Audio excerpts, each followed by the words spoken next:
Scottie over the past few years has inspired me. Watching him go about his craft, it's made me more motivated. I've talked openly about wanting to take some things out of Scottie's game and try to incorporate them into mine. He hits the shots that he knows that he can hit. He doesn't try to take on too much. That's not me. I lean into my impulses on the golf course and I want to try to take on too much at times, and I look at Scottie and he just looks so disciplined, so calm. Because of that, I feel like I've been able to raise my game a little bit. Rory and I have had a lot of success in the last few major championships. There's nothing I can do to stop Rory or anybody else from playing really good golf. All I can do is go out there and continue to play my best. And I think it'd be different if you're looking at other sports where like you're playing defense against somebody. With the game of golf, you're really playing against yourself most of the time. It's up to us each week to go out there and continue to play well and continue to give ourselves chances to win. These two are the measuring sticks, plural, in this decade. They have been brilliant in terms of top fives, top twos, and that's been Scottie's place on the leaderboard his last 3 championships, by the way, 3 consecutive runner-ups, and 4 victories for Scottie and a pair for Rory, both at Augusta National Course, as we had a look for a moment, and we'll get a look again as Scottie on the range. Sort of tight quarters here.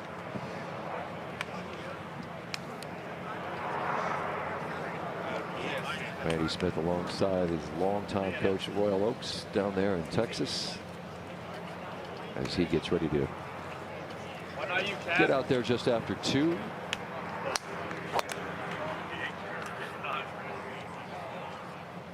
Roy's championship began with a bogey, but an immediate bounce back. Keith, those two as a competitor, what do you admire most about the games? You heard Rory talk about seeing Scottie and his patience, and we can get back to that thought in a moment, but I want to revisit it back to 8. And how difficult this hole has been throughout the day, and all things considered, that is really, really good for Terry. It is so easy to drop a shot here at the difficult par 3 8. And now Akshay Bhatia, his second at 4.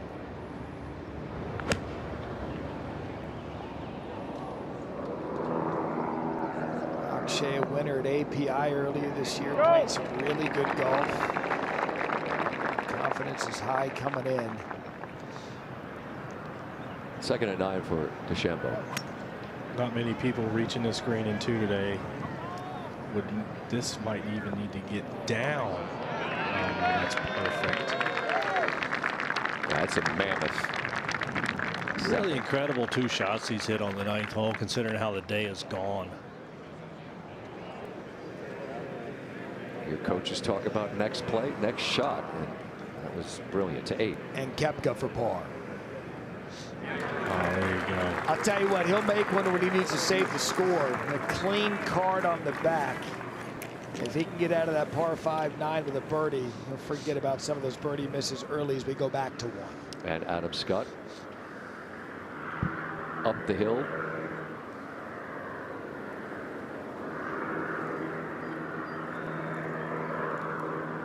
What a start for Adam Scott. Tell you what, you get below that hole, you have a chance for birdie. That one from long range, though.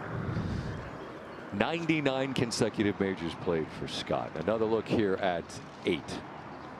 Yeah, Keith, we were talking during the break about a lot of the players missing front right. You said that's actually preferred than hitting the green to the left. Why?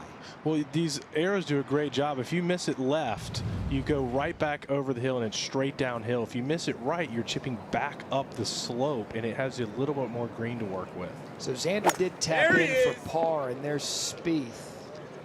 Almost missed the ball, Parks.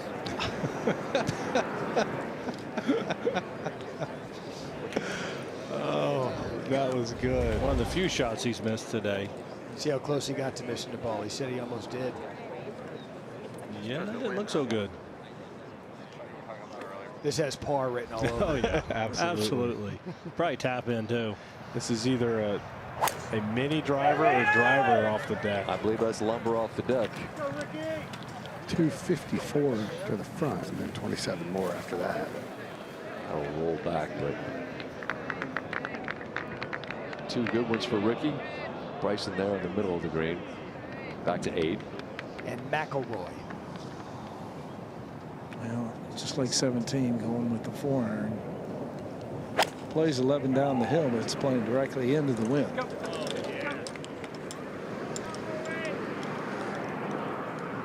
There's exactly what you were just talking about, Keith.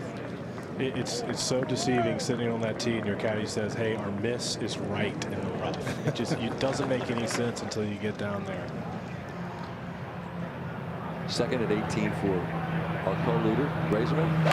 Look how much slice he's trying to get around that big tree on the right. Well, there aren't many of them left out here at Aronimink, but 18 certainly is in play, as you saw. You had to.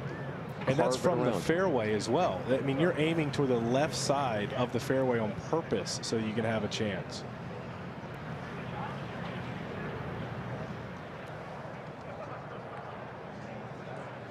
Now Hisatsune here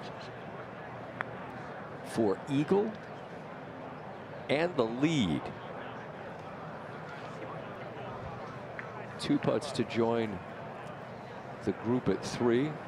With only 2 par 5s on this golf course, you really got to take advantage of 16 and number 9. That flag on 16 is difficult if you don't hit the green. So he'll have a chance to 2-putt there to join Podgeter and Jaeger and Minwoo Lee, who are all finished. Grazerman, you saw the work for him in his second PGA Championship to finish in 67 as the reigning champion. Scottie Scheffler, along with a multiple winner this year on tour, Matt Fitzpatrick, and a winner out on the West Coast, Tory, Justin Rose. They're getting ready to go just past 2 o'clock Eastern time here. Stay with us. It's the PGA Championship on ESPN.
We mentioned Scottie getting loose on the range.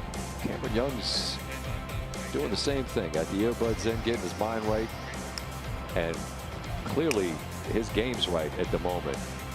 One of 3 players with top 10s at a major every year since 22. I surprised me. I think that list might be longer. But think about how he's trended, because he was a guy that announced himself early, like this is a guy to keep an eye on, and he hadn't broken through and won. Once he did, it's like the dam has burst. He'll be going with Keegan and Justin, a couple of PGA champions, and victories in 2 of his last 5 starts on the PGA Tour. Remarkable finish at Sawgrass, and then he ran away from the field, the Cadillac Championship. The 29-year-old also played very well, of course, at Augusta National. Co-leader with Rory, led for a brief moment on Sunday before ultimately finishing tied 3rd. Ranked 62nd in the official World Golf ranking entering last year. He's now 3rd, trailing the duo we mentioned a moment ago. If you think about the PGA professionals this week, really dedicated to those folks all around the country, help foster our love for the game, and you see sons of PGA professionals to win. Justin Thomas a couple of times, Keegan, which beam this century, as we take a look here at that very difficult 8th. What Jordan Spieth has left, the average proximity, boy, that you can't see the ball.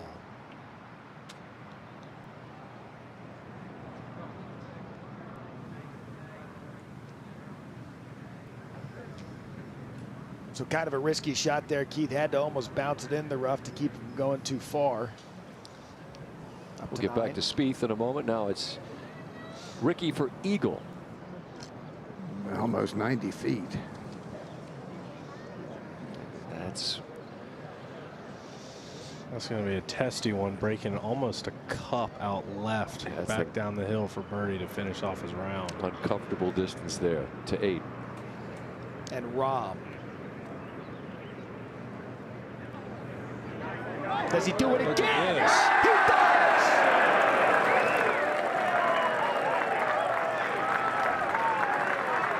It hasn't been pretty, but when he needs a highlight to get back to even, Jon Rahm will give it to you. To 9. Over to get one back. Got in trouble off the tee. Just really sort of limping in here. He was on the short list of favorites. Just waiting for him to break through to 8. And McIlroy. It's been too much of this, Matt. Yep. Missed greens, trying to get the ball up and down. Just too much. Scott just said it about Ludwig +2. There sits McIlroy. Let's see if DeChambeau can bury this one. Hasn't even made a birdie today. He'll have that for finally a circle on the card. Something positive pushing forward. Back to Spieth. And a huge par-saving putt.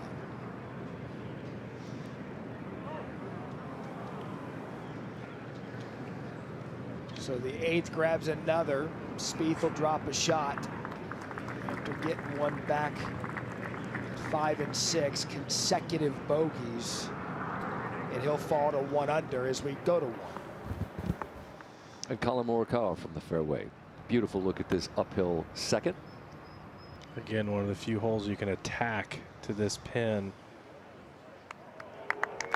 That's the proper distance. It is. That'll have a lot of left to right break, but I think it's he'll be pretty pleased with it. All right, let's see if Ricky can 2-putt. Just as you suggested, Keith, a tricky one there. That hole is sneaky. It's right on the back of a green change, and I struggled with it. I missed it coming up, and so I kind of had the read on the way back, and I still played more than I thought, and it barely snuck in there. So that's just a tough hole to read. To 8. And McIlroy for par.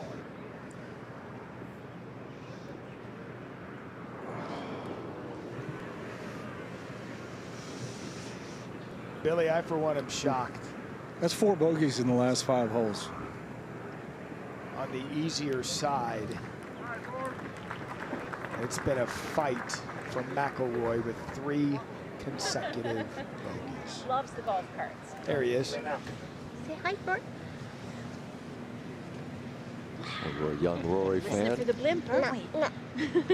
I think he just told you no, Scott. All right, Victor Hovland from the center of the fairway here. He said a hole location you can attack. That's lovely. Yes. Yeah, it's tricky. You get off to, you start on one, you have a decent chance of birdie on one, decent chance of birdie on two, and then it just starts coming right at you in the teeth. To 4. And a hot start for Akshay Bhatia, looking for another birdie at 4.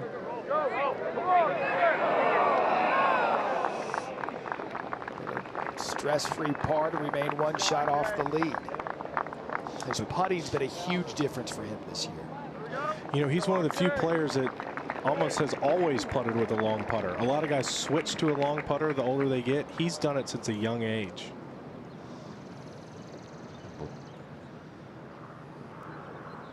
Ludwig finish 72. And John McGinnis, you've been with this group throughout the day. How would you describe the round for Bryson?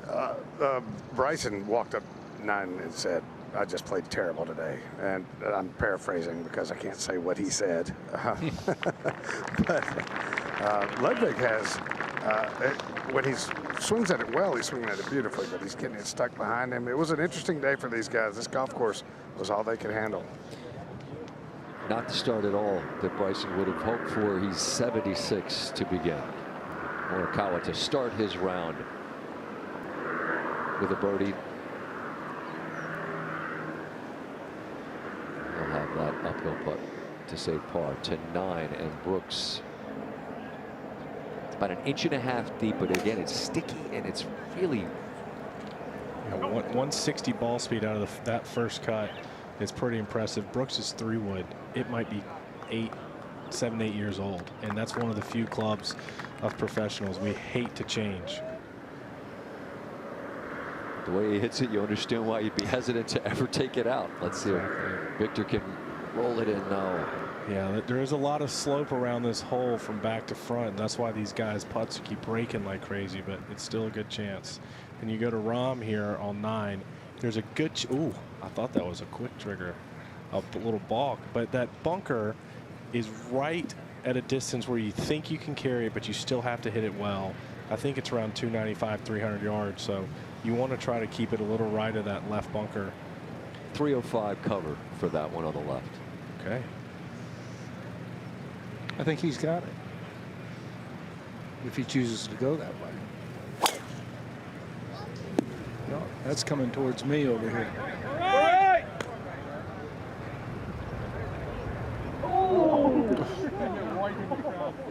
told you, you're in the zone. To 9 now. Xander's 3rd. After a poor drive, he had just a layup short of that bunker. Center of the green to Schauffele, who was not touting his own confidence prior to this championship getting underway, but has played a really Now Spieth, nice round of golf. last week put a 46-inch driver in play, was 2nd in strokes gained off the tee. I'm not sure if he kept it in play, but that's been the one thing holding him back from winning a PGA. And with 11 of 13 fairways today. Well, it's been a stress-free day off the tee for him. Steps up and sends it. I mean, it's just been sensational. Looked like he picked up 5-6 miles an hour ball speed just with that one driver. I asked earlier, is there anything you admire just about the way Scottie and Rory go about things? This is a swing that I think anyone in the game admires. I admire Rory's talent. That's the one thing. And Scottie's the guy that you read about in books about grit and determination and hard work and practice. Rory's just a freak athlete that unfortunately didn't hit it like he wanted to here. But Rory's a lot more humanizing. You can feel his ups and downs and all the different things. He misses short putts or hits it, hits it to a foot with a 3-wood. Scottie's just a lot more by the book. I hate it. seems to treat the successes and failures the same. Doesn't bother by any. Here's Brooks. One more little tester for him to finish off his day. Given hasn't had much success at. No, given the struggles with the putter, it's going to be a challenge. 18, and Fraser going to try to get up or down. Oh, unlucky. Nearly holes out for 3. Another look at this one. Hit it square. That's unfortunate. Didn't look like it was going that fast. Interesting little routine that he has. He takes a sip of water before every putt and every big shot and holds it in his mouth. He doesn't swallow it. Holds it. Says it's a way to release the tension. He's 23 years old. How tense can he be? And he's tied for the lead. He's had a great season so far too. He's had a great start early, and his game's still there.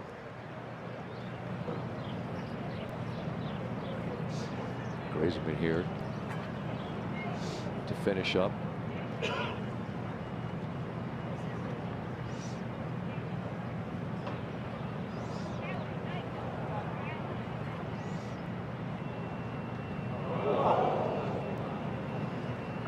That is awfully unlucky, given that it could have been birdie from the bunker. Instead, Grazeman in his second appearance here in this championship still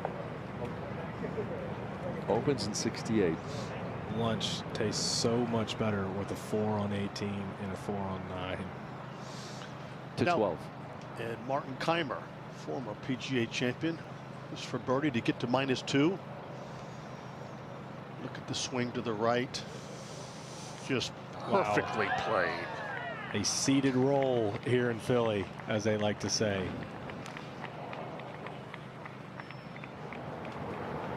Now back over 11 to Patrick Reed. Second. His name was talked a lot about earlier in the week as someone who could really do well here. Currently playing the DP World Tour. We'll get back on the U.S. Tour later this year. Now to 9. Xander to tie the lead.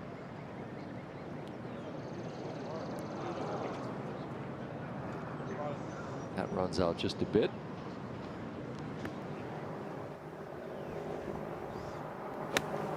One of the great ball strikers on the planet. One of the most compact swings you'll see. He chokes up on the club just to give even more control. Have a good look there. To start with a birdie, this man began with 2 in a row. Akshay. Yeah, Akshay taking advantage of this part of the golf course, which you just have to do. And he'll have that. Like so many of those shortish putts, it's still got a little bit of wiggle in it. As we get ready to see Cam Young begin his round. Good afternoon, ladies and gentlemen. Welcome to the 108th PGA Championship. This is the 154 starting time. Now on the tee, please welcome from Florida, Cameron Young.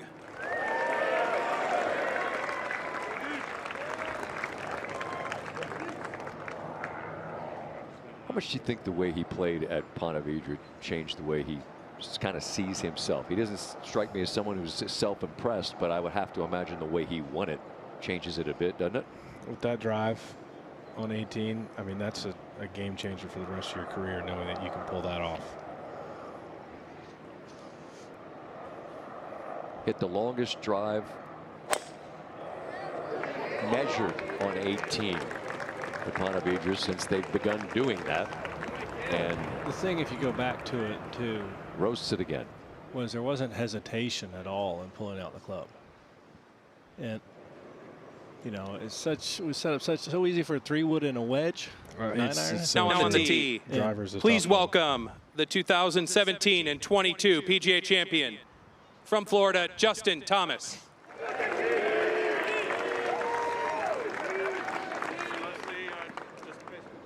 Justin's form starting to come back after his back injury, really starting to play well.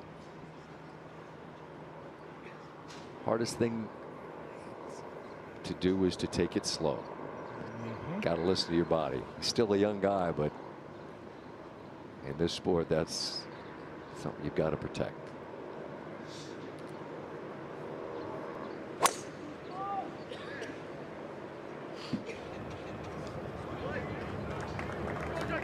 Turns that one over. Center of the fairway. I think that wind must have changed a little bit, thinking he was going to hit driver into those cross bunkers, but Cam Young. Now on the tee, please hit welcome the 2011 PGA champion and the 2025 USA Ryder Cup captain from Vermont, Keegan Bradley.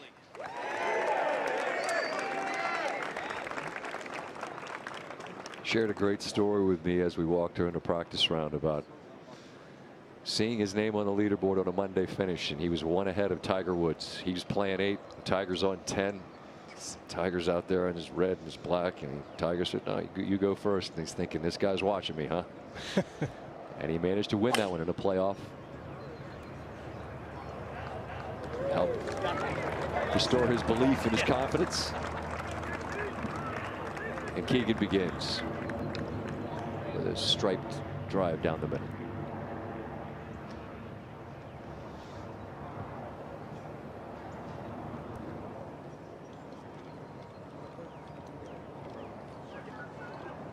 See if Brooks can finish this off.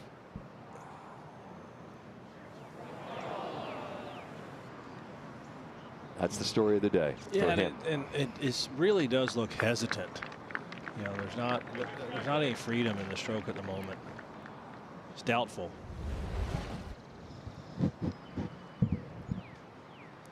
Went through an endless number of putters on Monday just trying to find one, and that search may still continue.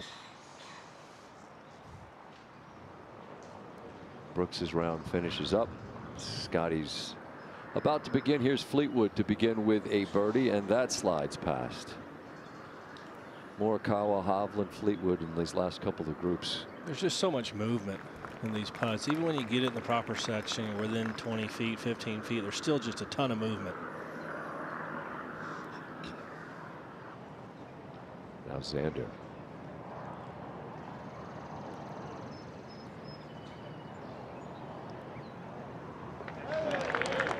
Excellent round of golf, 68 for Scheffler. Winner at Valhalla here in this championship. No stranger to excellent play in major championships. Yet another subpar round, his third opening round in the 60s in the PGA Championship. Beautiful look. High above Aronimink. To 13. And Keimer's second with the short par 4 13. He looks like he's been playing around here for a while already. 2 under, has a chance to tie the lead at 3 under. Who had that? And now to 17 and Hisatsune to take the outright lead.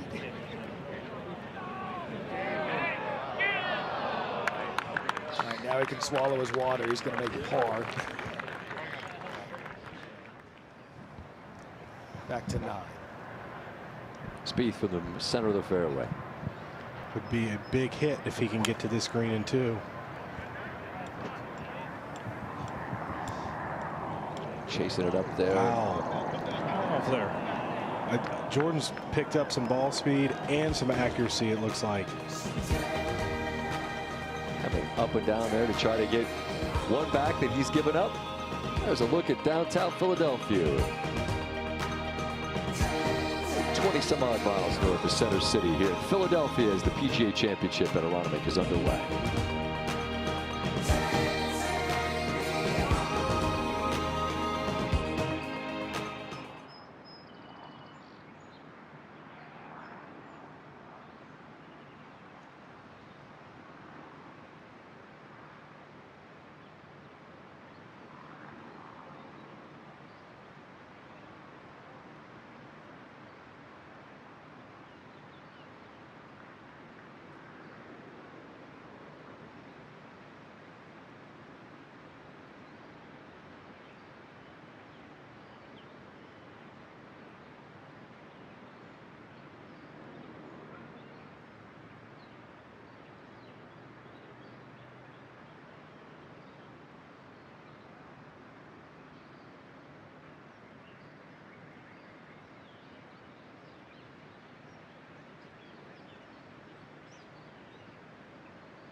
We're back here at Aronimink.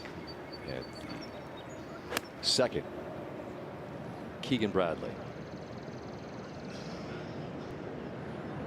Not bad, but looking to get a little bit closer. Wedge in hand, can control the spin. Winner 15 years ago in Atlanta. Can Keimer tie the lead at 13? We'll have to hold off on that conversation for a moment. Still a solid start for the former PGA champion. Third for Rory here at 9.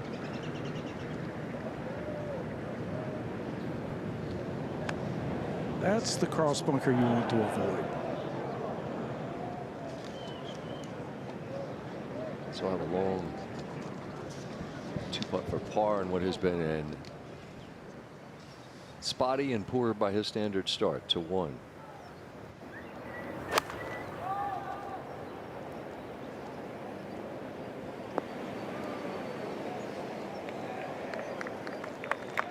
Let's center the green.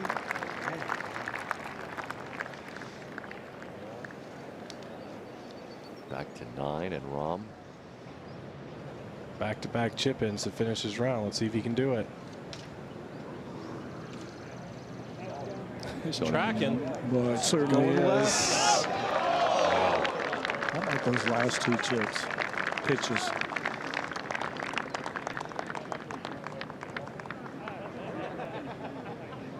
Venture's trip to get to even for him. Luke Donald here on European captain. Wow.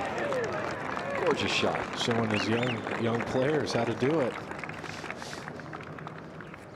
He certainly excelled in his role as the captain there. Back to 1T. And the world's number 1. Good afternoon, ladies and gentlemen. Welcome to the 108th PGA Championship. This is the 2:05 starting time. Now on the tee, please welcome the 2025 PGA champion from Texas, Scottie Scheffler.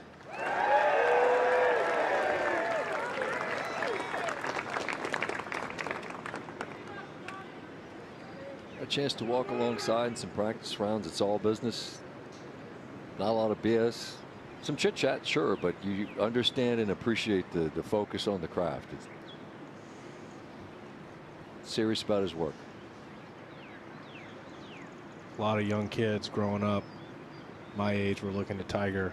I think Scottie might be the new guy for the next generation, the way he carries himself and the way he performs.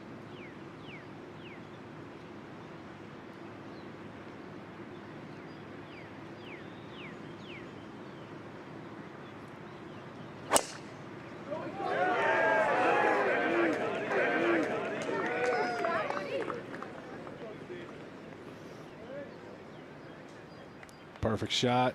Looks to be center right center, which gives us a little bit better angle and get this round started. Now on the tee, please welcome from England, Matt Fitzpatrick.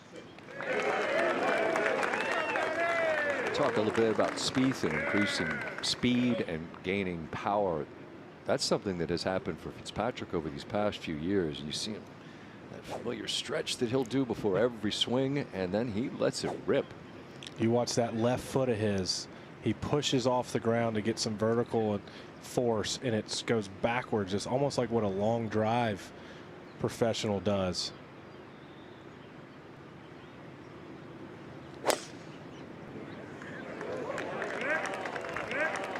You ever messed with that?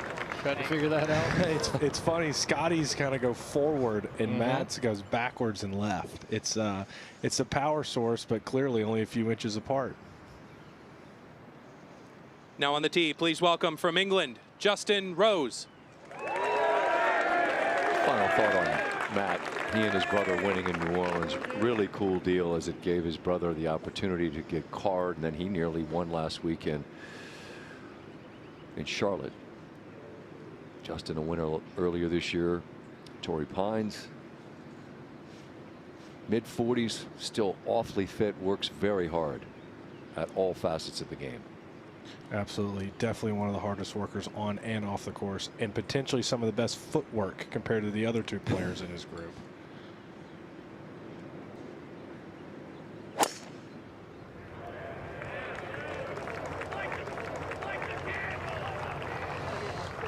Impressive to see Adam Scott, Brant Snedeker winning last week, Justin Rose. These guys are getting mid to upper 40s, still competing on the highest level.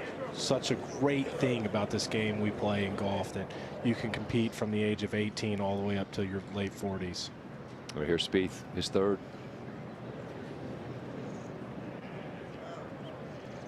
Needs to go. Going to be disappointed in that, and that putt is going to have a lot of right to left break that's tough to see. Hopefully you can find it. Justin Thomas from the front of the green here on 1 needs to give it a wrap.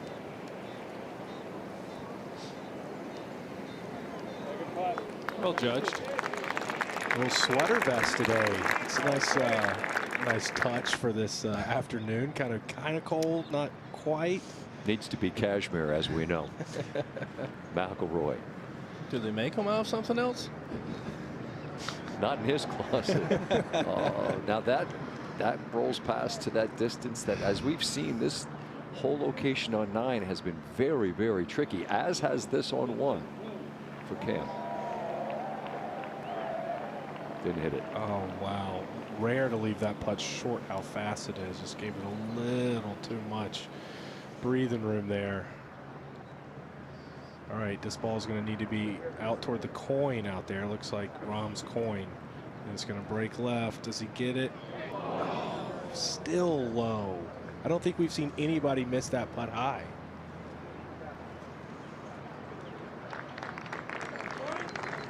Disappointing bogey, and kind of like a half bogey on the last after those first 2 shots for Jordan.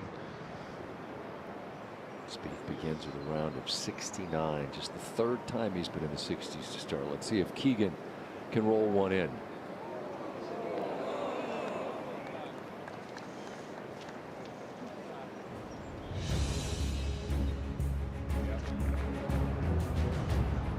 Take a look at the day for Rory. It's been quite a few missed fairways, and it's been the putter as well that has not cooperated, as this is the easier side of the 2. And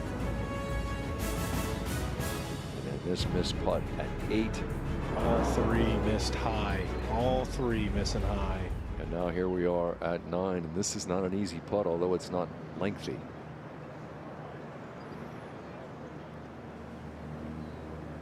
And another one high. I mean, all the energy went out. You just think these greens have so much break and are so fast, and you give them so much credit. It seems like Rory just gave them too much credit in that finish. Oh, that's going to hurt. Bogeys 5 of 6 to finish.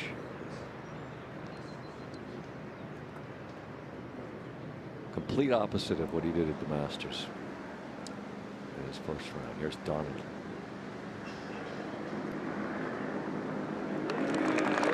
Well done, Captain.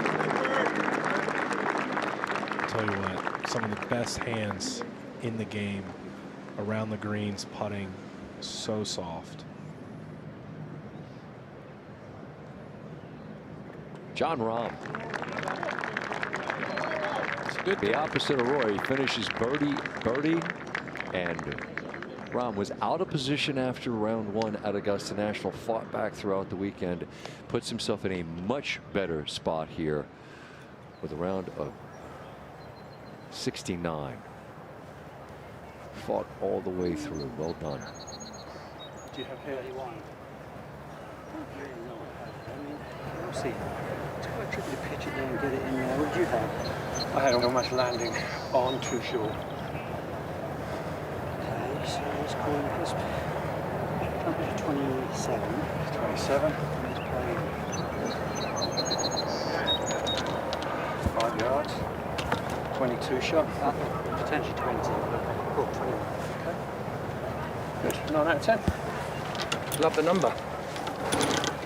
His man Fooch working through the mathematics of it all. Settle. Pretty cool listen to that. Knowing, breaking it down, where you want to land it relative to the pin and how much wind you're going to play. So there's multiple, adding and subtracting you do just from shooting a pin and saying it's 127.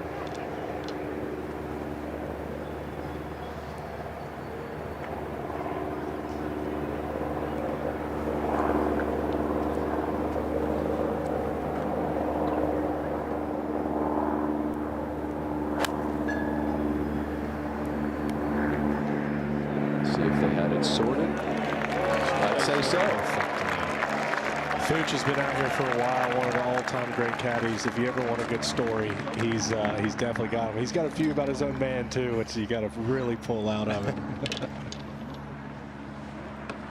It's been quite a partnership. Fitzpatrick.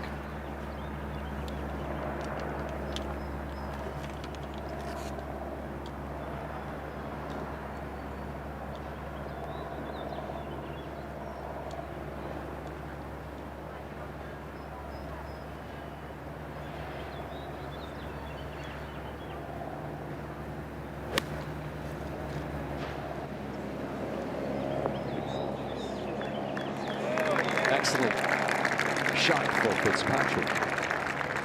Two good looks from the two Englishmen, and now it's Scottie's turn. This is where Scottie comes to life, when he has in the fairway with a wedge in his hand and a green light pin. I don't think there's anyone in the world better than him. Let's just hope I didn't put the announcer's jinx on him. I bet you're a player now. Yeah.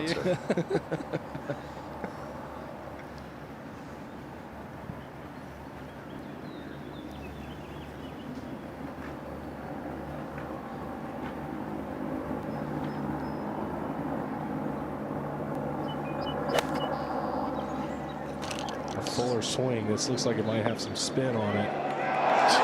Oh yeah, too much. Subtle. God, it just looked like he hit that so hard, and that's why it had so much spin. He probably landed exactly on his number and just didn't equate for that. But still, the guy almost holes it. He's aiming right at that pin. Hideki, Matsuyama here at 5. Trying to swing on in from right to left. We've seen a lot of good shots on this hole today. One of the few pins out here where the wind is taking the ball from the middle of the green closer to the flag. Beautiful shot for Hideki here to 8.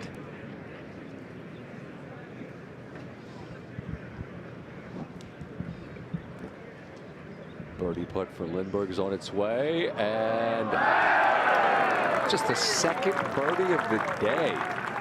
Lindbergh. That is stealing. And now on 18 for the lead, Hisatsune. This is quick. A little too much credit again. It's almost like guys, including myself, we're getting a little defensive out there because you feel like these greens are so fast. And here on 14, you have Keimer. This pin is cut exactly on this grain change. If it's short, it's going to roll, it's going to stay. But that is an amazing putt because, David, you see where those grain change are. It's dark and silver. It goes directly away right past the hole. It's right on top of that crown there. Pushed way back in the green. Just looking at the TV, you can see the dark green is into the grain and the silvery is down grain. So it's always faster when it's silver and slower up into the grain when it's dark green. Now the second at 3 for Victor Hovland. Just a wedge. Toughest hole location on this hole. Get up. One of the few people I bet will be under that pin today.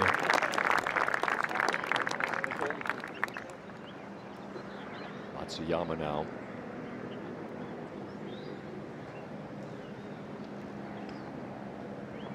Lovely birdie. Similar move at the top to Cam Young. Both have a pause and a little bit of a layoff. Cam's feels a little bit more pronounced. Is that accurate? It's hard to believe because Hideki's was like that forever, and then Cam, I might have outdone him. Let's see if Scottie can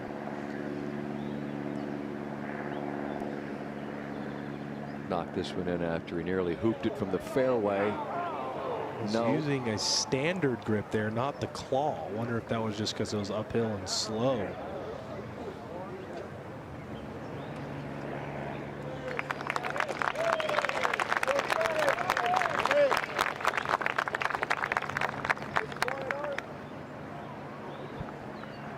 Fitzpatrick and Rose had the closer looks.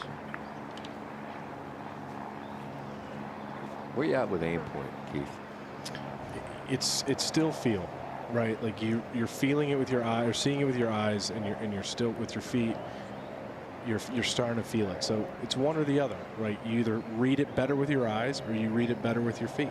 And I think it's absolutely a reasonable thing to do, because if you close your eyes and you can feel it and you can determine how much it's going to break better than you can seeing it, all for it. And really the only way to know is trial and error. Have you messed with it much? I have. I'm not very good at the finger. That's the thing that I can't quite figure out. Like, it's like 1, 2, 3, and certain distance from your eyes. It's accurate if you're accurate. Yeah. And I tell you what, of all weeks, this is probably the most difficult place to aim point, because you're going to be holding 3, 4, 5, 6 fingers up sometimes because of how much break these greens have. Fitzpatrick not quite able to marry the pace with the line there. So, since we've come on, Adam Scott rolled one in from a significant distance, but we've seen quite a few relatively close misses. We'll see if Cam Young, Justin Rose here, who's always been a very consistent putter inside 10 feet. One of his strengths, always seems to tuck that shirt in under the left arm, claw grip, been very consistent for the last probably decade in his putting.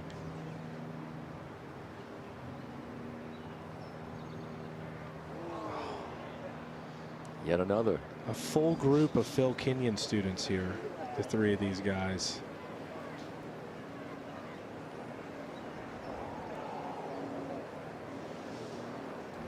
So inside 6.5 feet, unable to birdie. That's disappointing.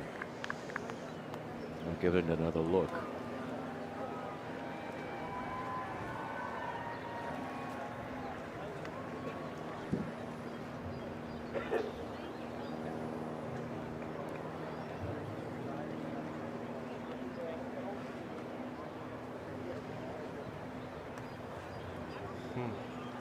Interesting there for Fitzy. Looks like a bug got in his way. Interesting grip as well. I don't, if you've ever really gone up close to Fitzpatrick's grip, it's not left hand low or right hand low. They're almost at the same spot on the grip to keep his shoulders and his arms together.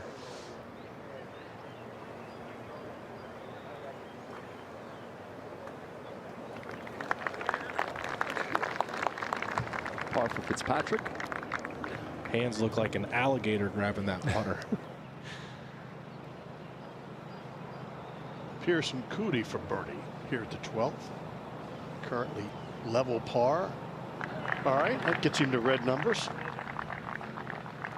Grandson of Masters champion Charles Coody. 18. He's not sitting here.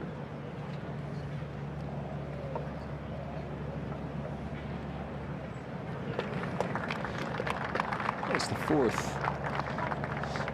to turn it around at 67 here, day 1. PGA Championship. Second for Thomas here on 2. Beautiful shot for JT. Closest we've seen.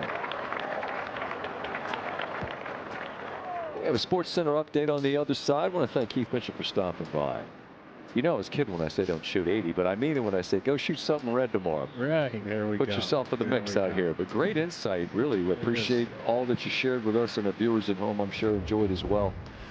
Play well the rest of the way, my man. I appreciate you guys having me. Play well. Thank you very much. All right, a SportsCenter update is coming, and then more coverage of round 1 of the PGA Championship here at Aronimink.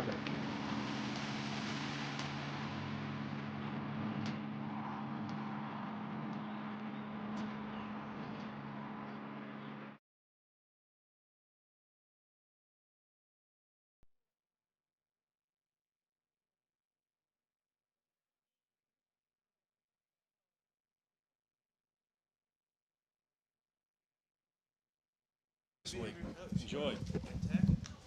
What's that? I don't know. Stuart said something about they're looking and interviewing, but I don't know. Thanks, brother. Really good, man. Really good. Just one insight after another, you know?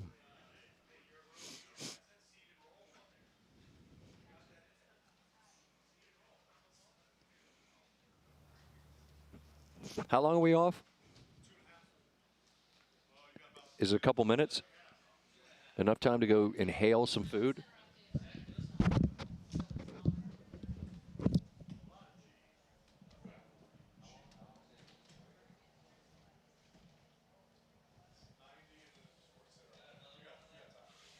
Three, four, 5, 6, 7, 8, 9, 10. Oh, I can hear myself. I don't. Well, I'm on the right of the second fairway. Okay, gotcha. Thanks.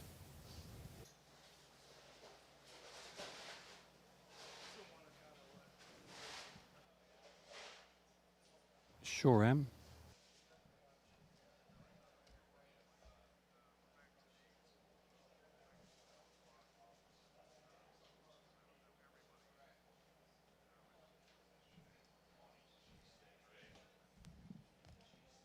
Okay, I'm here. I'm ready.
Welcome back. It's the PGA Championship from Newtown Square, Pennsylvania.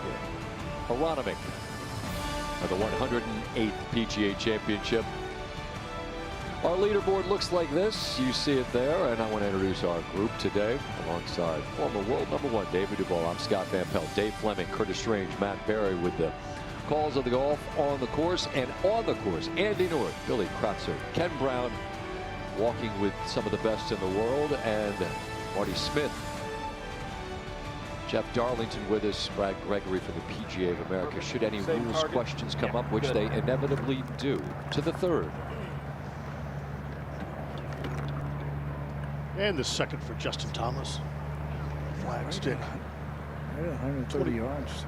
Chaos, and wind has actually strengthened behind him, so I went with less. Just going ahead, trying to hit it full. Avoid that one quick hop forward. Well done. There you see how closely the flag stick is over the bunker. Dangerous to go right at it.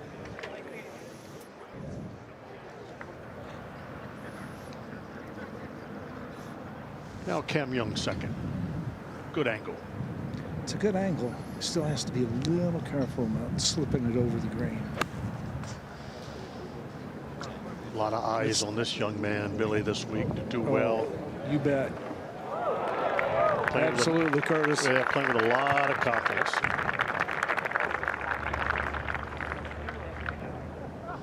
To 2. That's Justin Rose from the front of the green. Had a good birdie opportunity at 1, didn't make it. That one goes on by. Guy who's played a lot of great golf in the Philadelphia area in his career, Justin Rose. Now the second over at 3 for Keegan Bradley.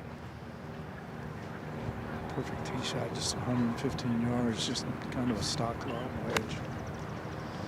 Actually looks like the flag's not even on the green, doesn't it? Oh, I know. I mean, from back here, it looks like there's no room over that bunker, Curtis. Well, there's not much. Well played.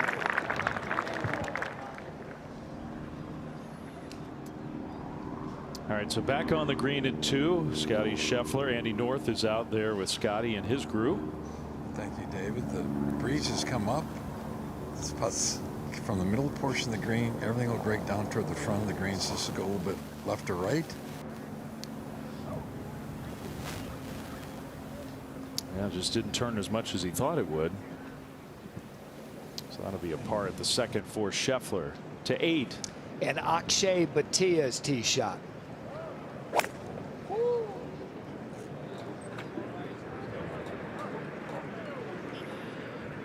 Akshay at 2 under, and I think after spending time with Keith, that's the area he was talking about. The best place to miss it. That's right. Just pitch it up onto the surface. To 9. Andrew Novak here. 609-yard par 5. There are 2 of them. Must take advantage, and he's done just that. That's really nice. Chasing up right up the middle of the green, no more than 20 feet below the hole. To 4. And Morikawa.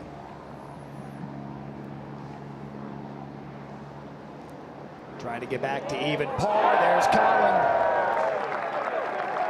So a bogey on 2, bounces back with the birdie on 4, and he's at even.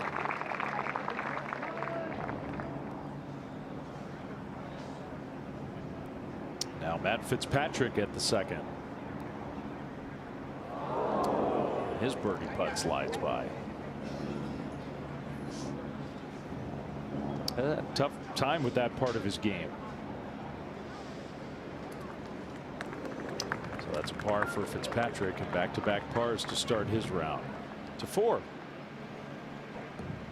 And Shane Lowry. He was aggressive with that one.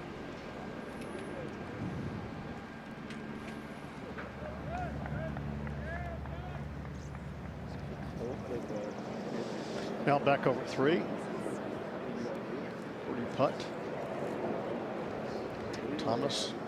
Interesting putt to the back of the green, back right of the green, but actually runs away from him just a little bit. think there's a little bit coming off that bunker as well, so kind of believe it's going to move to his left gently all the way. Just to get to -2. Easy.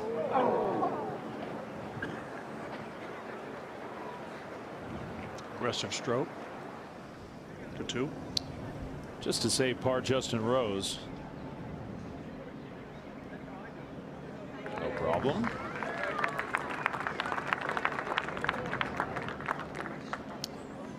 Solid starts, but those have been scoring holes today, the first and the second. Those players not making a lot of birdies. Back to 8. Here's Akshay's second.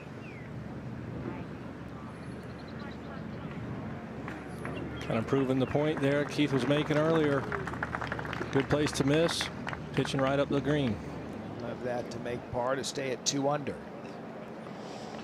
Now back over 3, Cam Young for his birdie. Billy, let's talk about the speed of these greens. They're not as quick as we've seen in the past because there's so much slope. You agree? I agree.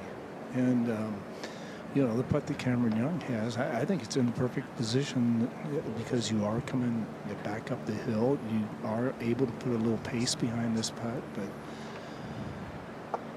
I think the greens are at perfect speed. Absolutely.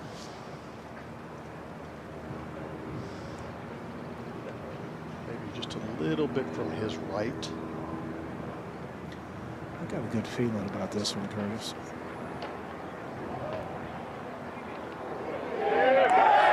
There you go. Continues his good play. Good play on the greens. Sets the tone for the rest of the day, possibly. Well done. Keegan Bradley. You know, he wasn't on the same line, not even close, but I think if anything, Billy might get a sense of the speed around the hole. Correct. And you know, I think after seeing JT's putt, he's kind of on that side of the hole that I think he knows this is going to be pretty quick and going in this direction.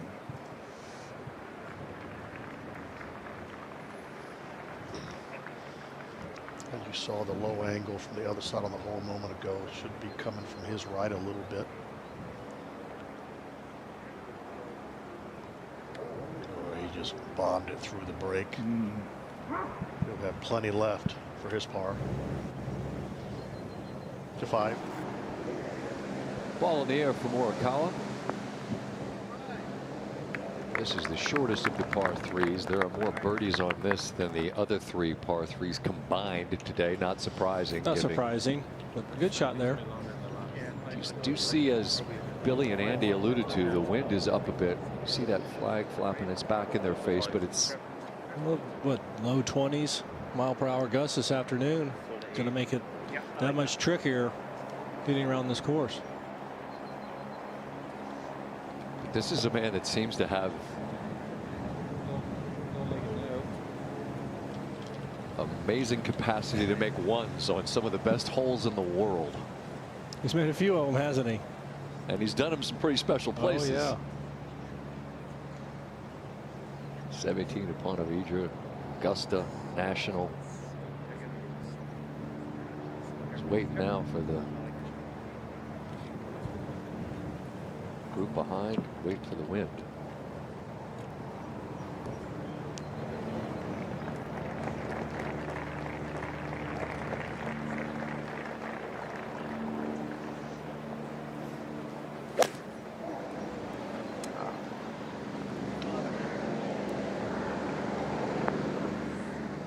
Center of the green.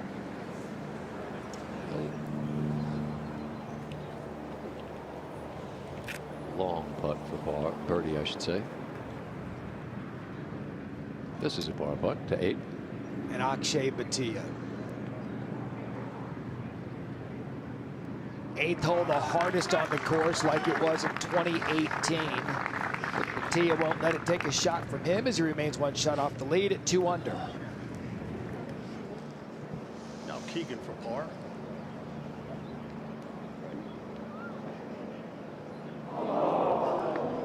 Wow. Unforced error.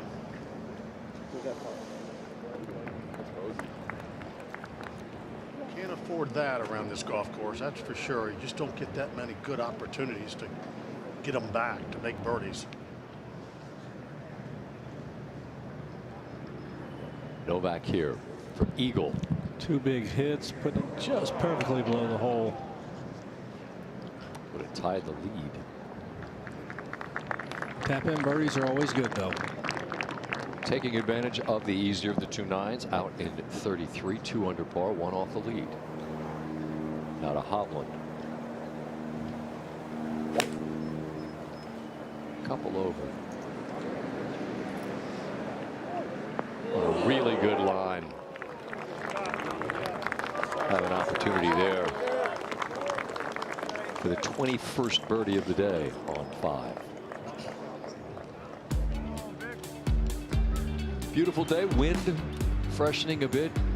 Great look above here at Aronimink.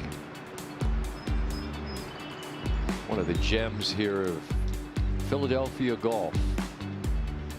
Podkeeter, Jaeger, Lee, Hisatsune, all in at 3 under par. Some of the best in the world, including Young, Thomas, just getting their rounds underway as the 108th playing of the PGA Championship continues here at Newtown Square, Pennsylvania.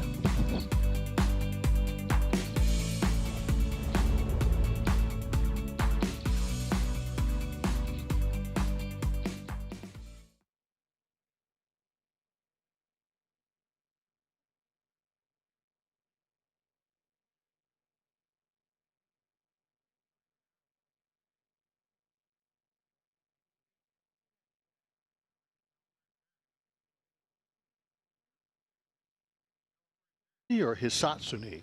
Sat. Hisatsune. See, that's what they've always said over the years, though. I knew I read that.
Well underway, 108th running of the PGA Championship. What a sports town it is.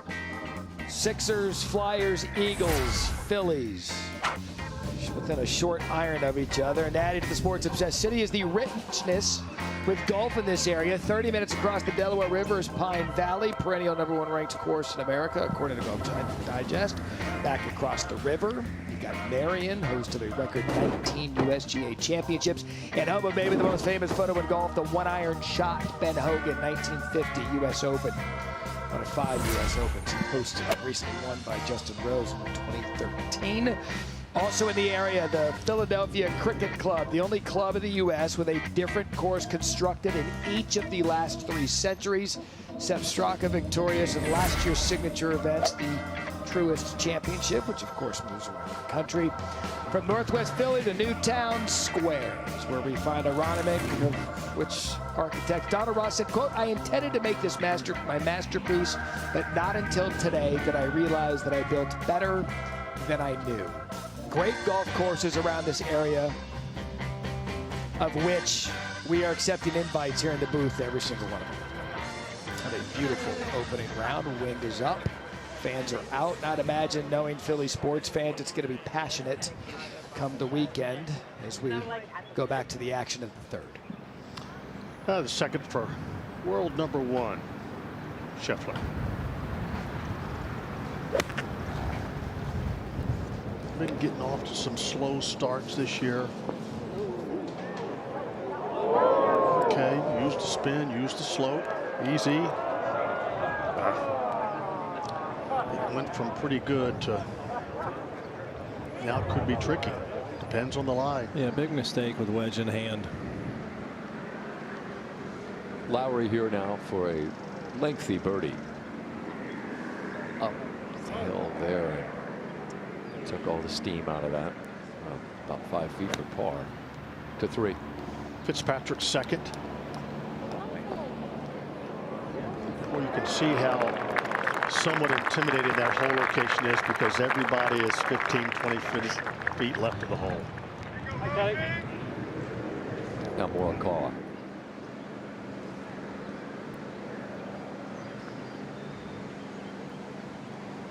Harding Park and Dave Fleming's part of the world. San Francisco, Morikawa. One of the great major championship shots to become a champion. Now on 9. Kurt Kitayama for eagle. Won't have that, but we'll have a short putt for birdie to get back to even, and Hovland trying to work his way back to even has this for birdie.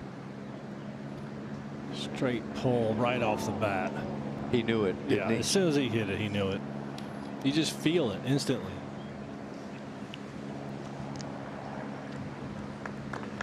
Sort of searching this season. You know, sometimes you know it before you make contact. He's trying to correct it. Yeah. It's a 4. Cam Young, Keegan Bradley, and Justin Thomas. You see the wind picking up a bit out there, Billy. Absolutely. In fact, this hole's taken on a new personality. I mean,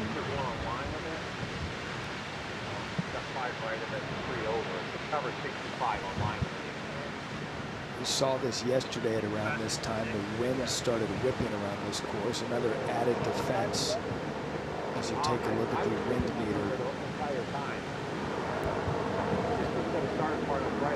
And the difference between the wind this morning relative to now. I think this shot's so much more difficult, especially hanging over there on that left-hand side. I think 20 feet right of the hole from 168 is more than acceptable.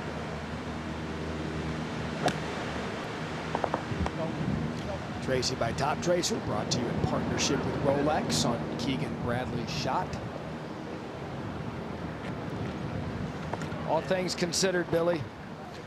Not too bad. To 5. Par putt for Lowry. Ooh.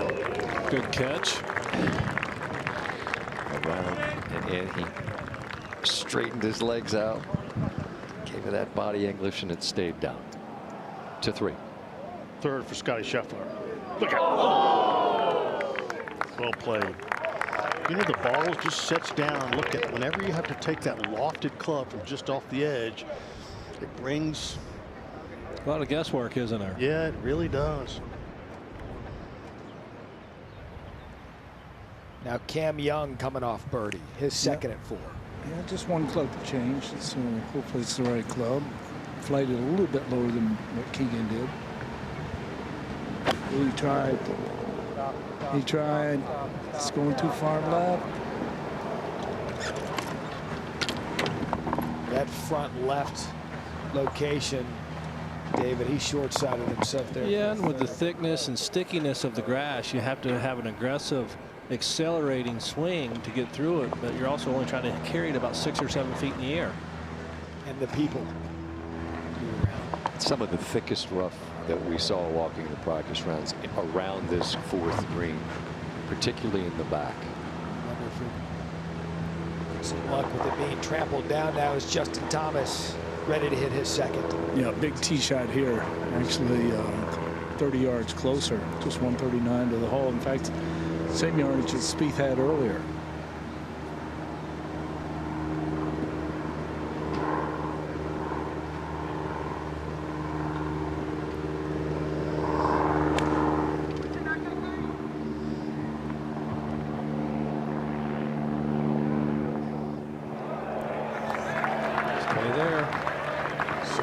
Hold for Justin Thomas. Well done. Uphill birdie putt to move to 2 under for JT.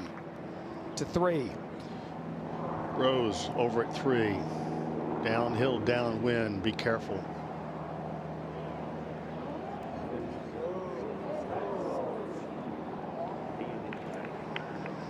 They're going to have to take into account some wind this afternoon, David, don't you think? Absolutely. I think the forecast is what, 24-mile-an-hour gusts, 25. Michael Block still 1 under as he begins his back 9. They're on 1.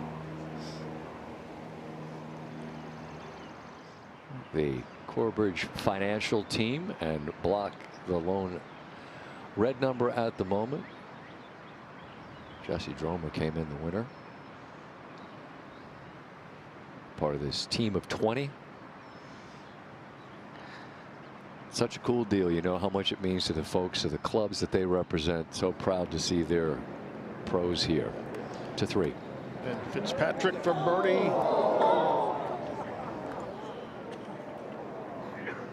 So close. He's had 3 good looks. Yeah. And we've talked all week long. If you're going to get this golf course, you got to get it in the first 6 or 7 holes, and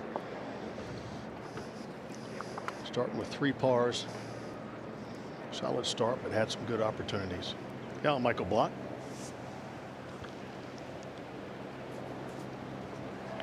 And he knocks that one in. Good par save. Michael Block.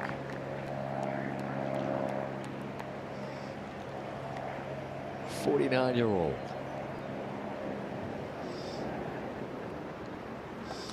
Now back over at 3. Par putt for Justin Rose.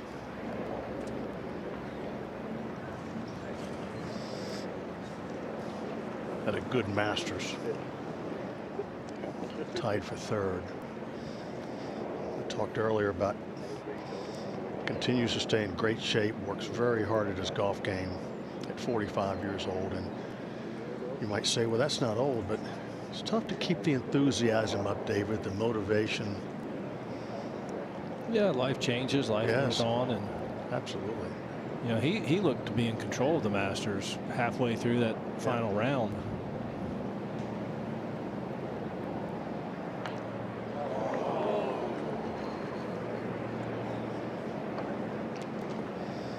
Still just a little work left.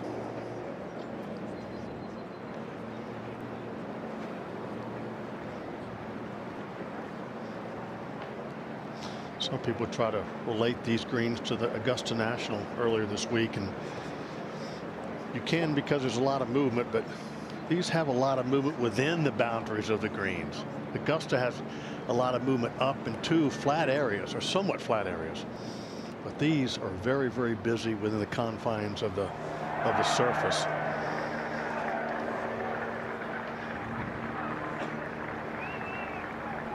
Hole locations from one part of the green to the other can be so different.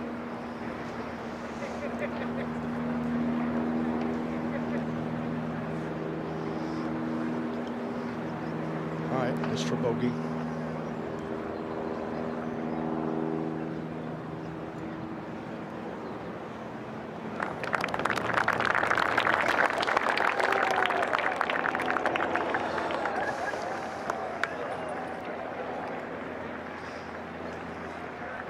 Scottie for his par. Remember, went just through the green. A nice pitch to this position.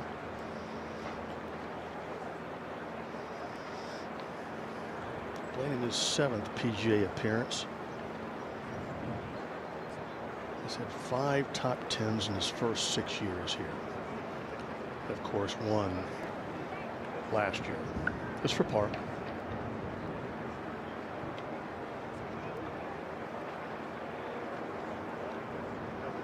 Okay. Nice save there. Good up and down. He is patient. That's for sure.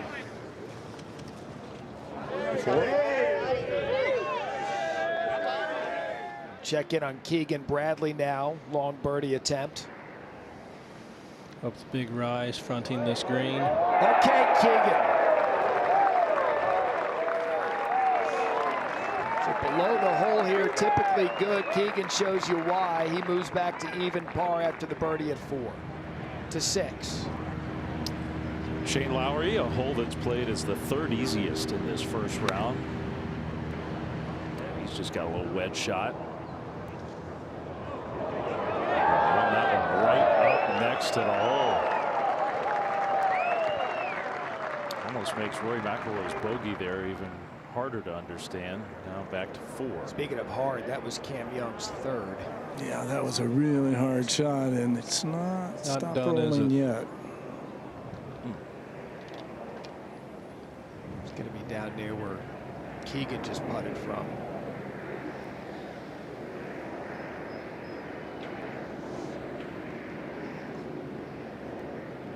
Scott mentioned it a moment ago, that rough back there and how deep it is just off the back of the green. Tonight. Akshay's 3rd. Starting with birdies on the first 2 holes. And he'll have that to get to within, actually to tie the lead.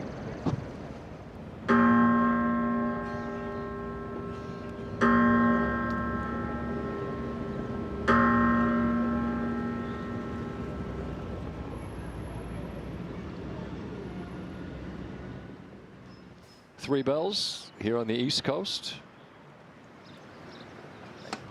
Wherever you are, appreciate you being with us for this first round.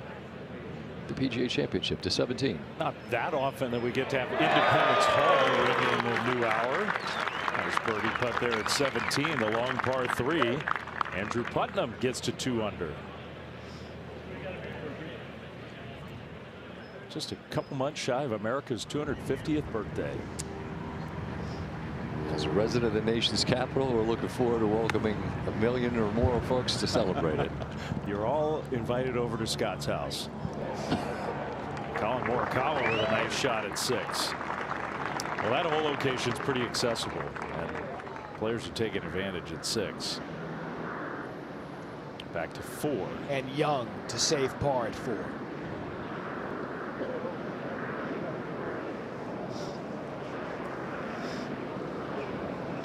Billy, therein lies the problem with missing that hole left with that hole location today.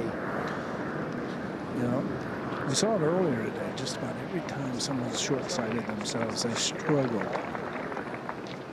So Cam gives back the birdie he got at 3. Back to even. Back to 6. Hovland. Victor could use something positive here. I think that counts. Quick start there. 2 over through 5. Just missed a short birdie one. He's not going to miss that one, I don't think. JT for birdie. He's not going to miss that one. 2 under now and a good start for the 2-time PGA champion. A birdie at 2, a birdie at 4. He's doing exactly, David, what you should do on these first 6, 7 holes. Now Scheffler on the tee at 4. A lot of bunkers down the left. You got a carry. Went howling into him from the right.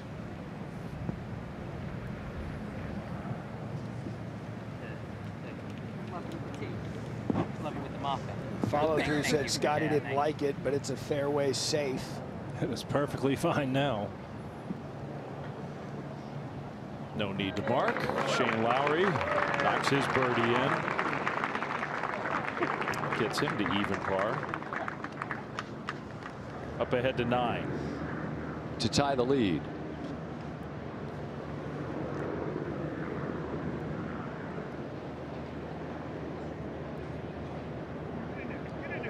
Akshay Bhatia gets it in. A beautiful start. Clean card out in 32 in his third PGA Championship appearance. His best start by miles in this championship. To 6. Morikawa doesn't want to be left out at the 6th, and he's not. He gets a birdie. Morikawa gets a birdie. Victor Hovland in good position. Back to 5.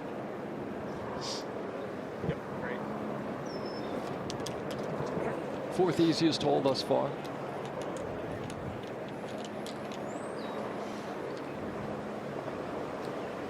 Scott, I thought of all the insightful things that Keith Mitchell had to say while he was on with us, one of the most was about this shot.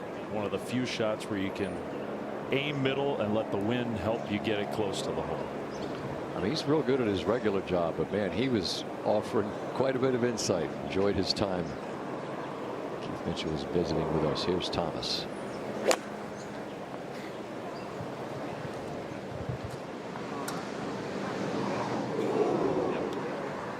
That's a poor miss. Yeah, that's completely an unforced error there. Just put it up in the air, center of the green. It gets blown over towards the hole. Can this group go 3 for 3? No. Oh my goodness. That's 2 holes in a row, and that one particularly hurts. Big time missed opportunity for Hovland. Off the right? Yes, sir. Back to Bradley. It's interesting because tee shots on all the par 3s, you play from elevation, and it's about 4 yards down the hill, but you know the wind is swirling. And David, I mean, club selection, I know that was a whiff by JT, but I think it's just kind of a stock 7-iron right in the middle of the green. About all you can do, and just be committed to it. This is a situation with wind that starts to create doubt. Just visually, though, as you allude to, Billy, that sort of the Donald Ross, one of his trademarks on par 3s, elevated down to a green with some slope. It runs away. Keegan, a winner here in 2018 and a winner of the PGA Championship as well. He and Scott are going to work through the back one more time. We're going to. Give me that other one. Well, he's going to go back to the 7. Thought about the 6, but going with the 7. You said it was a stock 7. Let's see.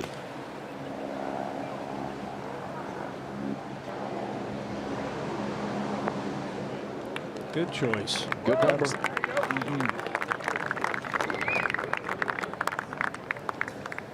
It's kind of like, it's the kind of tee shot you just don't want to get too cute with.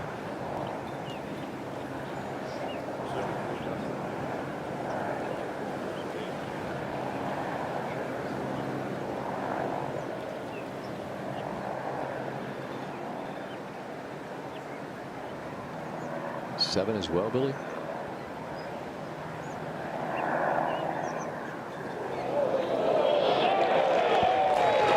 And it's also a 7-iron. It's turning over a bit. That was perfectly flatted. Beautiful. Riding that wind, just like Keith suggested. Beautiful flight. Good chance for a bounce back. To 4. And Justin Rose is second. 174 yards, big time wind from right to left to a little teeny plateau well over on the left edge, and this one really looks good. That's because, Andy, it's really good. Justin Rose will have a chance to birdie at 4 to go back to even. Stay at 4 for Scheffler. Yeah, 147 after that big tee shot. It's going to hit just a little 8-iron. Really tough hole location. Get it close to. If you hit it 15 feet to the right of the hole, it's going to run well away from you toward the middle of the green.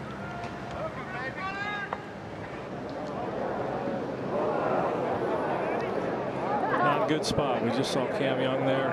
Just tough situation. And Cam Young ended up making bogey because that third, David, that's a hard shot to get anywhere near the flag. Keep it on that plateau, yeah. Down past the green. Aerial coverage brought to you by Goodyear Eagle. Fast is in us. Beautiful day here in suburban Philadelphia 108th PGA Championship underway.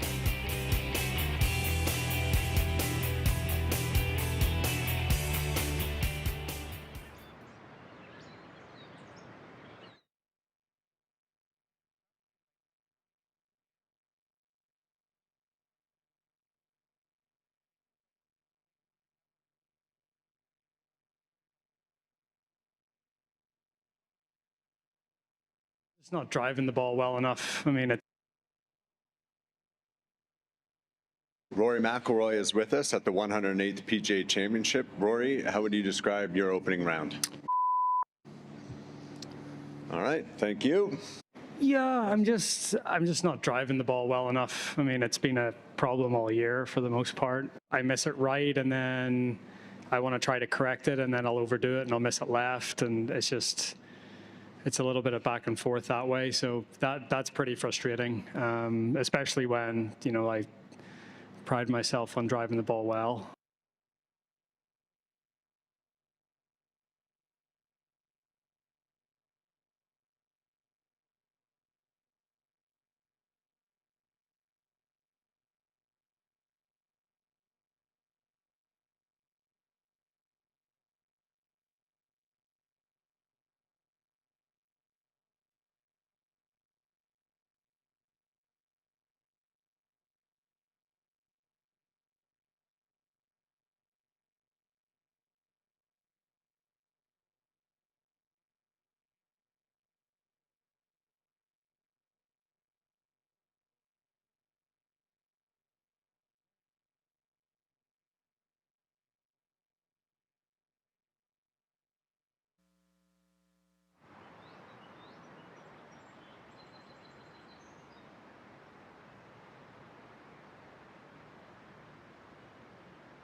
The 2026 PGA Championship is brought to you by the PGA of America. We love this game. We sure do here in the first round of the 108th PGA Championship. Rory McIlroy, a part of the stars that went off in our featured group this morning. And really the storyline with McIlroy, struggling to find the fairway here in the rough on 10. You see he's only able to advance it about 100 yards. He would bogey the 10th to start his day. Now at 11, his second shot. Dead center of the fairway. And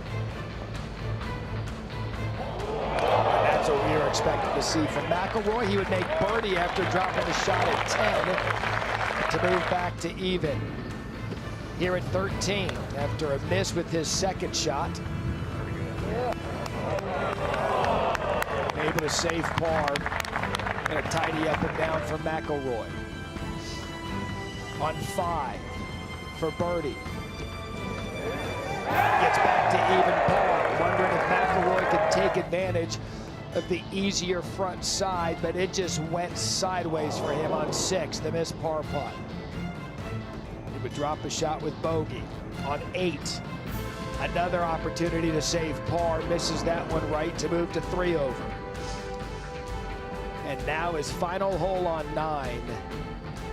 The par 5 9th, he would bogey. He would bogey 5 of the last 6 holes to finish at 4 over par. Spoke about it after his round. Rory McIlroy is with us at the 108th PGA Championship. Rory, how would you describe your opening round?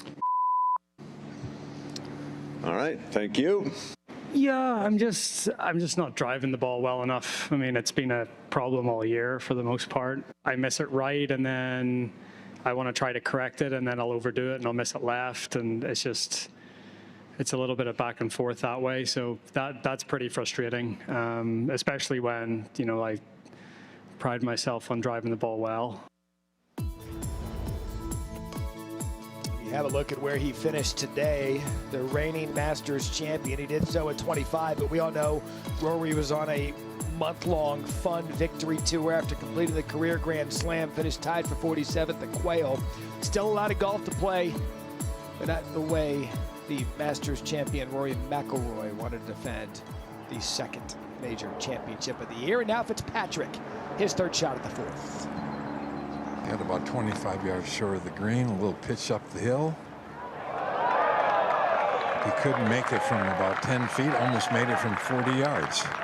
Golf in a nutshell, Andy. He'll have that to tap in for par. To 5. Thomas from the bunker. Get up that hill. Pretty well done. Well, Scott Billy Kratzer told us that was a buried lie in the bunker for JT also, so really well done. Here's Scheffler at 4. How difficult is this?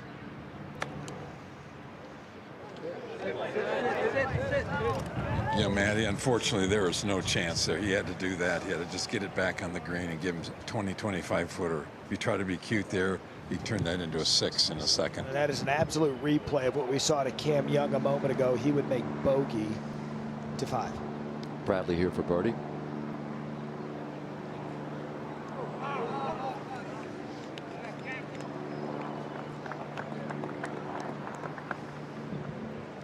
To 6 after we see he can tap in. We didn't want to miss that. So that's par for Bradley, and now at the 6, Tommy Fleetwood trying to get his round going. A lot of birdies being made here at 6.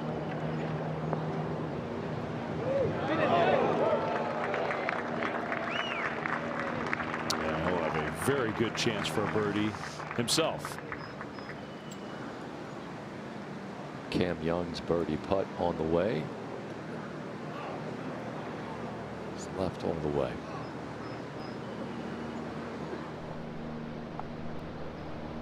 Scheffler now for par at 4. Quite a bit back up the hill. Wants to go a little right to left. But that had the bogey written all over it as soon as he missed the green to the left. Saw 2 of the best players in the world snapping a streak now for Scheffler. 42 straight bogey-free holes in majors. Not the longest streak of his career, and he'll move to 1 over.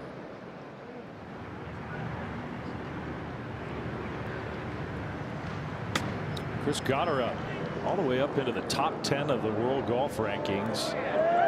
Drove it real close to the green, and a little chip up there. He's had an incredible rise up those rankings. Wondered he might play well here. A guy that can really hammer it. That was a birdie putt for Rose. He and Fitzpatrick both have had some looks.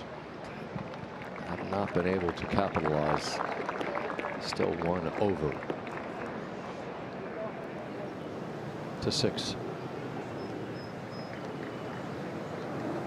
Look at the drive on this hole. It's only 402 yards.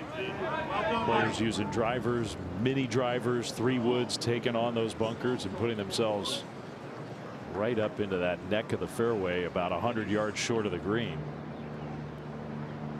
Setting up a lot of looks like this one from Tommy Fleetwood for his birdie at 6. Rolled it right on by.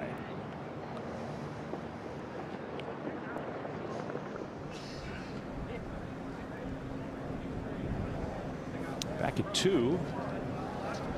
He's kind of doing it again at the PGA. Michael Block playing really well. I mean, we're seeing some of the best players in the world struggle on those holes. The Block's 1 under par. Cam Young at 6. Attaboy, champ. Come on. Kind of leaning. Really good result.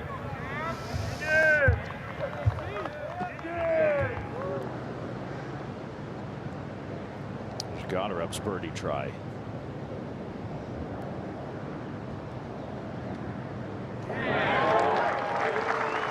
Maybe that'll get Chris going. Very talented young man. Because I'm with you, Scott. I figured he came here with a real chance. Back to 5.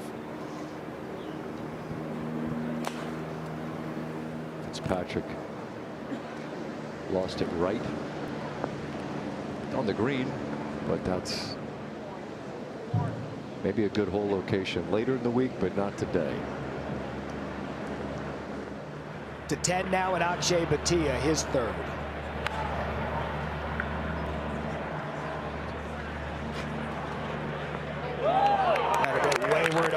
JT, but if he can escape with a par, that would be a great save to remain tied for the lead. He did what you want, Matty. Took advantage of that front, and then, as we have described all day, that backside is the more challenging of the two.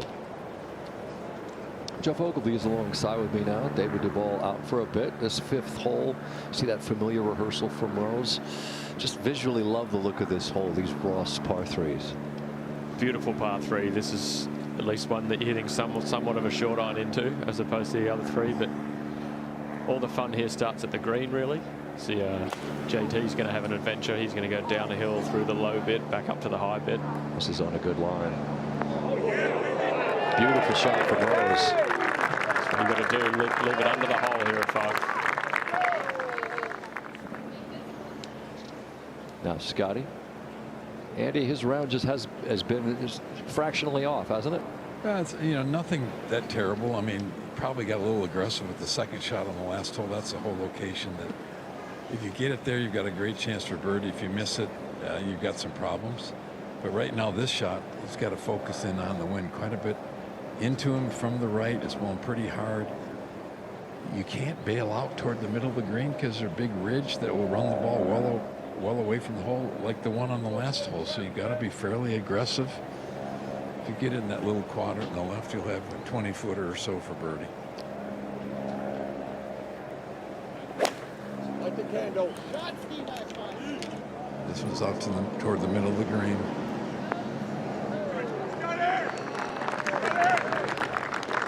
Yeah, the putt up the slope there, trying to get his round heading in the right direction to 13. And Sam Stevens to get to even par.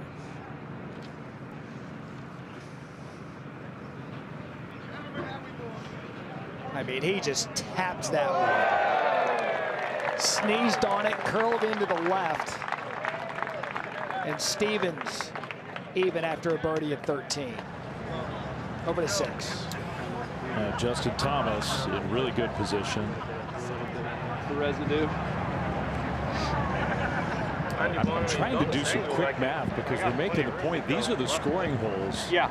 If you take these 12 players that we're watching this part of the golf course right now, these 4 groups, collectively, what at the moment 4 over par.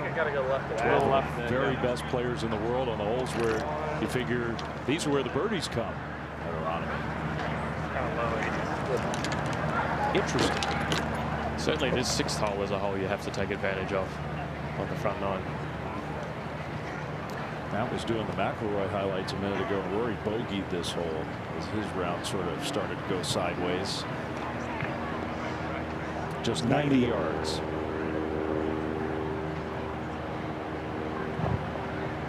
Billy Kratzer's out there with JT.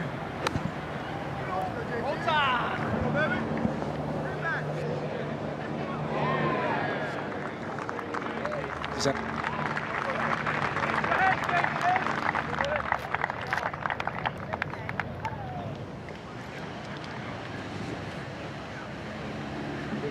next to play, Keegan Bradley. He's going to be 14 feet under the hole.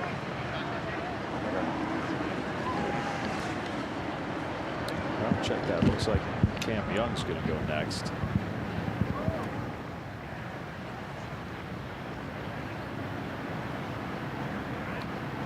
They're having a look-alike contest right now with the light colored pants and the blue sweaters. Just 77 yards.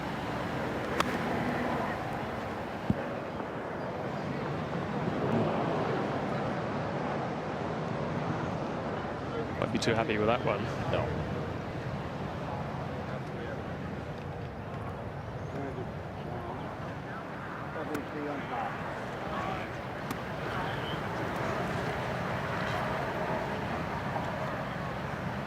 So Keegan Bradley, Jeff, he's going to try to do a little better than that. Something in between the two. Because this is the hole right now. Of all these holes, this is the one that's really playing the easiest. Yeah, you really want to make a birdie here.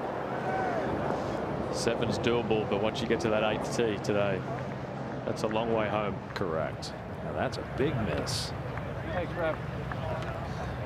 Those were pretty remarkable.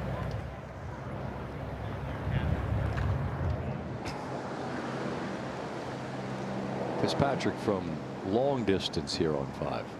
2 or 3 different ridges, a couple of valleys to go through. If he could get this within 6 feet, it'd be a great putt. He did not. To 7. Now we're 7. Morikawa for birdie from 35 feet up the hill. You know, we're seeing a lot of indifferent short irons. I really think this wind is starting to play some havoc with these players.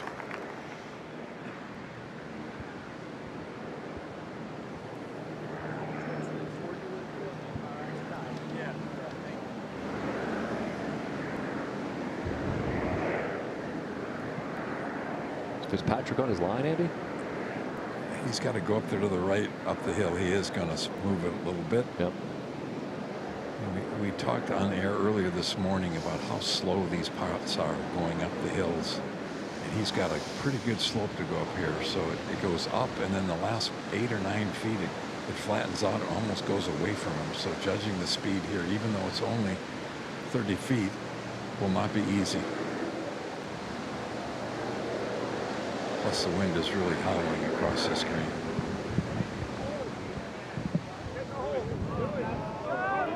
Scheffler's line was almost perfect. Just burns the edge.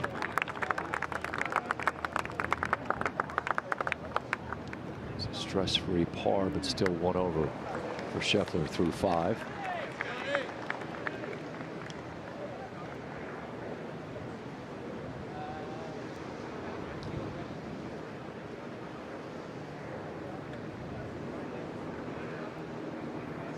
Justin Rose now for a birdie that would get him back to even.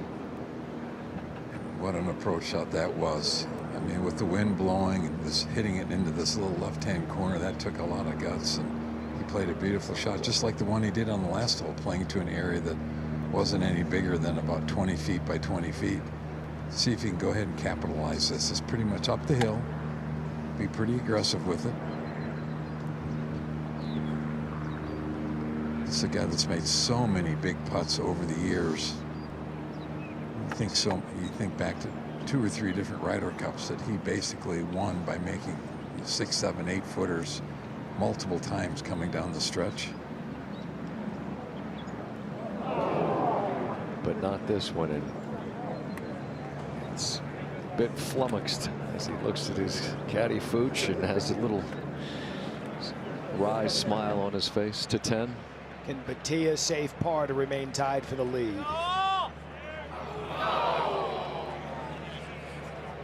Blows that one past, so he'll drop a stroke at 10. 10 early on, one of the more difficult holes on the course as we go back to 7. Shane Lowry, this for par.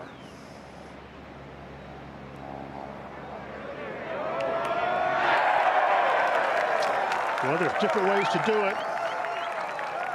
Great putt. He will remain level par.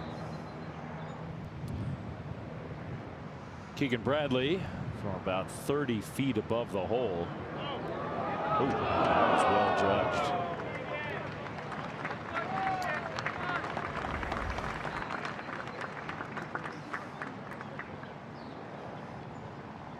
And Curtis, I think you made a good point about it. You watch Cam Young and Keegan Bradley from inside 80 yards struggle to get the wedge distances right.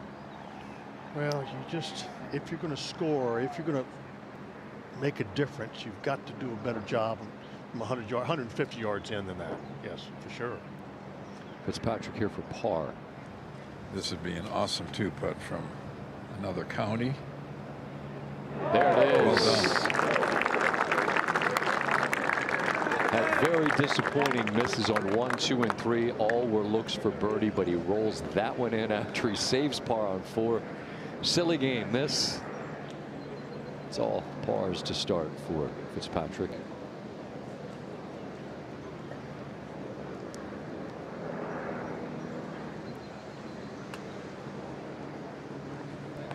And it's 3 threes for this group.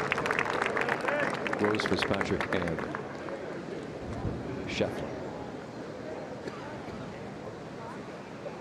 As they make their way to the hole where Cam Young now plays on the green.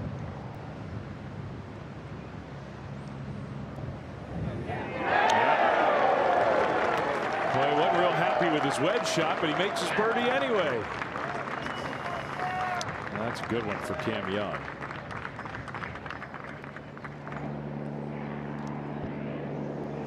And now Smalley for birdie at 4. Already 1 under. Okay, Alex Smalley. Hey, there was a little Alex Smalley chatter coming into the week. There was a little bit. Maybe a first-round leader potential. Gordo. He's got to hit one eventually. JT's birdie putt at 6. Just never fell down.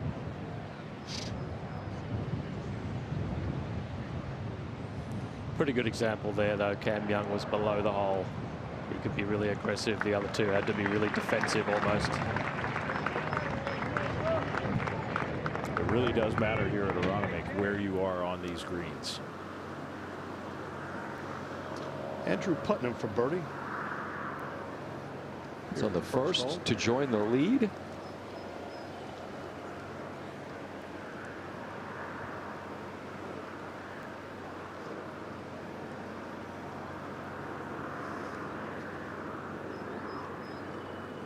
It's an interesting and sort of surprising top of the leaderboard right now. I would agree. Putnam. At the second for Bob McIntyre here at the 7th.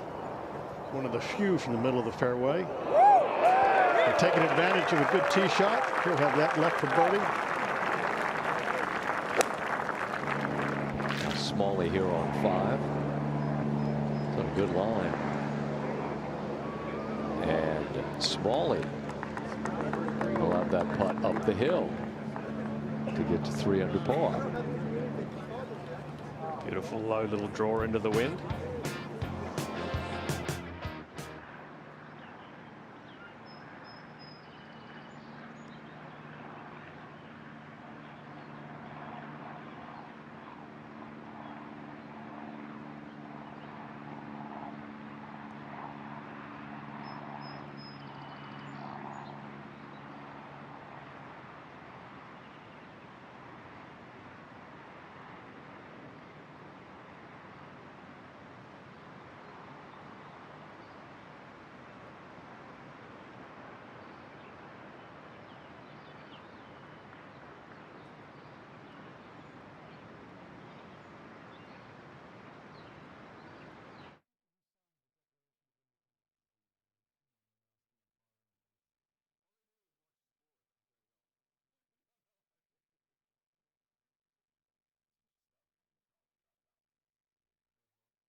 What weighs more?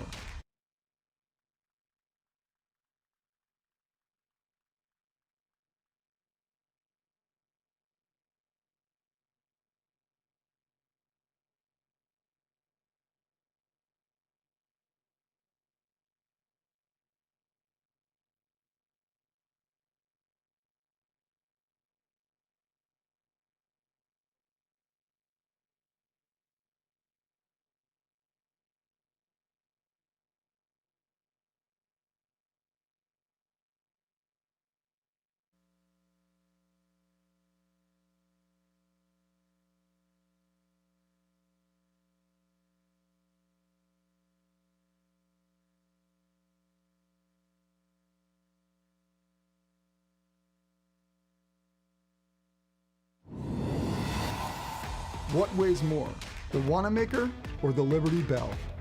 The Wanamaker. The Liberty Bell weighs 2,080 pounds. Oh, Liberty Bell? I was thinking like a little. Never like seen the Liberty Bell up close. The Liberty Bell weighs more. I have no idea what the Liberty Bell is. The Liberty Bell surely weighs more. The Wanamaker Trophy or a bald eagle? The Wanamaker Trophy bald eagles aren't 30 pounds. Wow. That's a little loaded. Birds are really light. There's got to be some bald eagles that weigh less and some maybe more, so I'll say less. The Wanamaker Trophy or a punching bag? A Rocky style punching bag? So not a speed bag, like a full-on bag. A full-on bag is going to weigh more than 32 pounds. Punching bag. On fire with them.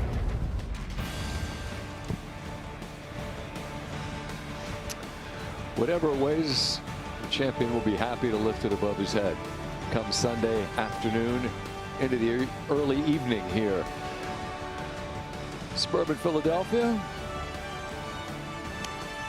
I don't think it weighs more than the blimp. Aerial coverage brought to you by Goodyear Eagle. Fast is in us. It's a chilly and overcast morning after some rain came through overnight. It's supposed to get hot by the weekend here. Oh, over at 7, McIntyre for his birdie after a wonderful second shot, taking advantage of it. Gets him back to +1.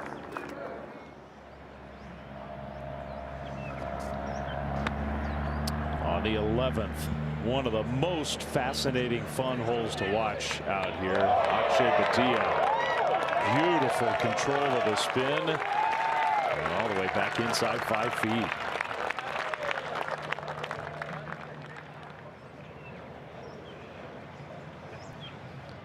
One of the Corebridge Financial team of 20. This is Garrett Sapp. Pours that one in.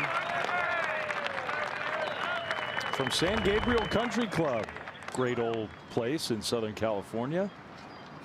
You played there? I guarantee you they are having a good time right now watching Garrett. That's always the cool thing to do. They specialize in fun at San Gabriel. And that the game's meant to be that, but they're cheering on their man as Sapp's giving them reason to raise a glass and cheer. Justin Rose got some problems here, Andy. Yeah, he hit it to the right, and it got right up in between two roots of this tree and ended up, probably would have come back, but there was a bag there, got underneath the bag. He got to spot the ball and move the bag, then he took unplayable. So he'll be playing his third from over here in the right rough. In the meantime, I think Scottie's going to play while Justin's looking at what he's doing. Okay.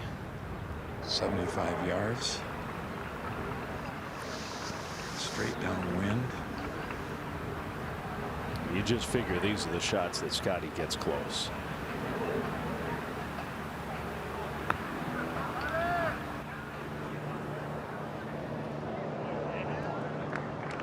That was really, really well played. He wanted to make sure he kept it left of the hole so he could putt up the hill just a little bit firmer, but that was nice. Yeah, Jeff, you made that point just a moment ago. Try to stay on the lower side of that hole. Keep it under the hole. It feels like at the moment one of the last opportunity holes on the course 6, so you want to hit a good one. All right, Andy, so now Justin Rose is ready to go. Yeah, this is his third coming out of the rough. He's got a decent angle and a lot of green to work with. I think if he can land it's just barely on the front of the green, it should release right to the hole. Maybe get out of here with a par. It's really, really unlucky with the tee shot.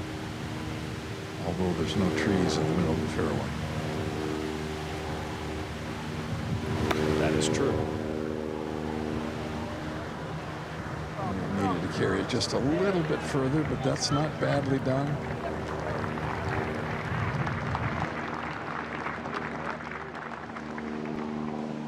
Smalley here to tie the lead. Good spot to putt from. Bang.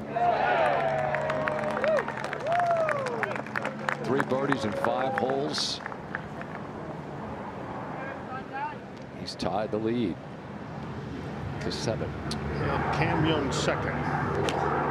Downhill 178.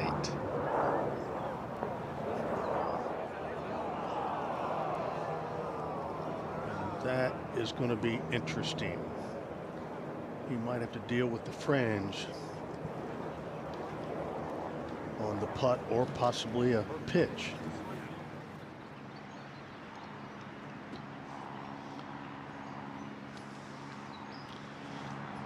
There you see the scoreboard. 4 leaders atop the leaderboard. Are you surprised, Curtis, that someone hadn't gone lower so far? I mean, we've still got a significant amount of golf to be played in this windy Thursday afternoon, but I would have thought someone would have been mid-60s by now. Well, we heard we can only do so much when we walk. We're not playing the golf course. And all week long, everybody was talking about the first 8 or 9 holes, probably the first 9. And even the players are saying you got to get it early. It looks like we're going to hit driver and wedge on the first 7 holes. If that happens, you're going to make a lot of birdies. We have not seen that yet today. It's a major championship meant to be difficult. We're happy to be here outside Philadelphia. Next year, we'll be down in the state of Texas for the first time in more than 60 years. PGA Championship returns to the Dallas-Fort Worth area. Join us next May, the home of the PGA of America in Frisco, Texas. PGAchampionship.com/register to get your tickets to 11. These are the putts, Jeff. Batia to tie for the lead, but even though it's a short putt. It's a short putt, but it's got all your attention here. This is one of the quickest greens in the world. Very steep. With authority. That was a confident putt. That's the putt. The shorter the putt on 11, the better, I think. We've seen a little of everything on that hole today. 7. Thomas second over at 7. Flamed it out to the right. That will be impossible.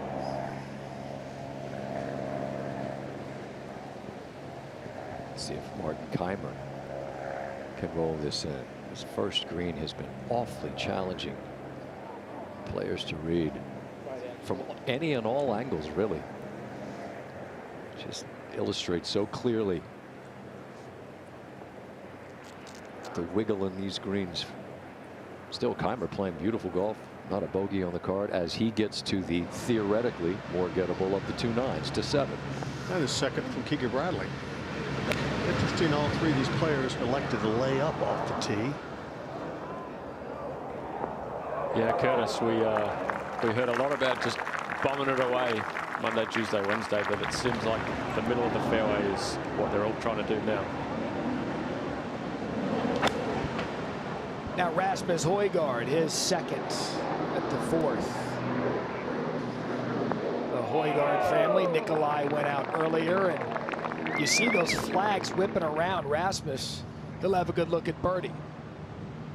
This would be a heck of a par save for Justin Rose.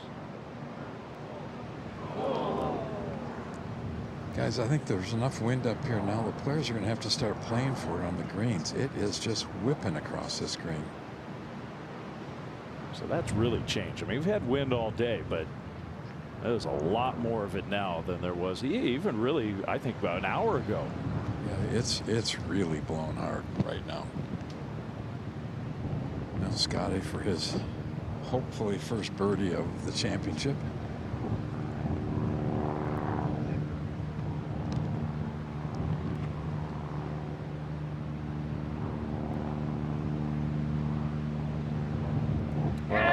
Described that well. He hit a really neat little wedge shot to stay below the hole, and he makes his first birdie as the defending champion. Back to even. Always nice to get that first one on the card. Yeah. And now Shane Lowry's tee shot at the hardest hole of the course, the par 3 8. 50 pars or better, 51 bogeys or worse. Not only 245 yards, but into the wind. This thing just got more difficult as the afternoon goes on. Now back over at 7. You saw Justin Thomas take a relief.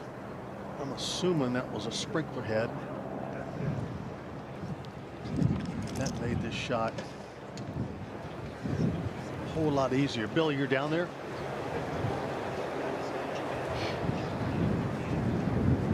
Although this is no bargain at all. Look what he has.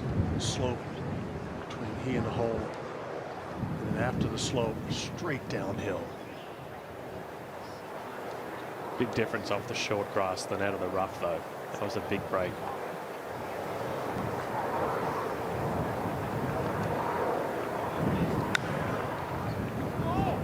Well, he could play it without going through the rough, but still, there you see the slope going down the hill. Starting to see a lot of evidence that missing the green on the wrong side.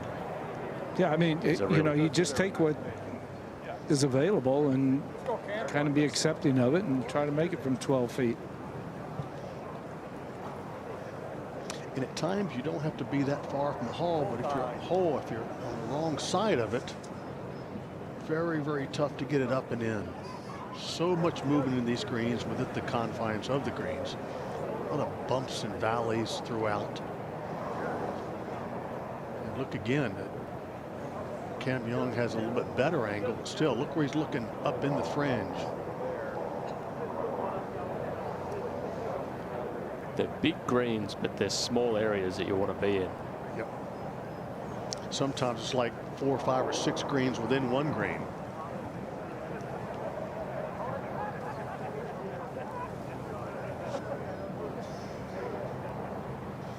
Man has busted out this year with victories.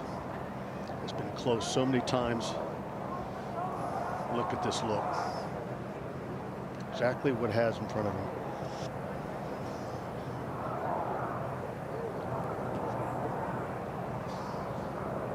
Direction and speed.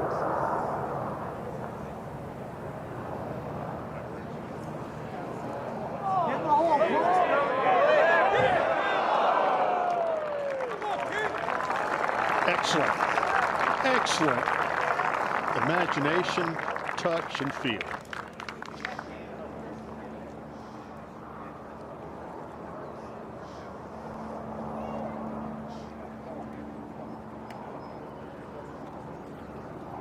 We talked earlier about off the tee at 7.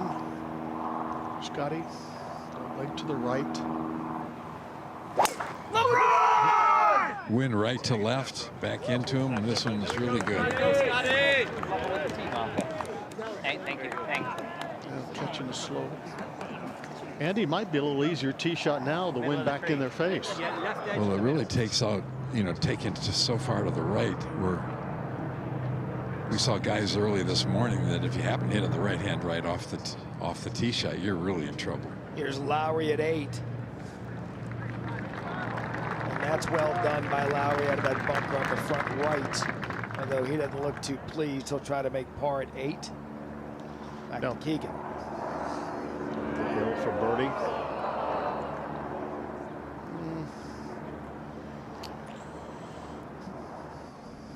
To 2. This is Andrew Putnam. He can make a birdie and tie atop the leaderboard.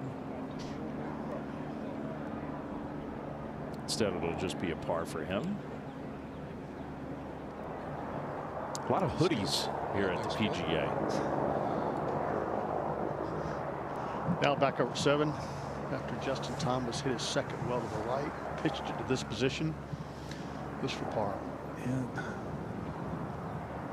made a great save back at the par 3 5th. This would be equally as good.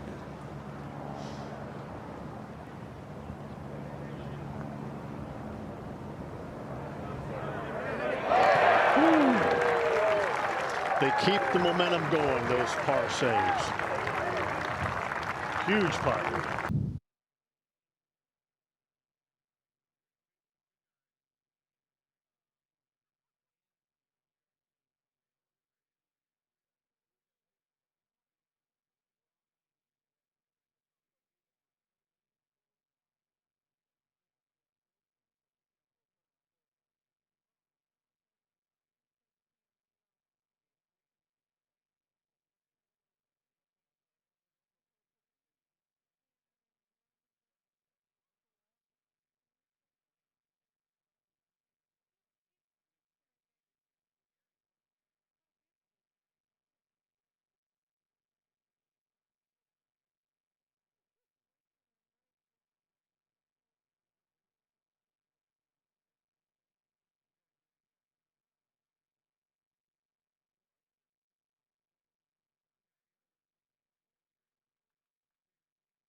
All right, well, let's take a look at our FedEx Cup standings. I don't think it's a shock to anybody that Cameron Young sits atop. Whoa, what a season he's having. Scottie Scheffler, Matt Fitzpatrick ready in this tour season. Back out to the golf course to the 8th. And Lowry to save par. And the 8th hole gets another. The hardest hole on the golf course today to 6. Playing really well, trying to take advantage of this birdie hole. Looked like he was a long way further back than everyone else. Way farther back. Light it up. It's second at 7 for Fitzpatrick. Halfway decent lie. Hole's cut way in the back. I'd like to keep a short left of this hole. Yeah, good shot.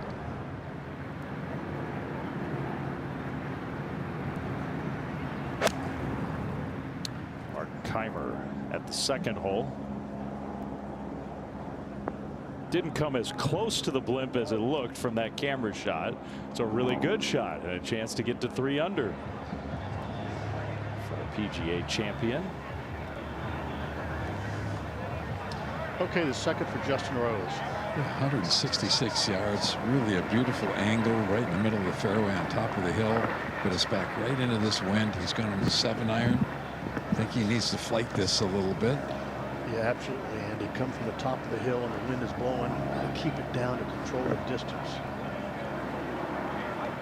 Probably a knockdown 7-iron.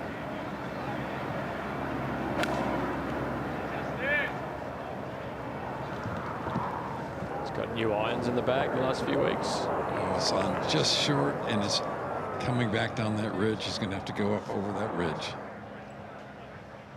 Now we're at 12. Akshay Bhatia. Second shot. Beautiful hole here. Par 4. Down the hill and then back up.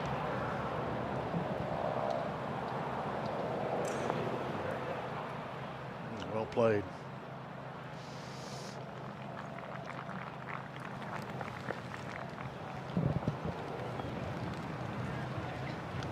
Scottie, the next 157. The wind has just blown as hard as it's been all day. 15, 20 feet short left of this would be just perfect. Right, there's a little valley right in there.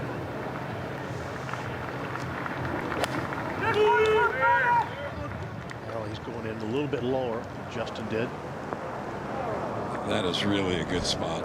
Pretty much a flat, straight putt going up the hill. Hard to judge the distance when you're coming downhill into a wind. Up the hill for a birdie. Comes up a little short. A guy who's never won on the PGA Tour, but playing really well here at this PGA Championship. Co-leader through his first 6 holes.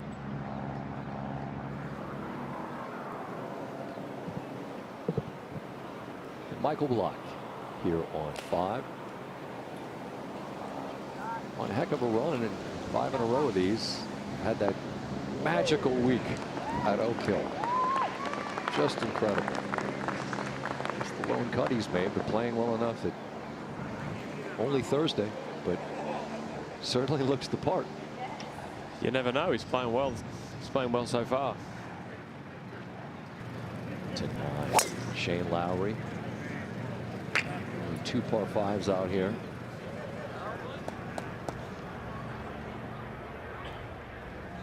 Shane hammers it into the middle of the fairway there.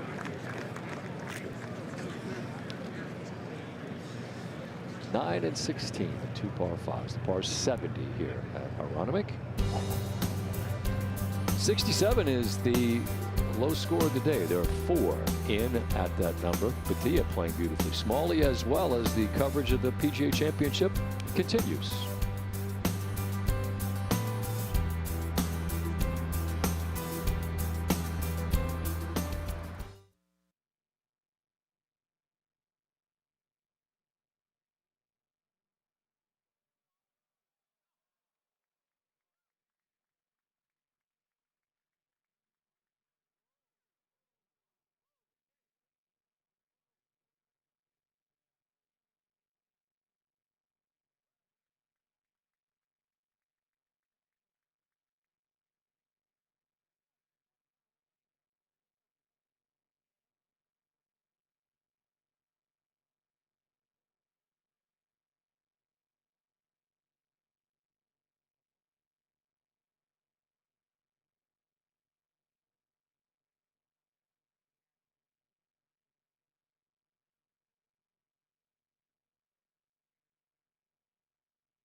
There's no more misunderstood idea in the world of competitive sports than legacy, because it means something different to every man, rooted in long ago ambitions and dreams. I can't tell you what this means to me, an old man. If I say any more, I'm going to have tears in my eyes, really.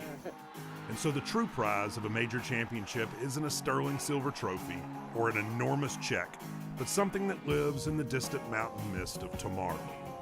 What it means is a mystery, even to the golfer who wins it, and can only be revealed in time.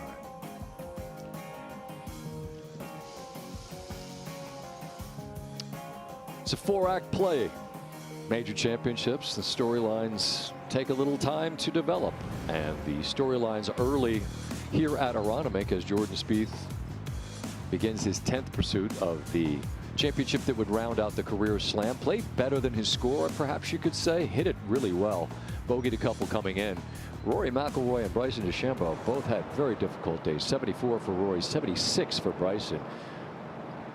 Different story for Akshay. Yep, up the hill for birdie here. Looks very much in control of his game. He's driven it in the fairway, hit a lot of good iron shots. Missed a couple opportunities, but solid round. Now back over 7. Scottie Scheffler up the hill, Andy. Yeah, pretty much right to left all the way. The winds weren't hard enough. It might actually affect the putts on here. He gave it a pretty good rep. He's going to get there. How about that? Yes, sir. That's 2 in a row. Gets him back quickly to even par. Sorry, -1. He wouldn't like me for saying that. Up the hill, firmly hit. So important to keep it below the hole. You don't have to worry about the speed too much and take advantage. He's relentless. We've talked a lot about early in the week how his first round has been a little slow. He's ranked 77th, but look at the second round. And then Saturday and Sunday, he's #1 on tour. You do not want him around the league. We saw the approach shot of Martin Keimer, and he ties atop the leaderboard, gets to 3 under par. Pretty impressive for Martin Keimer, I'd say.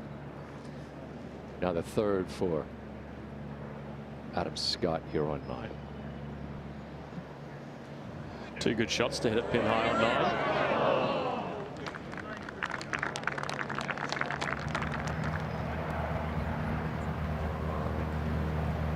To 3. Putman's second shot here. And we've seen all day long flagstick way back right. Nope, it's over. Oh, he got it. Good smart play, using the slope. Well done.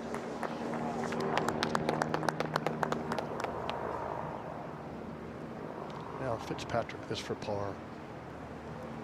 A little bit from his left to right.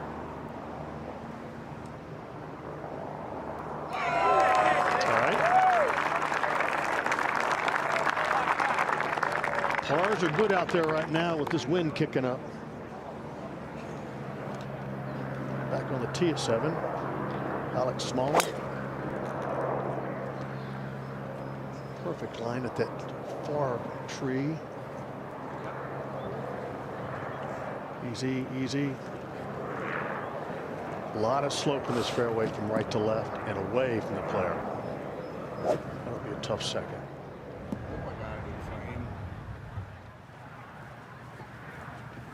To 9. And Shane Lowry. Middle of the fairway.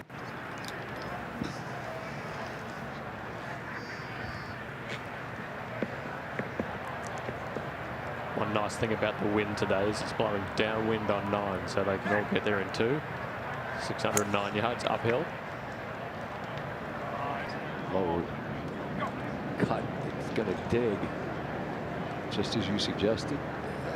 Just come up a step or 2 short. It's a pretty good spot. He'll have all of that green to work with, but that area around that cup is very challenging, as we've seen all day. Doesn't matter how close you are. There aren't a whole lot of gimmies. Yeah, I heard Keith talking about how hard it was to read around the hole there. Morikawa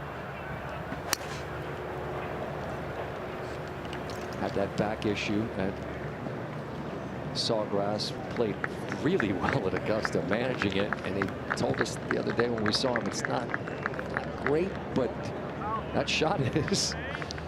Great shot there, great opportunity. Now block for birdie. Mission Viejo. What do you got to say? Lockie's in the building. He's enjoying every bit of his journey, as he should. Yes, he should. I agree. Look, he's become somehow this polarizing figure in the game. I have friends that love the game, and some of them are like, "Ah, that's great." Others have had enough. And it's like, what do you want, man? He's entertaining, and he's playing well right now. Lead into it. Just a shot off the lead. You see the traffic jam here at 8.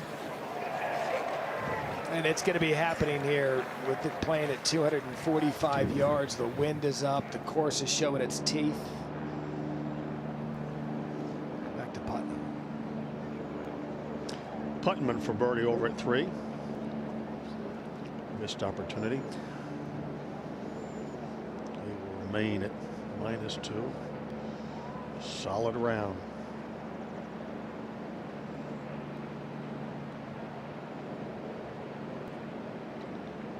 A lot of conservative looks out there today. That black on kind of a dark green, and Scottie Scheffler with black on khaki, and Akshay with brown on black. As he tees off on the 13th. It's been a mixed bag, Ogilvy, for some of the guys. They'll either be aggressive or they'll lay back. Well, it's starting to look like the fairway is the best spot to be. You can spin the ball coming in the green and have some opportunity to leave the ball under the hole. Batia, one of 3 players in this afternoon wave, tied for the lead at 3 under. There's 7 of them. So now you have to wait in this corridor of the course, as we've explained. He had to wait over at 10. That's the green just next to 8, so he's able to get in for par. But again, there's so many areas here at Aronimink where you're adjoining either a tee box or another green, and so players have had to communicate throughout. So here's a look at 8 and 9 with what they're doing. It's going to be fascinating as we come down the stretch, because 8, the toughest hole in the course, 9, the easiest. So whatever you give up on 8, you can get right back on the par 5 9th as we go to the tee at 8.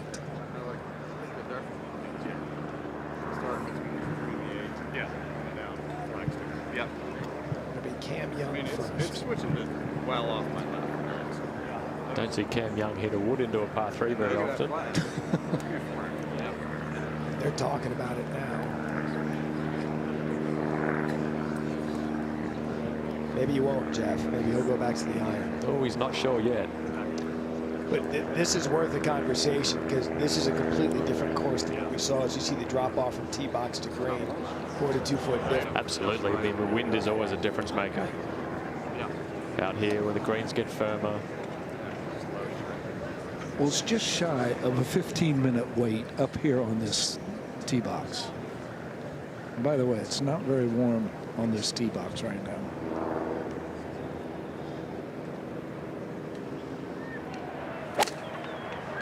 So about to be a 2-group wait. That one headed left. That's a good shot. He's got a mile left for par, or for birdie rather.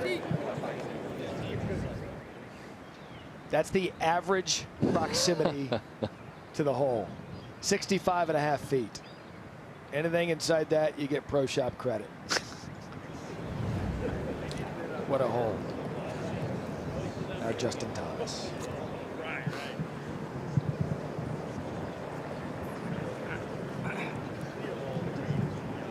I don't see any way he can flight this. That tee's just so high up in the air, isn't it, Billy? Yes. I mean, you're looking straight down at place 11 yards down the hill into the wind. This better come out of the center of the club face.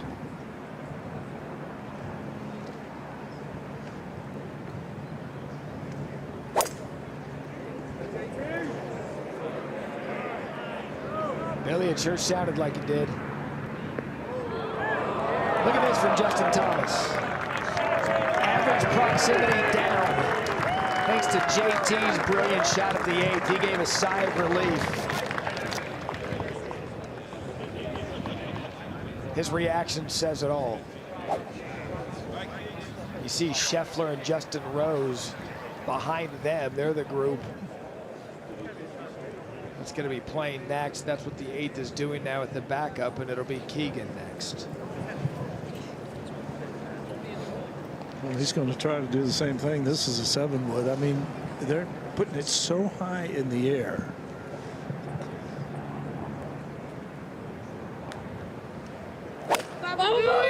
Can he best Justin Thomas is 6 feet 2 inches, which is the closest of the day. It's the same looking kind of shot.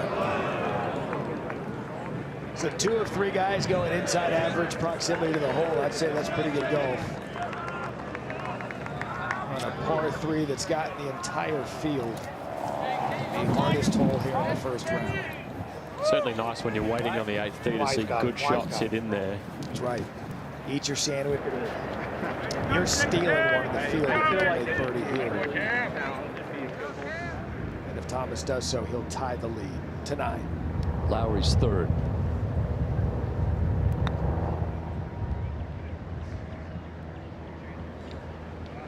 That's well done. Well done. Shane Lowry. Spectacular.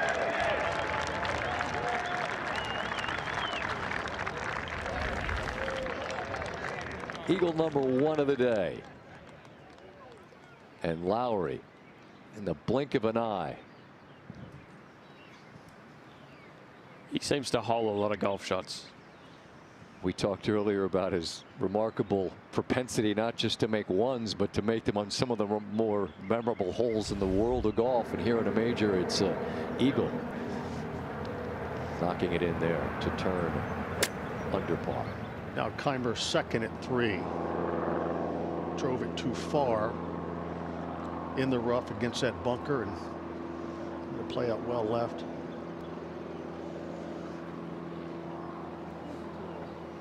He'll have plenty of work left.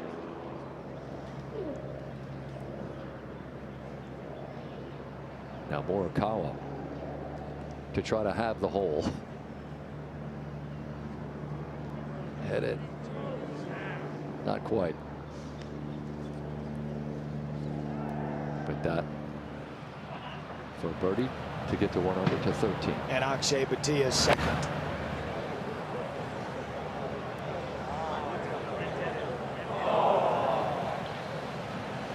And that's a mistake on the short par 3 from where he was off the tee.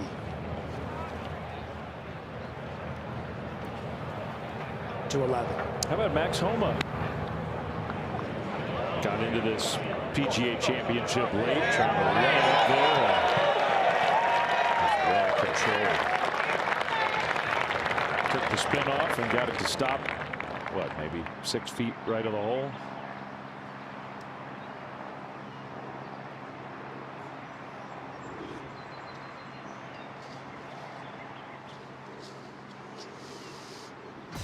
.174 bunkers at Aronimink, and you can see most of them there from high up above. It's a really interesting and different leaderboard with the likes of 2010 PGA champion Martin Keimer, 21-year-old Aldrich Potgieter, who got in early with a 67. Andrew Putnam out there playing well. Scheffler's into red figures. He's 1 under par. Jordan Spieth scored today. Garrick Higo was late to the first tee, shot 69 anyway in his first round. Luke Donald, Ryder Cup captain, he's under par with 7 holes to play. Colin Morikawa, who is at even par, about to get to red figures. Now Bhatia from that front bunker. Well, he made up for the mistake.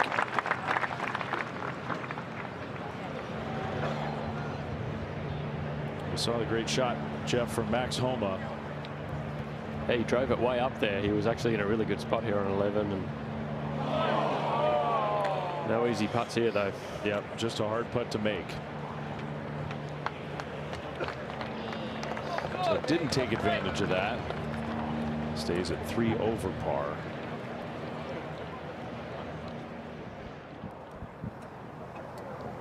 One of those at 3 under par at the 7th. Smalley putting up the hill, kind of similar to the Scottie Scheffler putt that we saw him make a few minutes ago.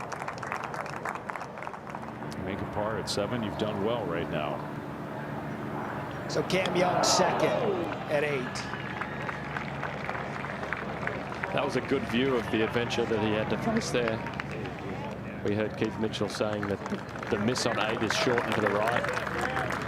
Billy, all things considered, not bad there for Cam, but you see the group waiting on the tee. It's going to be one of the more notable traffic jams. Although it's cool, windy, it's still good enough time for snack time as you now Keegan Bradley. Kind of a back foot, just try to get as much of the ball as you can. Missed just a moment ago.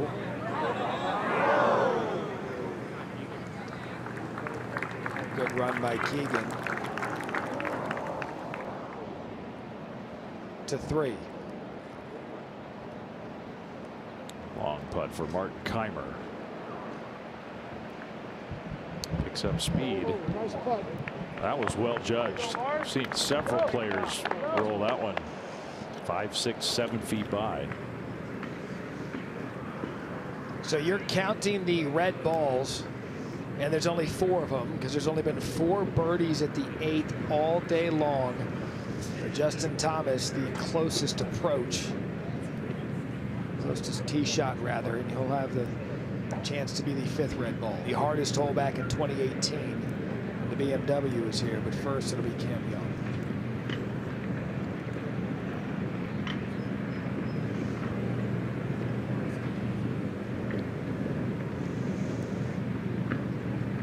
Certainly appears to be kind of a left edge, maybe inside left edge putt.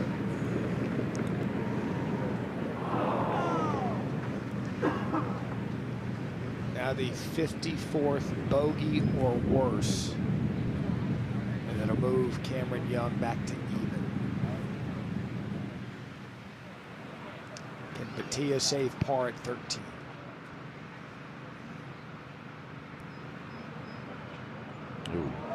See it off the face. That thing was headed left, so Batia dropped to 2 under. 1 shot off the lead.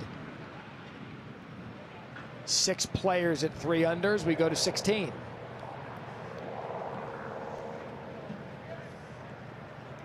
And this, the second of the par 5s. This is Travis Smith, eagle. How about it? They're flying in from all over the place. Gets back to even. Blink of an eye. Smith in his first ever PGA Championship, now to 8. And Justin Thomas to tie the lead at 8.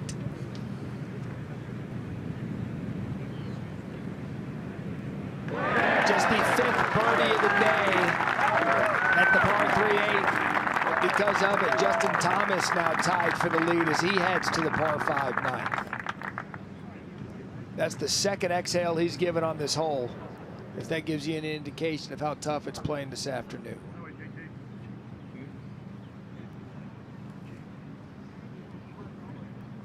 Keegan Bradley aim points his way to try to get up and down. He's keeping an eye over there. Again, this is an area where there's a lot of traffic. So he wants to wait. He'll give it another walk, Billy. Well, it's one that you're certainly going to give your full attention because it's got a little speed in this. That distance on the other side of the hole, going right back up the hill. This pretty much going down the hill and down breeze.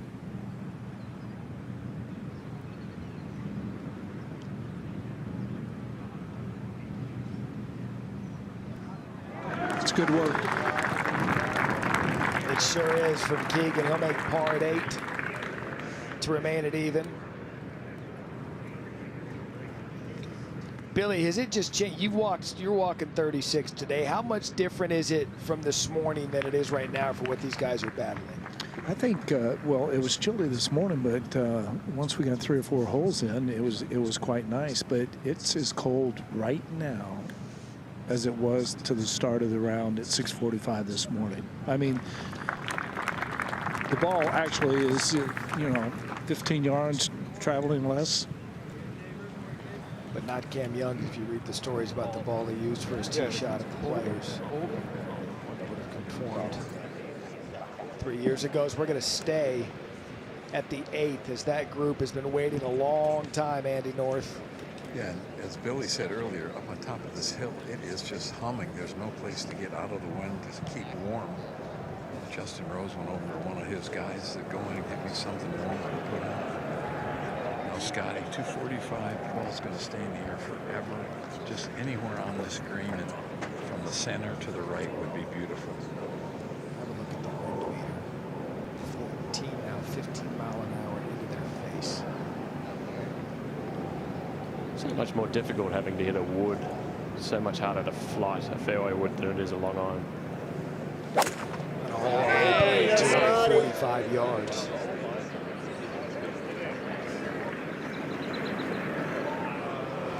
Just joining our coverage, some of the conversation throughout the practice round. The caddies saying that this, quite frankly, isn't a green for a 245-yard tee shot.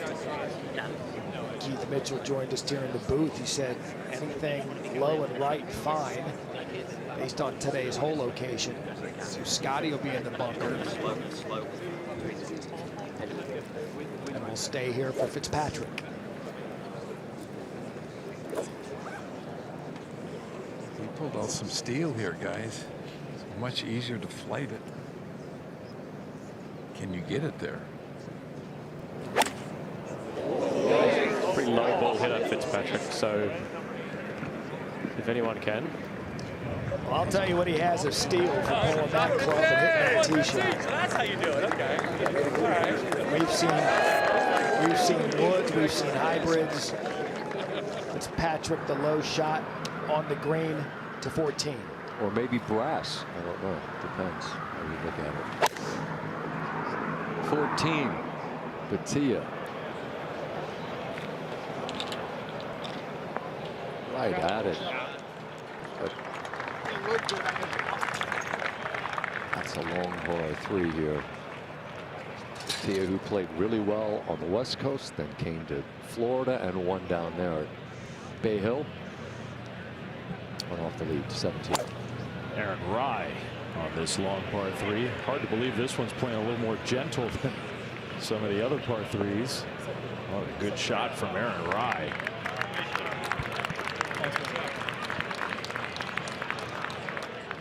Good birdie chance there to 9. Fleetwood's third.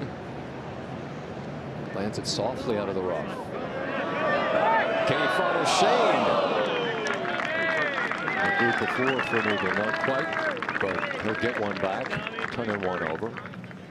And now Thomas had the micro discectomy in November. Another good tee shot here. Worked his way back into shape, into playing form, and here in a giant log jam atop the leaderboard. The tournament he's already won twice. Thomas playing the par 5 ninth. An opportunity certainly to make birdie and turn with the lead as we will continue our coverage of the first round of 108th playing of the PGA Championship. It's not an easy feat to kind of filter down to 20 and be here, and it's something that, you know, we appreciate with Corebridge and the PGA of America giving us these opportunities, because literally we're fulfilling a dream. It's the top of the dream pool. It's actually really hard to explain, you know, words just don't do it justice. You almost got to feel it to believe it. Hello, how are you? What's up, man? It has been a little different. Get my own parking spot, which is pretty cool. I think the whole experience of just having my family here, and actually as I was practicing, I kept hearing da da da da da, and I turned around and they told me I got Scheffler's autograph, so it was pretty important for them to tell me that. These are my daughters. They designed my golf balls. This one says Bryce is #1, and it goes a lot farther, I can tell you that, with their love on it for sure. Yeah, it's just a good reminder of what matters. Good luck this week. Thank you. That's what makes this week extra special, is you can change your life in just a week.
I think it's tough with the amount of slope that's on these greens.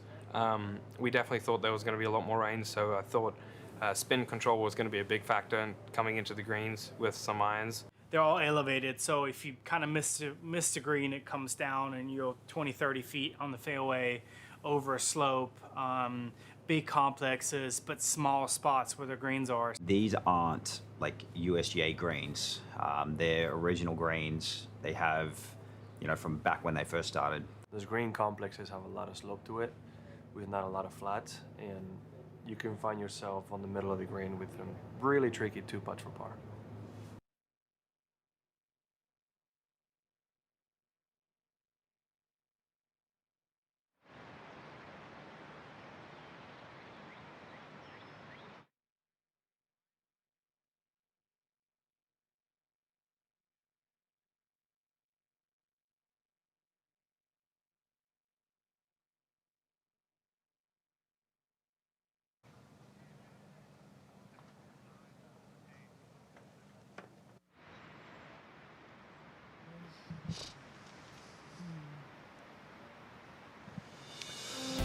We're back, Newtown Square, Pennsylvania, first round of the 108th PGA Championship. Justin Thomas playing one of the 2 par 5s, the 9th, the chance to move to 4 under. We thought we might see something lower, as we typically do in the first round of a major championship. As you peruse the leaderboard, Scottie Scheffler among those out there at 1 under par as this first round continues. But some thoughts of the men who have finished their rounds, explaining the challenge once you reach these greens. I think it's tough with the amount of slope that's on these greens. We definitely thought there was going to be a lot more rain, so I thought spin control was going to be a big factor in coming into the greens with some irons. They're all elevated, so if you kind of miss the green, it comes down and you're 20, 30 feet on the fairway over a slope. Big complexes, but small spots where the greens are. These aren't like USGA greens. They're original greens. They have, from back when they first. You can find yourself on the middle of the green with them really tricky 2-putt for par. Great context from those who have put themselves in position. See, 3 different holes have more 3-putts than birdies. 8, as Matt has been describing throughout the day, so very difficult. Jeff, these greens have quite a bit of bend, and there we see the challenge for Scottie on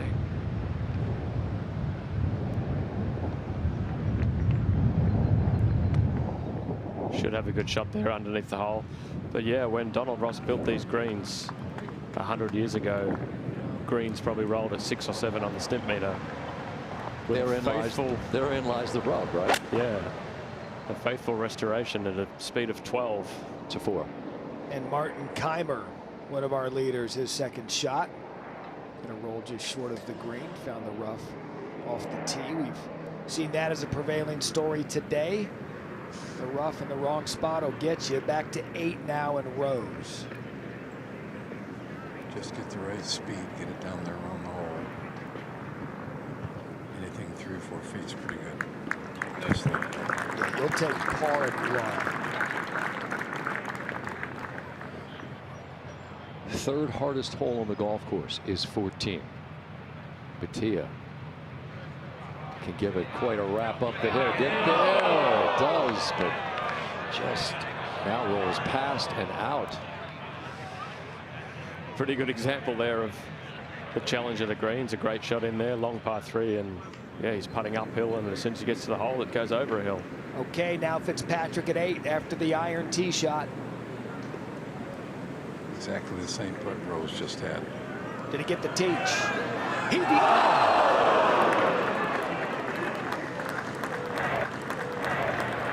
Almost had one of them ahead of him. Thomas here turns that. Yeah, I couldn't tell if it got to the bunker or not. It did not. It did not. It is short of it in the rough. Okay. Yeah, that was a poor shot. A big par save for Scheffler, who strung together 2 consecutive birdies. That's major championship Scottie Scheffler right there. He's able to make par to stay at 1 under as we go now to the 13th. It'll be Max Homa on the tee. And again, decision time now on a hole, Jeff, that we believe at some point of the weekend will seem aggressive, but the layback appears to be a little bit more generous in defining the fairway.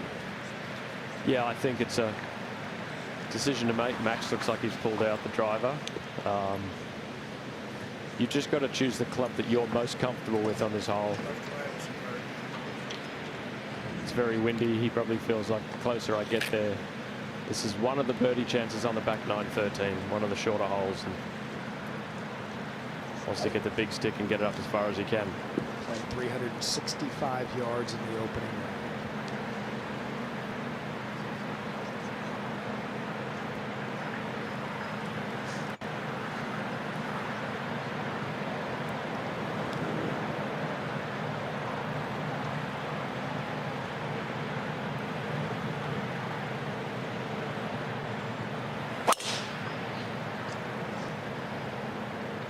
Great view of Max's swing there.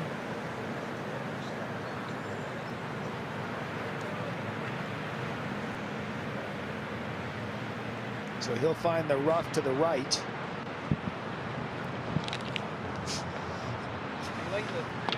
I do. And Jeff, you think that was a good look? Let's take a look at the 13th hole with 5G Solutions from T-Mobile for Business, delivering a reimagined view of Max Homa's swing here at the 13th. Well, these guys all work on their technique a lot, but maybe no one more than Max Homa. He's been chasing the form that he had a few years ago on the range a lot. Hits more balls than anyone I've ever seen. Beautiful looking golf swing. Likes to fade the ball. Works very hard on the range in Scottsdale every week. He runs them out of Titleists every week hitting the drivers. Max Homa. Jeff, do you think he's playing swing too much instead of playing the game? He's in the middle of that transition, trying to work on his game so much. Sometimes you get in your own way. I think so. I always preferred. I mean, when I got stuck on the range, I felt like I started thinking about the swing too much. Get back out the golf course, play with your buddies. It's often when you find it. Shea here. Just as you described, Jeff, a moment ago, had a birdie put on its way, had to give it the pace to get it to the hole, and then it runs away, and that's another shot given up. Back-to-back bogeys for Bhatia. And a look at 9. It's a great look at sort of where they are. 17 tee to their right. There's so much going on in this corner of the golf course. It's not a gigantic property at all. A lot of holes side by side here. Okay. And we're actually crossing holes here on 9 and 17, and creates a bit of a logjam.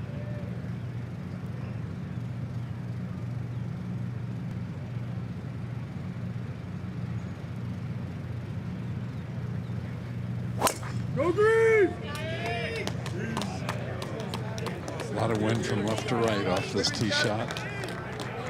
305 over that bunker. What a beautiful shot that was, right in the middle of the fairway. Back-to-back birdies, and then as Matt Berry said correctly, a major championship par save on 8. Those that get forgotten by Sunday, but so important to keeping the momentum here on this Thursday to 8. Let's see what Smalley can do, one of our co-leaders at 8. Find that popular front bunker. As he tries to hang on to that 3 under. Now, Martin Keimer, how unlikely is this? He hasn't had a top 10 finish in a major in 10 years. Dust him off after a decade. Have that for par. Wow, this is a difficult stance for Cam. Oh, downhill and just trying to work it up the hill. How's that, Billy? I mean, the ball is sitting so much downward on that pitch right there, and really kind of down in the grass. See some of the power from Fitzpatrick.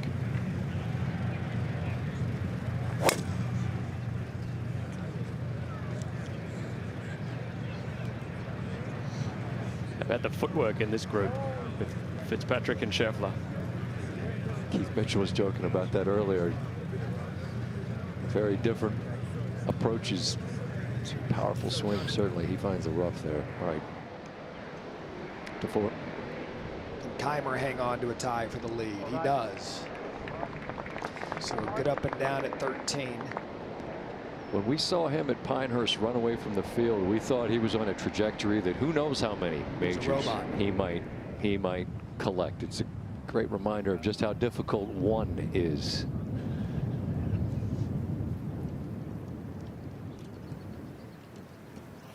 This looks a really tough shot from here. Oh, really tough. He got wrapped up in the rough down the right-hand side, Jeff, and barely cleared the bunkers off the tee that the players see down the right-hand side. It had over 200 yards left, and now 50 or 60 yards. 70 yards and pinched it perfectly. That's classy. I can't tell how good that was.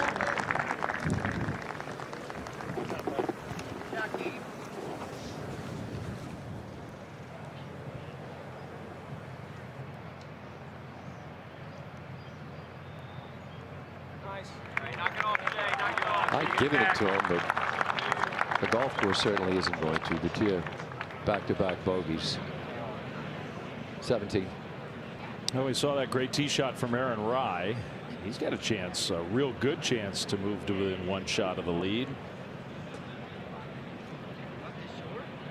It's the second easiest of the par 3s today. 17. Playing 240. Now McIntyre, his second shot at the 10.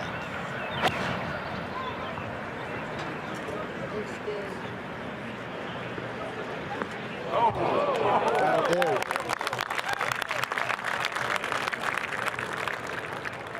And Smalley, one of 7 players tied for the lead.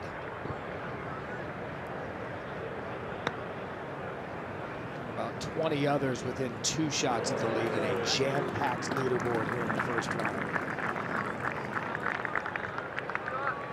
Back to 9.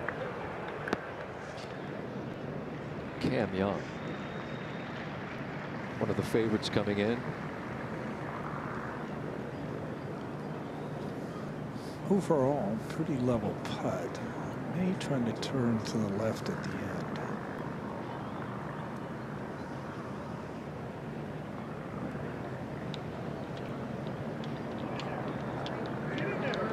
Really good call, Billy. Pretty good putt. Yeah. Speed's been good. I think it's at least, although Keimer's out there playing quite well, but I think it's at least a shot more difficult this afternoon with the strength of the wind. Great look overhead at this green, flatter than most. The flattest, really. And this putt to take the lead in what has been really a brilliant start for Thomas, particularly that last shot we saw with the tee shot on 8 to set up birdie. Yeah, just took a peek over at the 18th. Aaron Rice at the play, but now JT. A little bit different angle, but I still think the ball's going to move, just not as much to the left.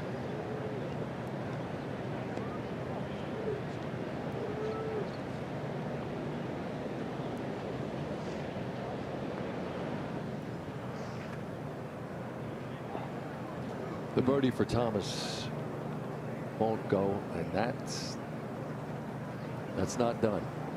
That's more than he wanted left. Keimer on 5.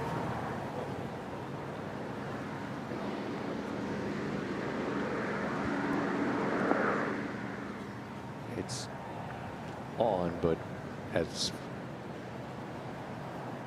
far away as you're likely to find the green and still have a putt for birdie. Now Keegan.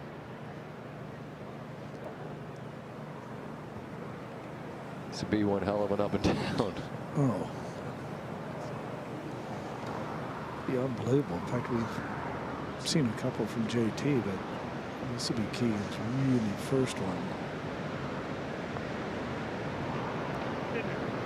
Stay there, stay there.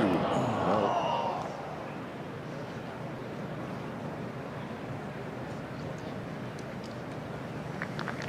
So the easiest hole on the golf course by rank, and Bradley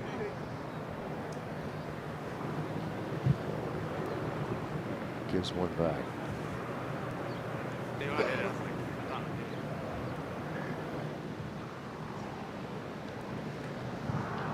Keith Mitchell was with us earlier, and he described just the challenge of this whole location.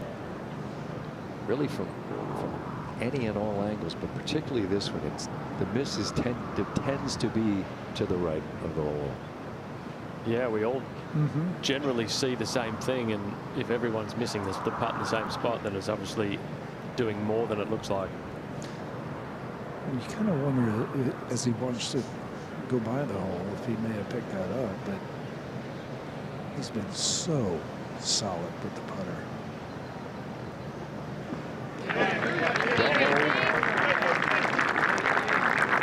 Out in 32, 3 under par. Thomas continues to share the lead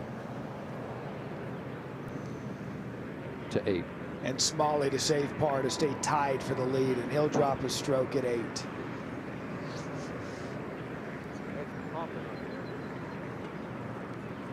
But as of about 4:40 p.m. here in the East, how fun is this? Some 56 players within 3 shots of the lead.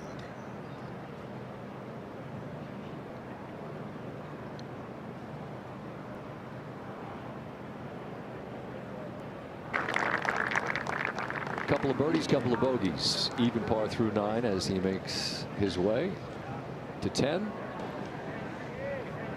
And we'll go back to the fairway with Scottie in the middle of the fairway. Andy?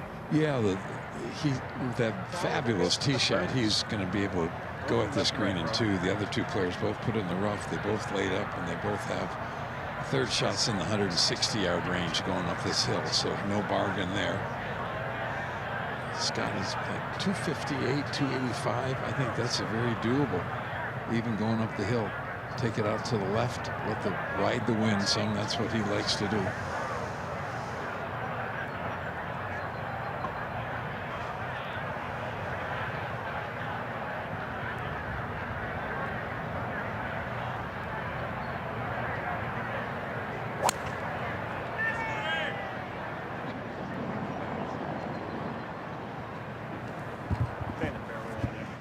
This ball is just short, right of the green. Yeah.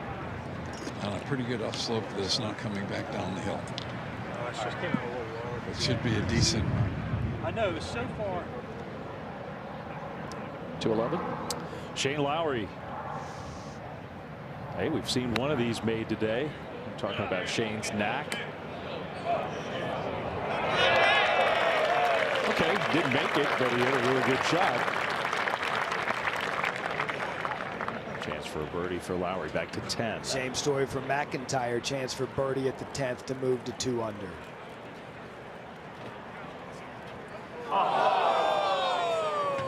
McIntyre wasn't happy with his performance at the Masters. If you look at social media, he may have transposed himself as a gnome. Playing much better here in the first round of 11. Colin Morikawa. Spins that one back. So 3 good shots, 3 birdie chances.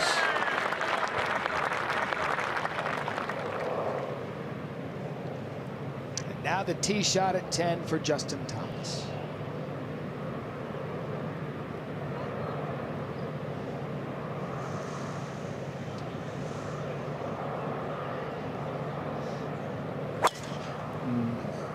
It's a pretty stiff wind back into the player off the right-hand side.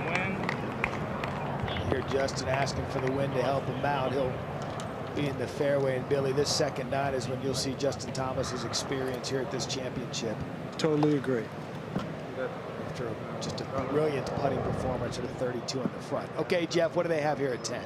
10th hole, pretty strong par 4. You got to drive it up into one of the more slopey greens on the course, actually. Big sort of chipping area to the right with short grass and a big bowl in the middle of the green. And the hole today is cut back right in a really tough spot. Now Cam. Thanks. That's going to be absolutely perfect. It'll take that ridge down the fairway that you just spoke of. And early on in our coverage, we saw this hole get Brooks Koepka. We saw this hole get John Rahm. We saw this hole get Rory McIlroy. And for a while, it was playing as one of the more difficult holes. Down the hill for birdie at 11. This is quick.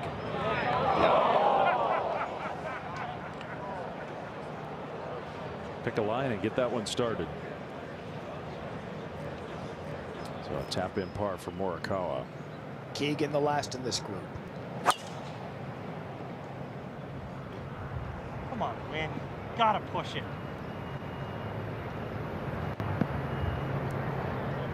It did not push it for Keegan. It'll be in that bunker.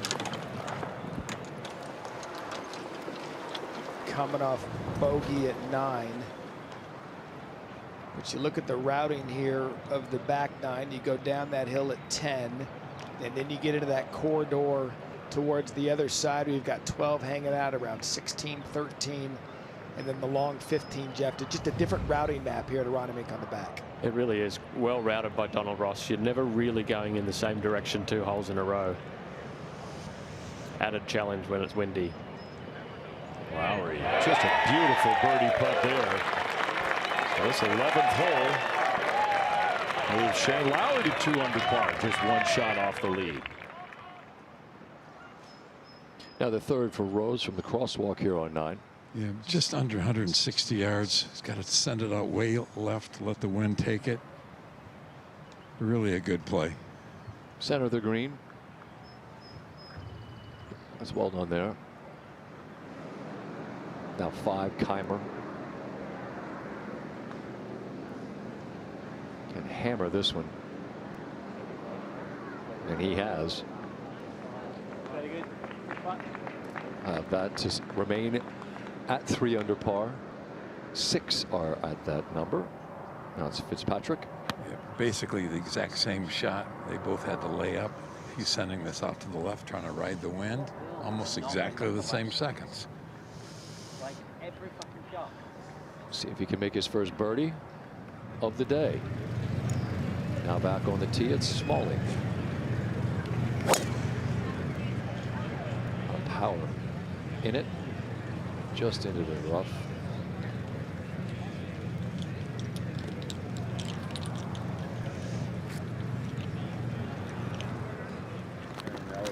Now Scheffler. He's got tons of green to work with. His hole's cut literally 4 steps from the very back edge of the green. All depends on how this ball lands and releases. That's what he's trying to figure out. If you get it back here within 6, 7, 8 feet, that'd be a pretty good shot from there. Just got to be careful not to goose it a little bit and get it to run through the green. Because it's very, very flat back here. Most of these greens slope dramatically from back to front. This one is pretty flat. Thursday's been the round that Scottie's struggled with typically, as we saw earlier. The scoring average on Saturday and Sunday is the lowest on tour. Andy, this is a round where Scottie hasn't been at his most brilliant, and yet he's 1 under, could be 2. Yeah, I think this is really a big pitch here. If you get turn at 2 under, that would be an amazing 9 holes in these tough conditions.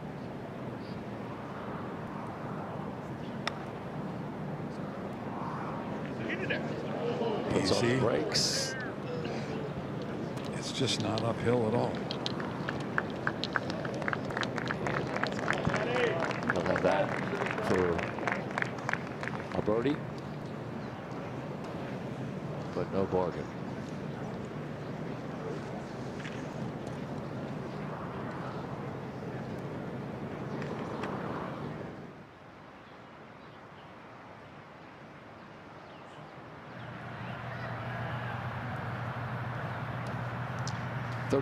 This is the second shot for club professional Ben Kern. He's the general manager at Hickory Hills Golf Club, Grove City, Ohio. This is 3rd major appearance. 1 made cut. 1 brilliant shot. Age 41 is Ben Kern. He's at +3. He'll have a birdie putt to go to +2. Back to 10 and Keegan from the bunker. No, not much here, Matt. Just kind of toss it down the fairway, play for a 3rd. All you can do. Take the medicine and try to get up and down and not lose a stroke there on 10. Back to 5. The par for Keimer. No issues there.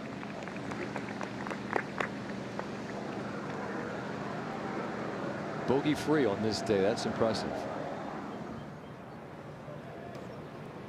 Rose looking for a birdie here on 9. Just rolling it down the hill, expecting it to go from left to right. It is so flat back here around the hole. There's going to be a lot of guys misreading putts here, I think, today. Haven't seen many made, frankly, on this one, Andy. See if Fitzpatrick can break the seal on his round. He got off to such a beautiful start. I mean, he had 2 or 3 really pretty easy birdie opportunities early and didn't get them, and it's been a bit of a struggle. And then he almost made the 60-footer back at the 8th. Yeah, first 3 holes, Andy, he had really position A, wasn't he, on all those greens? Just, he's really fun to watch. I mean, he's so analytical. He knows where he's trying to play. He plays A to B to C as well as anybody. Doesn't get too terribly excited. He knows eventually he'll do what he needs to do. This would be a nice one to make.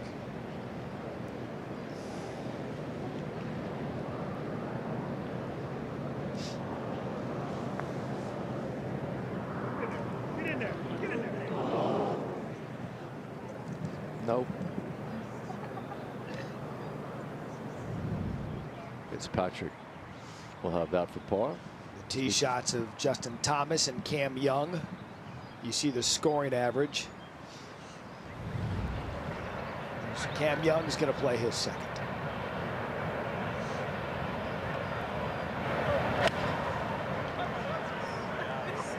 Is that tracing by Top Tracer, brought to you in partnership with Rolex.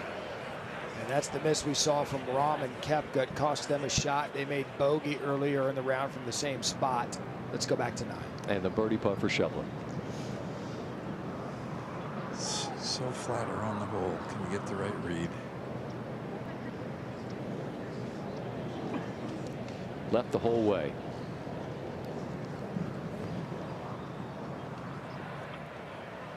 Back to 10. And Justin Thomas.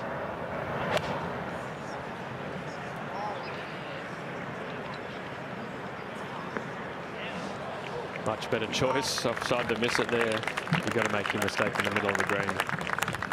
So safely done by JT, tied for the lead at 3 under. Let's move ahead to 11. Chris Goddard up. Missed the fairway. He's in some really thick rough. Grass is 6 inches long and standing tall. That's Ken Brown out there with Chris Goddard up. And is he going to use that ramp? Wow. What a great shot.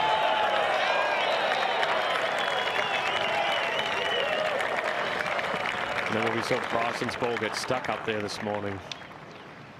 Got her ups come down.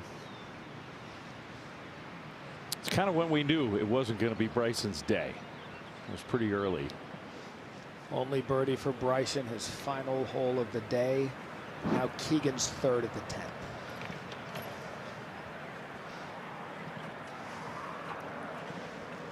And the bunker off the tee. Maybe advance it to this point.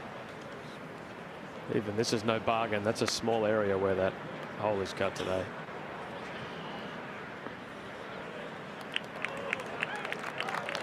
He wasn't happy with it. He'll have some work to not drop another shot. Let's go back to 9. Smalley from that first cut of rough. Take 3 wood in hand. Aggressive choice, but sometimes the wood comes out of this grass better than the iron. Get it moving and chase it. Pretty good shot.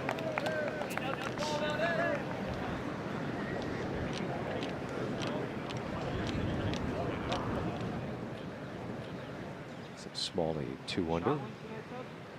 Try to join the group at 3. Scottie and his group have made their way to the 10th. I think I go more than that person just left the shot. Like, see the person in the black. Important tee shot. You saw how difficult it is if you hit it in those bunkers for Keegan. Simplifies the equation a lot if you can hit it on the fairway. A lot of wind on top of this hill.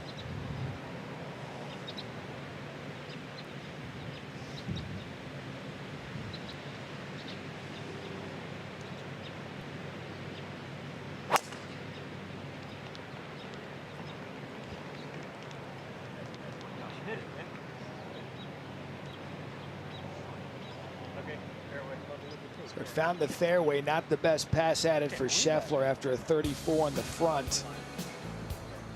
A bit stuck in neutral. Scheffler now the second shot at 6. There's 1 over on the day to this point. You heard Andy call this when he made the shot. He played a perfect shot to keep it below the hole. An uphill left to right putt. He made birdie to get back to even par. Now it's 7. This one you thought Scottie was going to get a little bit of a run. The long birdie putt to move to red figures at 1 under.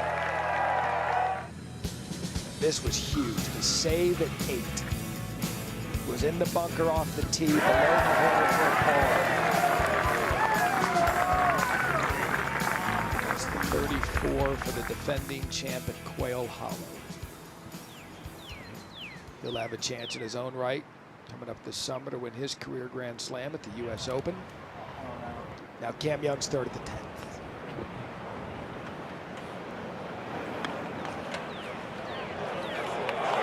Really well done there. Oh, how tidy is that? Crafty shot for the Players' Champion.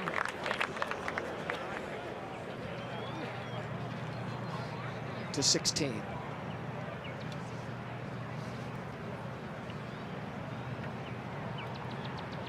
This is Ballin for birdie on 16. And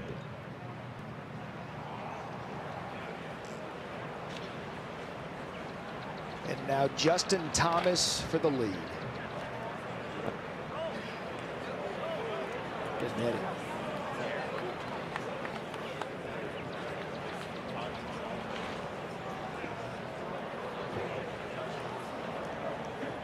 His experience showed there on the front 9. There's some of those safe putts that he had. Clean card on the front. To 11. Got her up.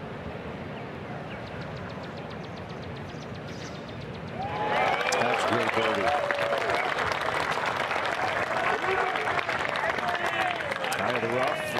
Nice shot. Used the backstop. Spun it back to the hole.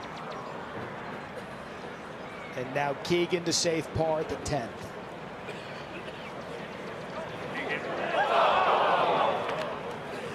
So he gave it a run, but he'll drop one at 10 after the errant tee shot in the bunker.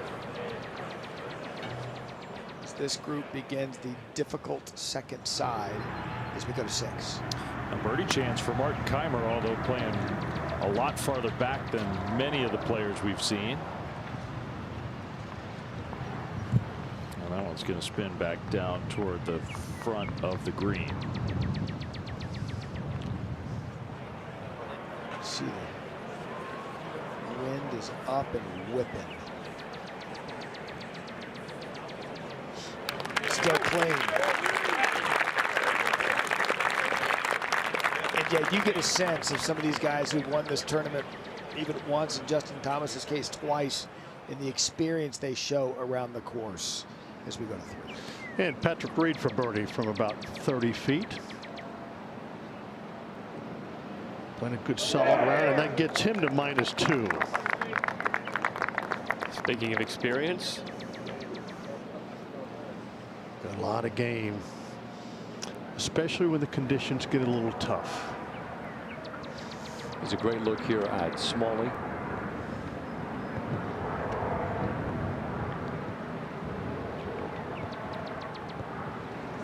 Trying to get up and down to join the group at 3 under par.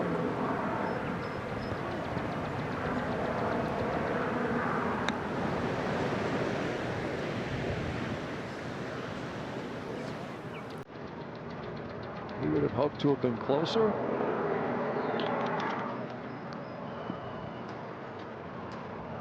But still a chance to join the 6 players 3 under par. Thomas and Keimer, winners of this event, still playing their first round, as coverage will continue on the other side of this Sports Center update as we are here, Newtown Square, Pennsylvania, first round of the PGA Championship.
Well, it's late afternoon here in the Philadelphia area, and our aerial coverage brought to you by Goodyear Eagle. Fast is in us. We told you it's a great sports town. The big league teams, the Phillies over in downtown, and then some little league ball. It's a pretty deep fence for the little guys. I love that shot. Out to 10, Scottie Scheffler. And his birdie attempt. Down through a valley, then back up the hill. Scottie Scheffler. Now one shot off the lead after a birdie at 10. So he didn't get one in the par 5 ninth.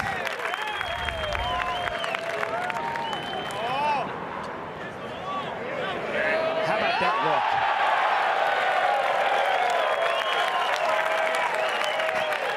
It was only a matter of time. And now to 13, and Adam Scott, his third out of the ball. Okay, we're going to do this now. So from Scottie to Adam Scott, a hole out of the bunker to move the 1 under. Your turn, number 9. Keep them coming. Smalley to tie the lead. The birdie train ran out of steam.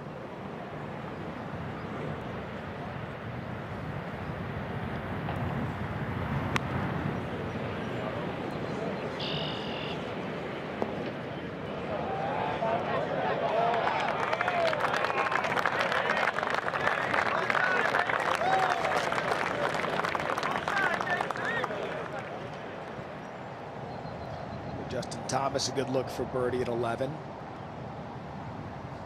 to 6. That's Martin Keimer. Continues to play well. Hasn't made a bogey. Tied for the lead. And here's Corey Connors for birdie at the 13th. And a share of the lead, making another player at 3 under par. So the back half of our coverage starting to show some scores.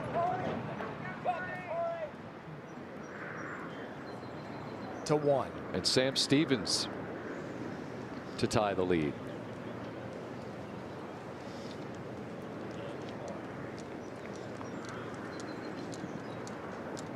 Sam in his 3rd PGA Championship appearance.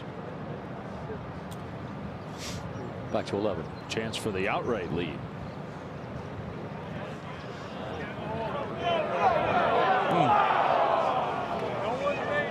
Hard to be aggressive with those.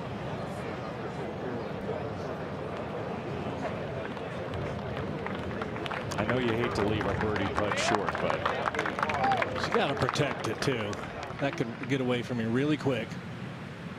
all right, so now Scheffler on the tee at 11. Straight downwind. Bunker shouldn't be a problem. This guy, sunshine, Scottie Scheffler. Push that one a little bit. Yeah. Nice, Scottie.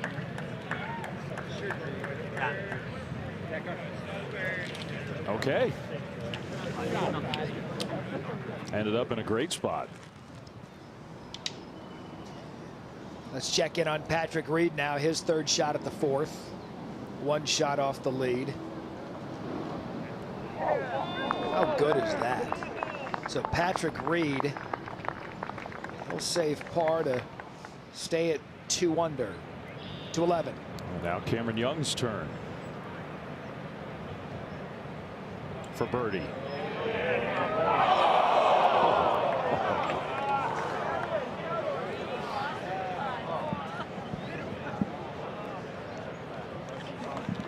Almost seemed impossible that that one didn't go in.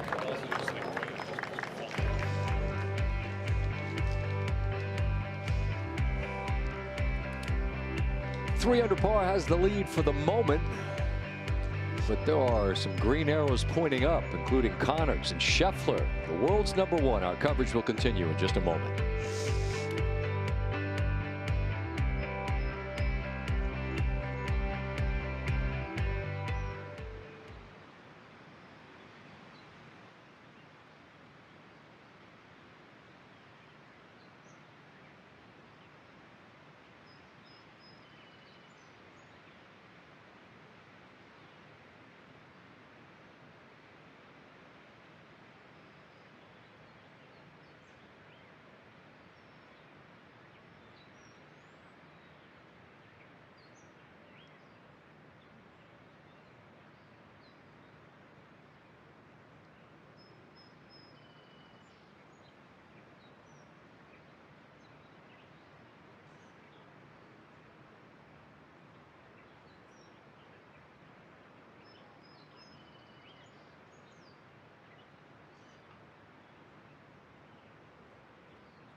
PGA Junior League is bringing friends, families, and communities together through golf, all with expert PGA and LPGA coaching. Find a team near you at PGAJRLeague.com.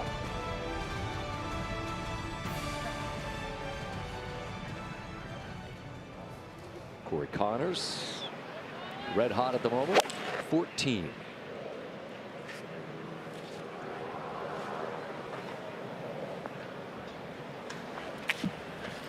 Middle of the green. 14 has surrendered 5 birdies on the day. Take that before you hit. Thomas on the 12th tee. What a good looking hole this is. Easy. Even the first cut sinks right to the bottom.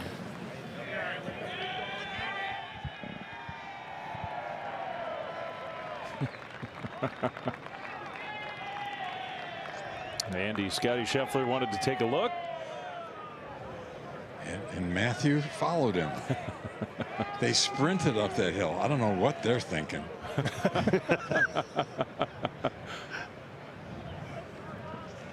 But how good were those 3 drives? You couldn't walk out here and drop them any better. Perfect spots.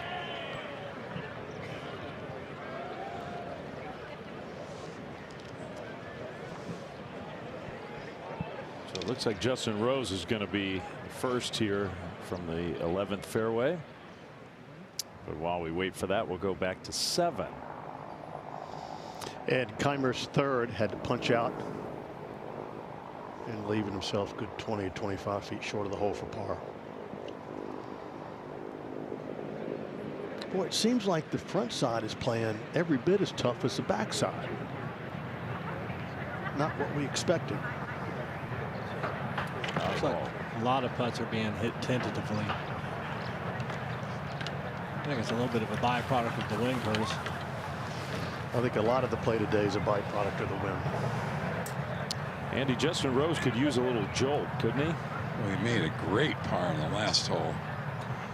Just not a lot of stuff. It's hard to get the ball close enough to make birdies. I mean, 2 of Scottie's have been from 25, 30 feet. We've seen this shot all day long, how difficult it is. Justin's coming in there low, trying to skid it up the hill. Nice bounce. Now control. A foot too short.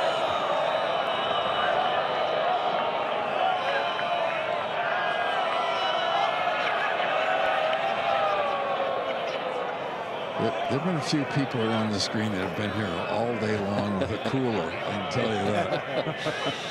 It might be the most fun hole to watch here at Aronimink. But this is where I'd come sit. I can tell you that. Yeah, it's entertaining.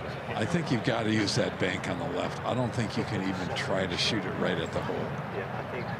The only way you can really have something bad happen is come up short and have it go back down toward the front. Gives you a little idea of how steep that hill is.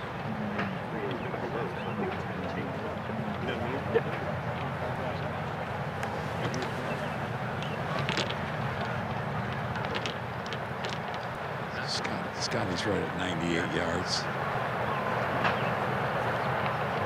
And I think it's getting firm enough. If you carry it all the way up past the hole, you're going to have a lot of spin on it to keep it from going over the green. Downwind.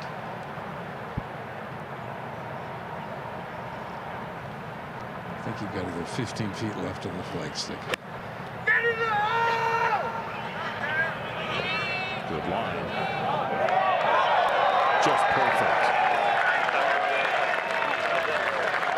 Just continues to marvel in control of his wedges, control of his distance. Now back over Keimer after driving in poorly. This for par.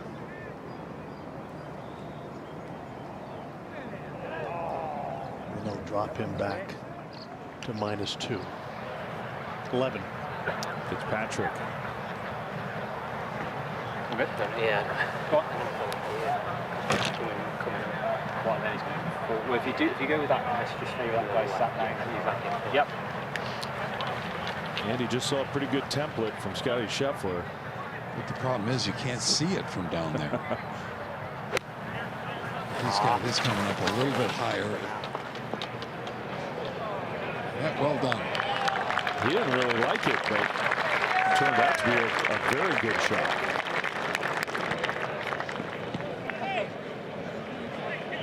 So 2 good birdie chances and 1 long uphill birdie putt.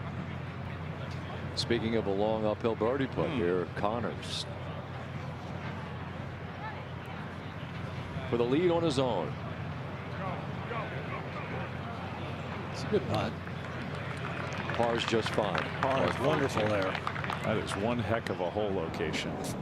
3rd hardest hole on the golf course. To 2. Aaron Rye. Just 123 yards, and he hits it in tight. He is spectacular in first rounds of majors. This would be, if he continues on this path and shoots around under par, he's 7 of the last 9 first rounds of majors he's been under par. Wow.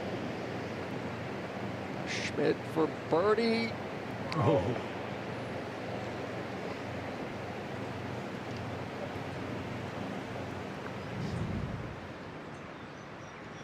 Can't make it. All right, here's the great look at this green on 11. It's remarkable. Yeah, and we haven't had a single 3-putt. Now we're looking at 3-putt percentage here from where Fitzpatrick and Scheffler are, and meanwhile 35% of the players who've been down where Justin Rose is have 3-putted.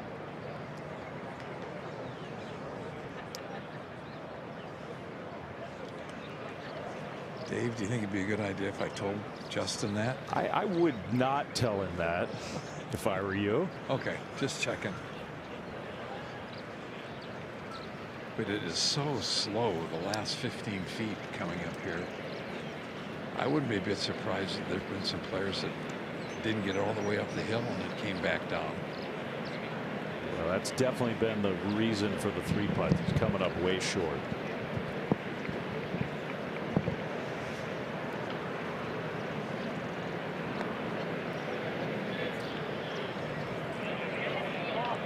Really, by the standards of most of the putts we've seen from down there, that's decent. And that's still 5 or 6 feet short.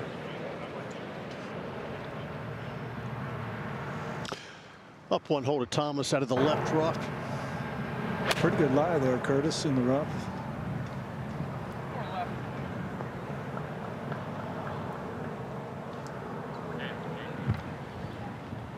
That's pretty well done.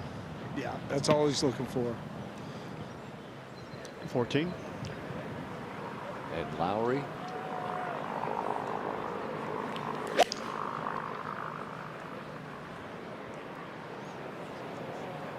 Well bunkered left, and this is heading that way. Right here, okay. And that whole location is really diabolical. It doesn't look fun, that one. That's all you want and then some. Back to 11. You couldn't have put it in a better spot to make it. Just a little right to lefter. Fairly level. Just on inside of 12 feet. After 10 pars in a row, gentlemen, I'm going out on a limb. I think he's making this one. Cam Young's putt from similar spot kind of ran out of steam. Well, the last 3 or 4 feet are actually back up the hill. That's why this is so much easier. Scottie's putt is super fast coming his direction.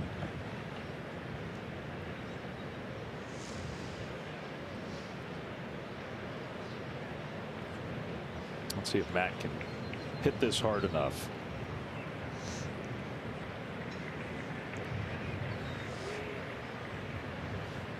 As Andy said, it's been all pars today.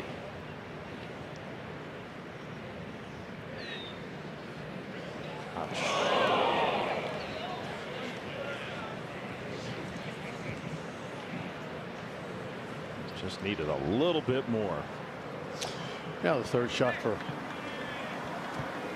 shot, I'm sorry, for Cam Young. Billy? No.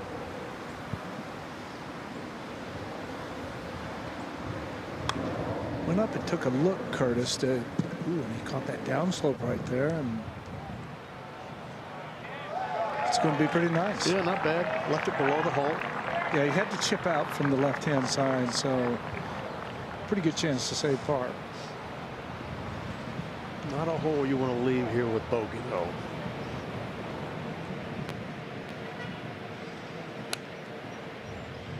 You see on the practice tee. Saw him at Augusta doing this. Went late on the practice tee and a lot of iron shots. No TrackMan, no anything. Just practice, he and the 7-iron. All right, Andy, here's that fast putt for Scheffler. Sliding from his left to right, wind helping. Oh, caught the edge. Guess who's tied for the lead? Could be bad news for everybody else. His struggles in opening rounds of these majors and really events all year. That's back-to-back birdies at 10 and 11 for Scheffler.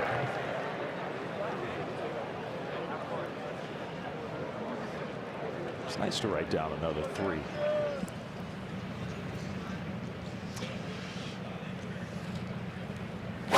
Connor's over in the big par 4. We talked earlier, the longest hole in major championship history, 546 yards. Only playing 529 today, so much easier. Giving it a break. Lowry to give this a thump.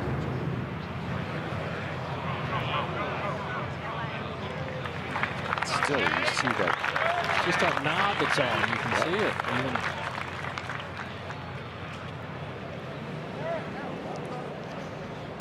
It's 11.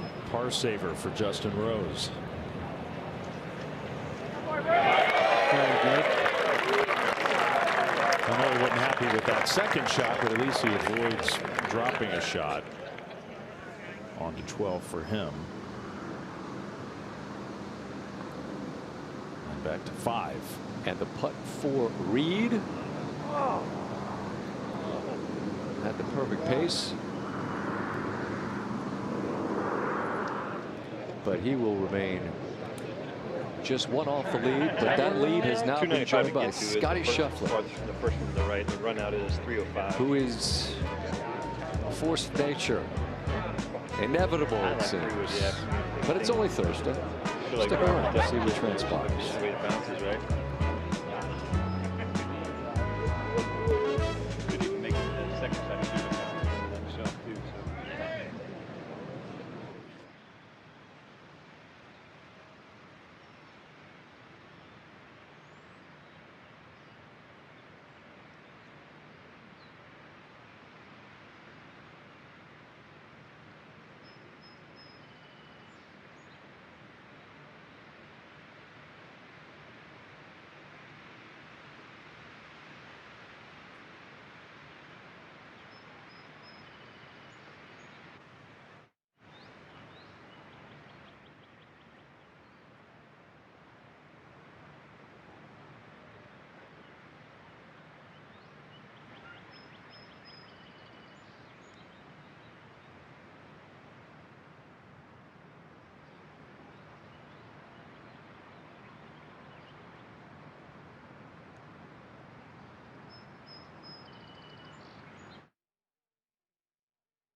Young to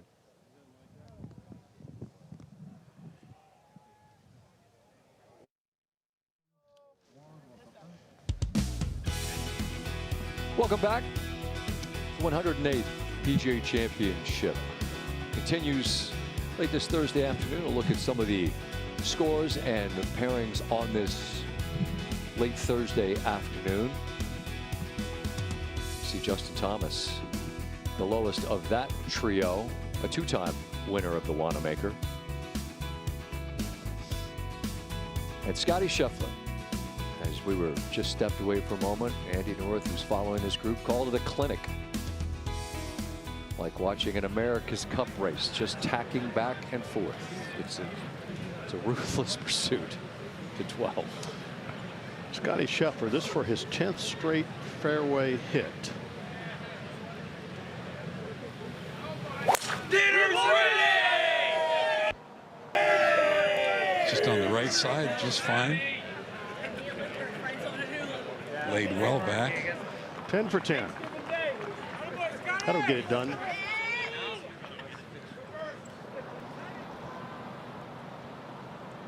Now up on the green.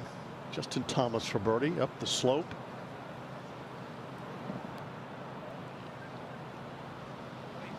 All right. Can't be unhappy with par after dropping it in the left rough. 14.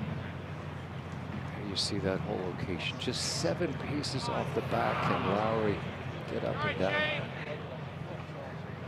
No, he was a little flustered with that one. Muttering instantly. All right. Corey Connors over at 15. Rough got him, it looked like. Just grabs that hosel and closes it up. Ball goes hot, low, and left.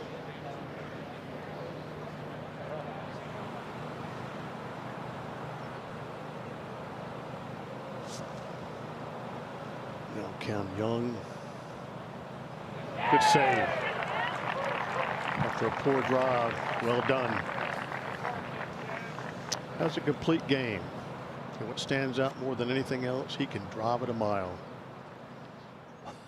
There you go. Speaking of driving. Nice ride. Jeez, that's, you know.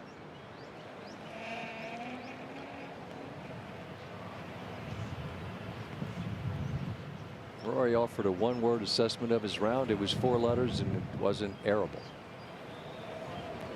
He was frustrated.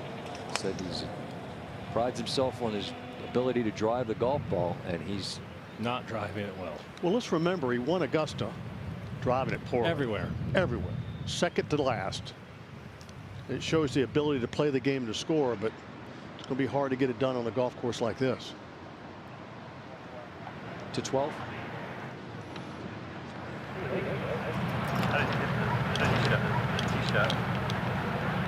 Pretty solid. It looks like it's pretty going back up. Yeah, kind of. I was gonna say, just win a bucket number.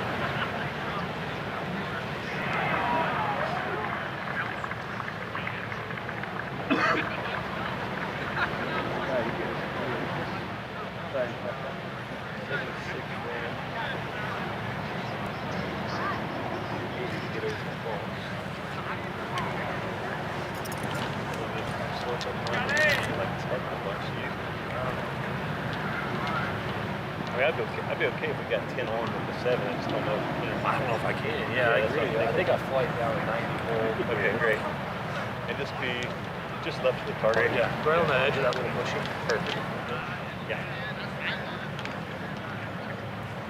Okay, you couldn't hear a lot. There's a lot of discussion. Flag stick 5 paces from the left edge of the green and wind coming from the right, so that'll make this shot a little bit easier.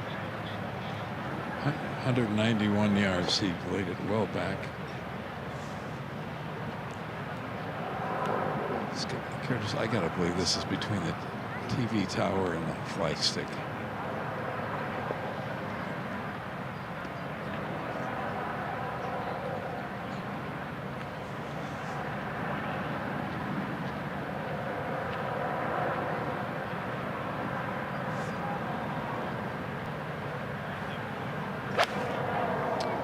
Tracing by Top Tracer is brought to you in partnership with Rolex. Good shot, Scotty. Not his best, but a safe play. It's such an awkward number for that. Yeah, really big between your. Seemed like he was dead in between. Couldn't really decide, and he'll take that. Got it on the putting surface. To the tee at 13 and Justin Thomas. Well, kicked up a little turf. Put it in the fairway and move on. Continuing his solid first round. Bogey free. Up ahead to 15. Connor's third. At the par 4.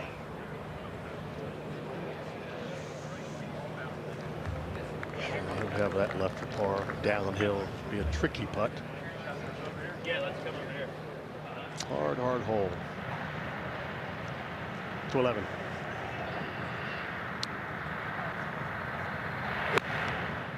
From the middle of the fairway.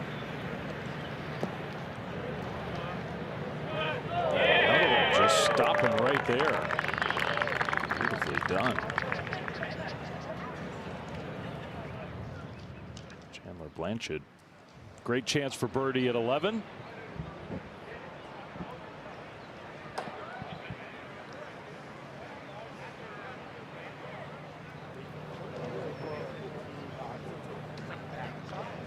Now backward 15, Corey Connors for par.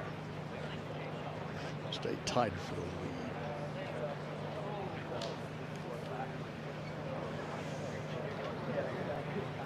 Well, that won't be the only bogey of the day here.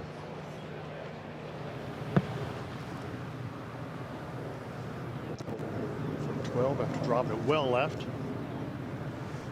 He's got a very doable shot. He's going to take it underneath the trees. He needs to draw. Turn. He's kind of hanging out there.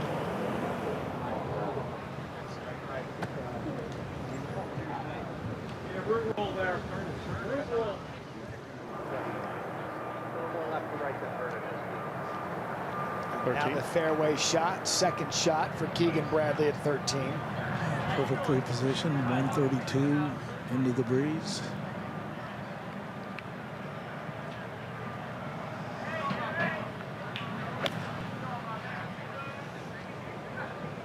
The wind has lightened up just a little bit. Totally fooled there by Keegan. Yeah, gonna have to hope that didn't bury. Oh, I mean, there it is. Yeah, it was coming in softly. 25 yards out, comes up short. 2 over in his first round. You can see the frustration starting to mount for Keegan. Cam Young coming off a nice par save at the 12th.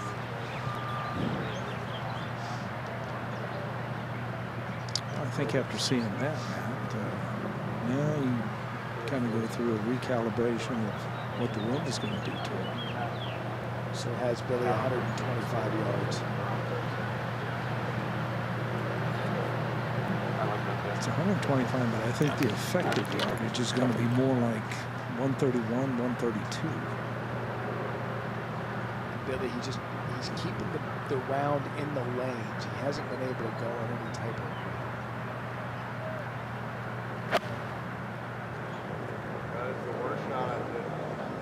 That's not very good there. No, you heard him audibly say it. That's the worst shot I've hit all day. I would agree. Didn't bury, but just short-sighted, nearly impossible bunker shot. As soon as it came off his club. So work for both Keegan and Cam Young. Justin Thomas, the best of the three. This is going to be fun, Matt.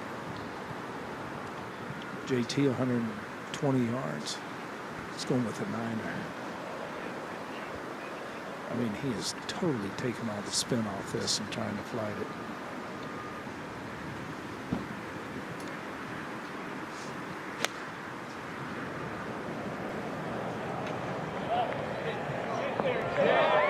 Certainly one of these players was going to have a birdie look. It'll be Justin Thomas. He tries to funnel its way back. I can't believe it stayed put.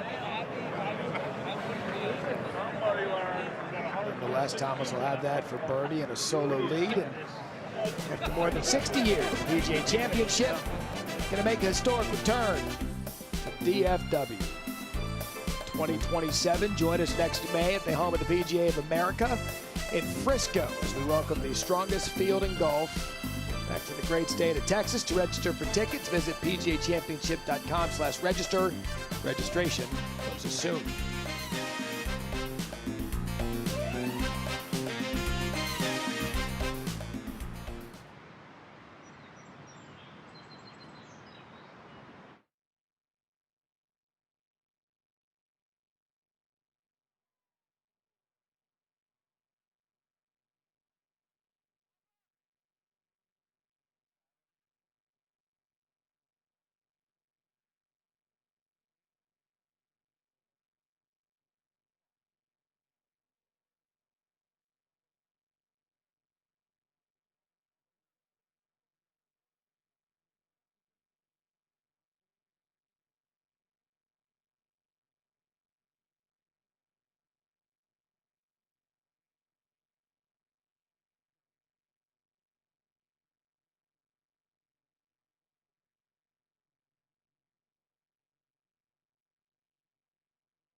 Nobody but about me.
Name 3 people who signed the Declaration of Independence. Oh man, come on, you're asking a foreigner this.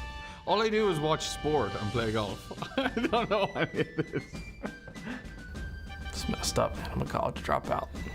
George Washington? George Washington, obviously. No? Didn't sign it? I'm just gonna say one that's come to mind. Abraham Lincoln. Is that one? Dig deep. Dig deep, kid. Dig deep. John Adams. John Hancock, he's the big one, right? There you go. Benjamin Franklin? Did he sign it? Sounds about right. Thomas Jefferson, John Adams, Benjamin Franklin. I mean, I'm not American, so I shouldn't know this. George Washington is one. And that's where it ends.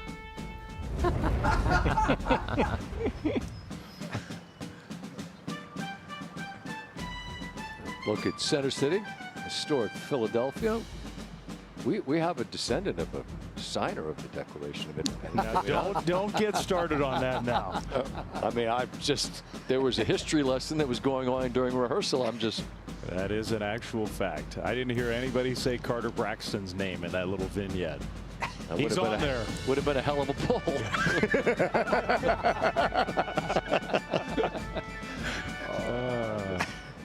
Great history, great sports fans, great golf courses. Philadelphia has all of that. Keegan's going to need a great shot here on 13. Yeah, he's going to want to forget that history out of the bunker. Just had to do what he could. Just figuring out how to make a 5, basically, when you walk up and see that. To 12. Okay, Scottie Scheffler at 12, up the hill from, 45 feet. Birdie, and got to keep going.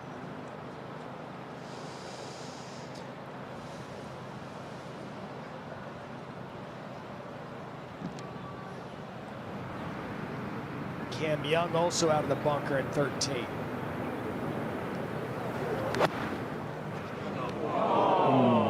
That was so close to being so good.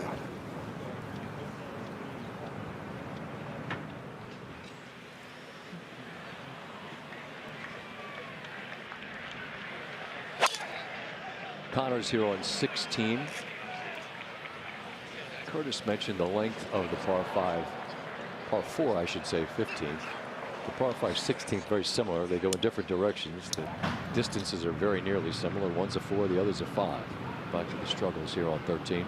Cam Young looking like he's going to make a 5 on the 13th unless he hits this out of the rough.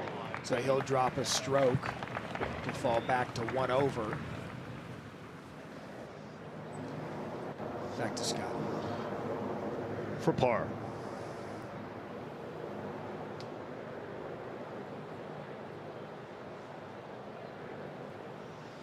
Okay.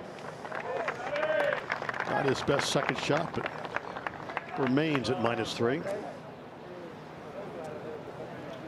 Top the leaderboard.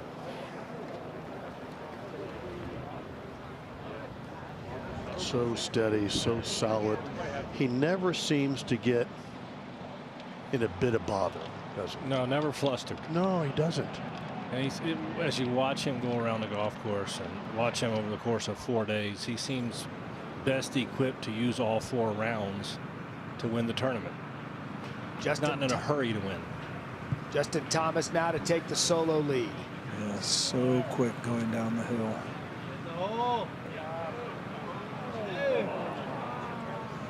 JT. Remains tied. I really didn't think he could leave that short, man. He probably didn't either. Look at that card. Clean card, Billy. This is a major championship round out of Justin Thomas. Scottie and his group make it to the tee at the 13th. His last 4 majors. That's good.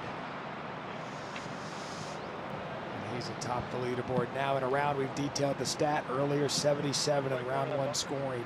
Great. And he makes it to the weekend and goes first. And imagine this is a signal to the rest of the field if he gets out of this round and top the leaderboard. We've seen him hit layup on quite a few holes today. I suspect he'll do the same thing here. Keep it short of these cross bunkers. Back into the breeze.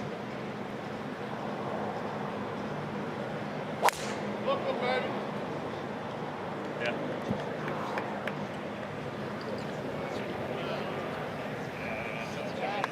Still has yet to miss a fairway.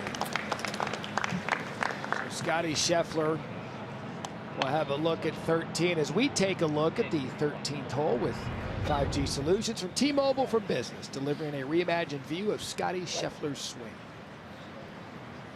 Yeah, he just is the modern player. He has such tremendous control of the club face and such awareness of where it is at all times in his swing, and is able to actually make corrections on the go, whether it's in the takeaway or the downswing.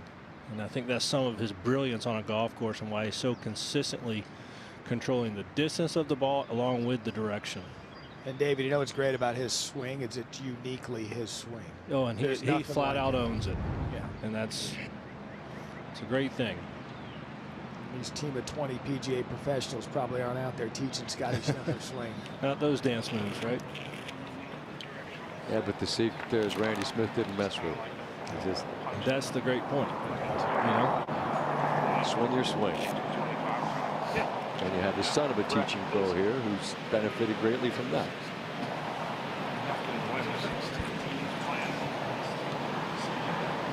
One of our co-leaders, Justin Thomas. Just a tougher of it, yeah. Perfect.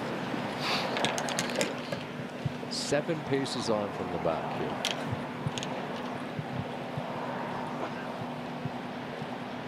At 178. I don't trust it's up there. Yeah, I'm just not feeling a lot, so I'm You're just getting blocked by this stuff here. maybe just go 220 if it stays a little flighted. It's shielded a touch. Yeah. Correct. I agree with you. Okay. Listen in on a bit of that conversation. You got some of the ambient sound, the blimp, what have you, but you're able to listen to the mathematics of it all. Just want to make sure you take it over out of play.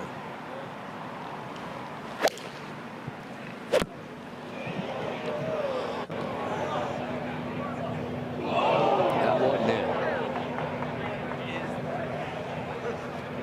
Well, that clean card might get a blemish here.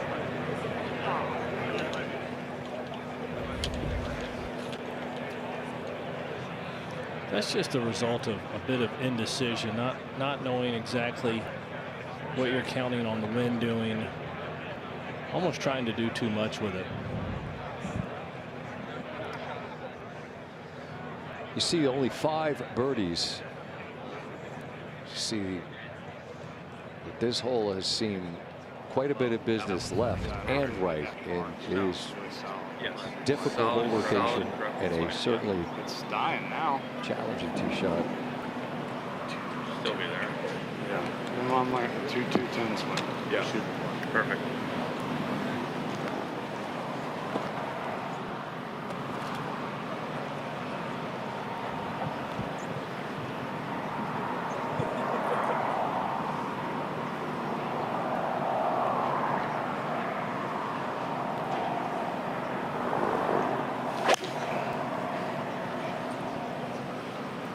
He was able to flight it. Boy, is that a good shot there? You heard Cameron Young's caddy Kyle Stravinsky say it seems like it's dying now as it relates to the wind, and they teamed up for a beautiful effort there. 6 are tied for the lead at 3 under par. Scottie Scheffler, the world #1, among them as we continue our coverage of the PGA Championship.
It's about 6 o'clock here, Delco time, as the first round of the PGA Championship continues. Some good, some bad. 69 marks the lowest opening round in Jordan Spieth's PGA Championship career. This is his 14th time around in this championship.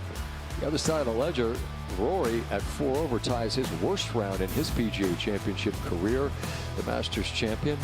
And Bryson was really out of sorts from the very beginning. Worst round in his PGA Championship career. His only birdie came on his final hole of the day, as our leaderboard, as we speak, includes the one next to his name, equates to his world golf ranking. That's Scottie Scheffler alongside a 2-time champion here, Justin Thomas. Their work continues.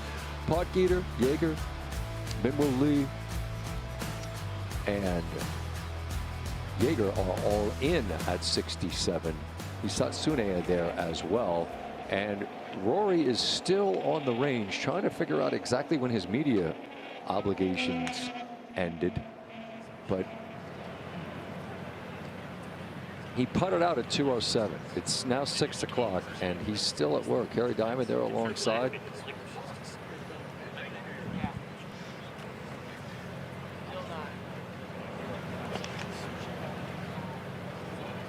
We were cautioning at Augusta halfway home. There's still a long way to go, and the point to be made here, there's still 54 holes for Rory. Plenty of time for him to sort things out, and that's the work he's putting in on the range now to 13. Scottie Scheffler certainly sorted things out in his round, his second from 151.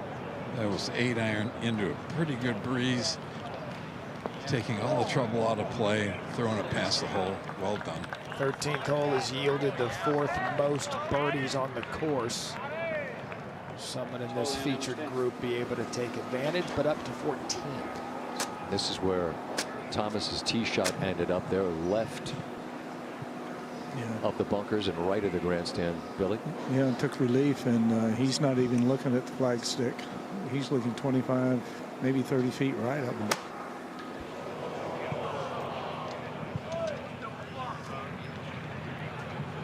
He's looking at big numbers. Yeah, just a little bit heavy, and the trampled down grass is damp underneath. Hard to keep clean contact. I think it was the right idea, David. Bit of a fat explosion almost. Yeah.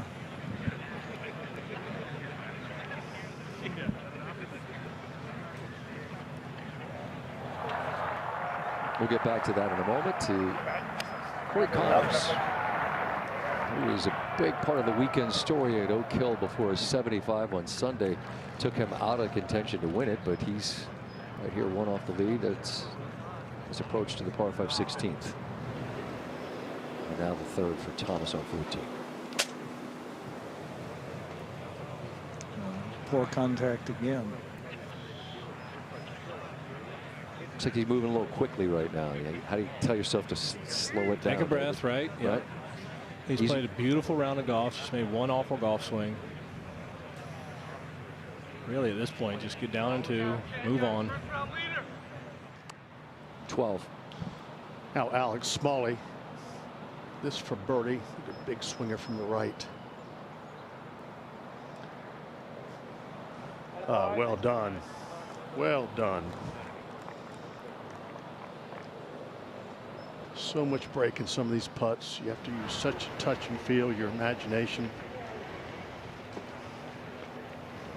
Andy, what's in store for Scheffler here for birdie? This is going to be a fun ride. He's got to putt up a ridge, and then it's going to be really fast coming back down the hill with a lot of break from left to right.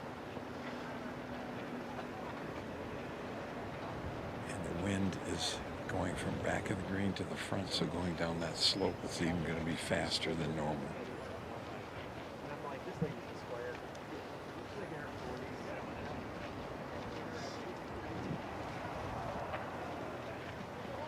Birdied 4 of his last 7 holes. That was a really good putt. And Andy, he is in cruise control right now.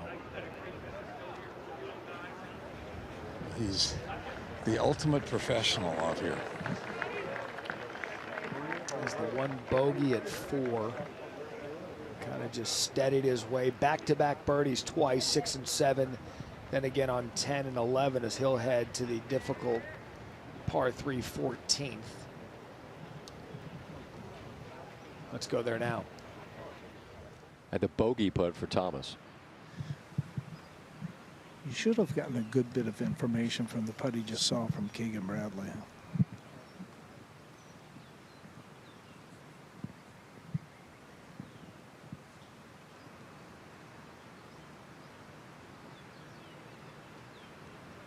He hammered it and knocked it in. What a putt. That's just collecting yourself. That's a professional four right there. Keep your head in the game, keep your poise, and don't allow one mistake to turn into another.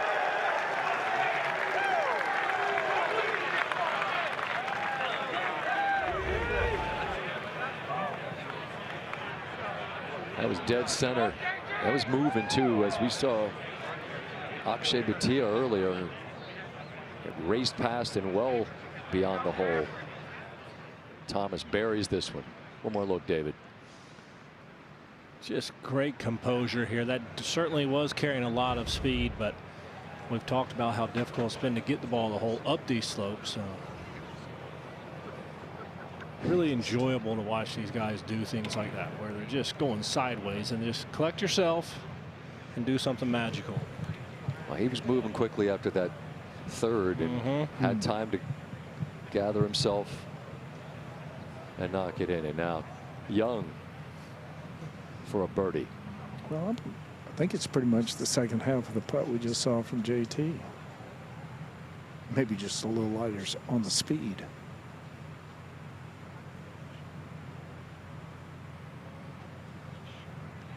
This hole's been stingy with birdies and continues to be so.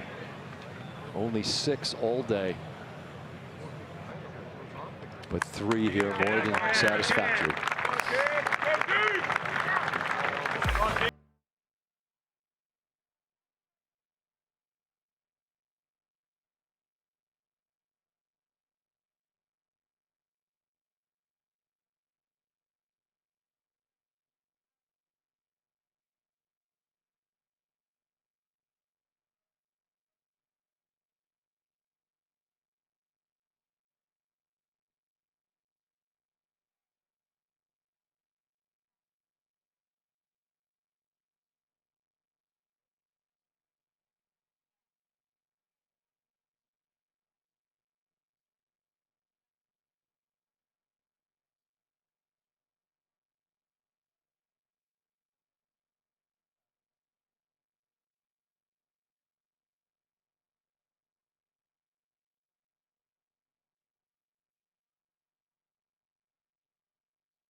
We're back late in the first round, the PGA Championship. As we're getting down the stretch here, some of the top players coming to the par 4 15, playing 529 yards today. And they turn around and go right back into the win. 551 par 5 right next to it. We talked all week long about how all you can do on these 2 holes is think par is 9. because where the wind's coming from, 15 might be much harder than 16. Third for Morikawa here on 16. Oh, it's beautiful. Stay right there. Well judged back into the breeze.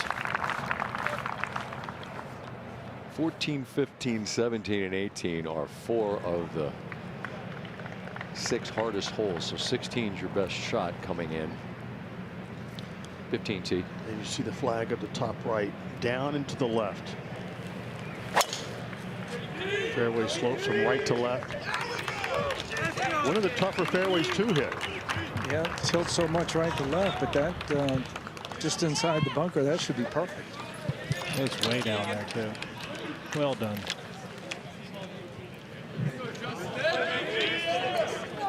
David Duvall laughed back in the day. Back in the day.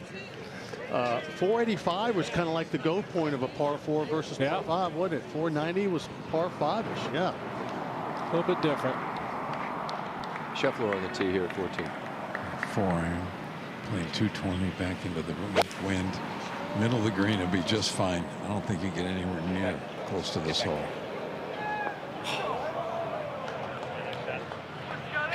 Safely on. That's all you're trying to do here. 3 is Yeah, you can see it gusting through there. almost a shot better than the average score here. See, for all of his remarkable accomplishments, he's never led or co-led after the first round of a major. See a lot of head shaking on our set. I don't know if people believe that to be true. I don't believe it. Okay. Hard to believe. I don't believe it. All right, we made it up. Yep, that's just wrong. To 17. Corey Connors on the tee. Playing well today.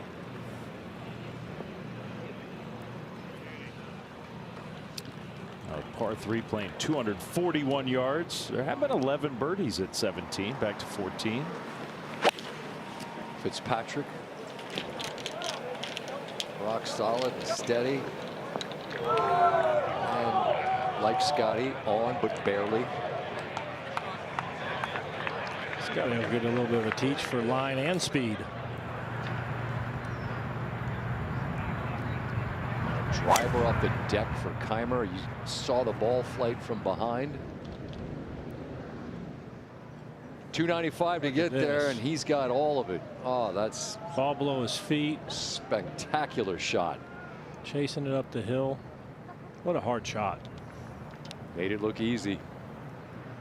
2-time major champion to 13. And Blanchet second. Steady round going for him. Could get a lot steadier here in a minute. That's going to be a great look at birdie to move to 2 under. To 18. Spawn for birdie.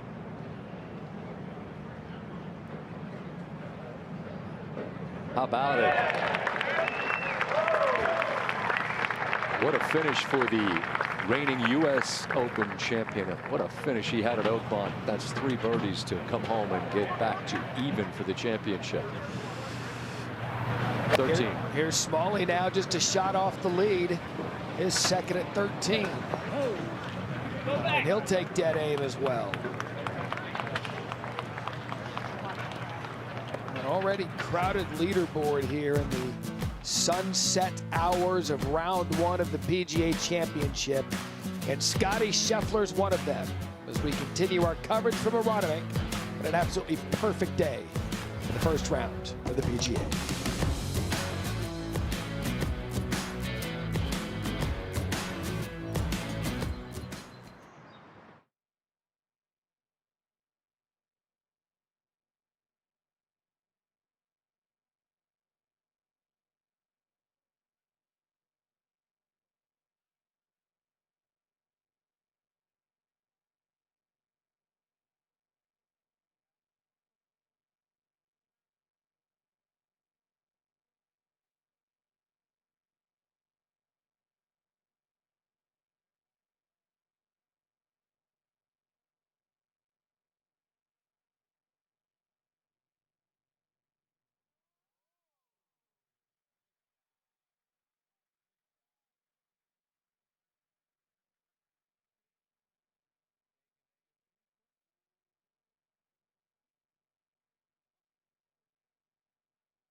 beautiful afternoon here in Newtown Square, Pennsylvania. While we're away here on 14, Justin Rose. All world. All world. That's all you have to do to make a birdie on 14. Back to back for JR. He was getting his putter. He forgot. Another look at this one. Beautiful thump out of the sand and go in. Making it look easy. That was a hard shot. Nothing to it.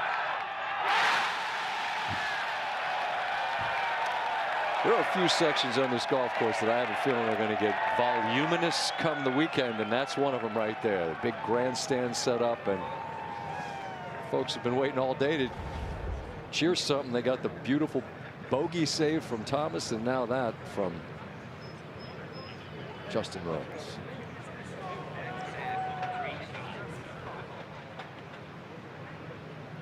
We'll stay here for the world #1. He and Fitzpatrick both looking at long distance putts here.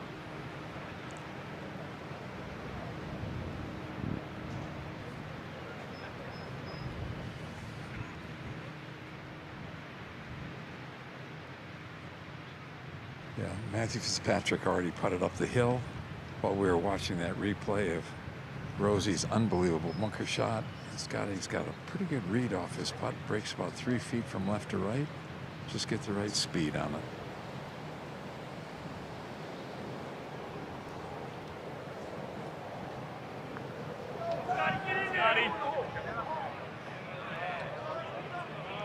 See, that's going to come up just short. Pretty good though.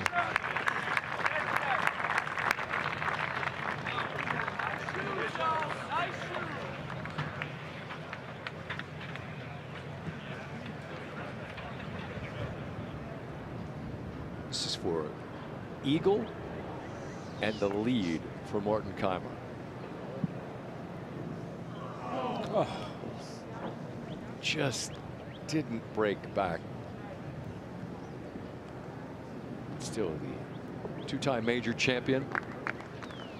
Looking for what will be a major breakthrough in major championships in a decade.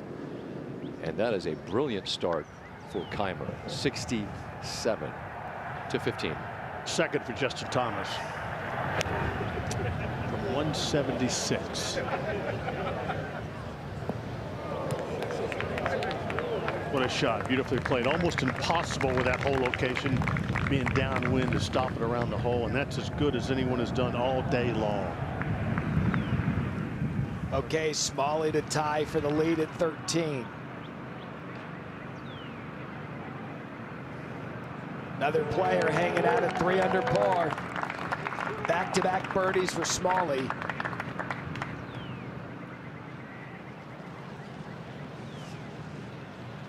Morikawa now for birdie here on 16.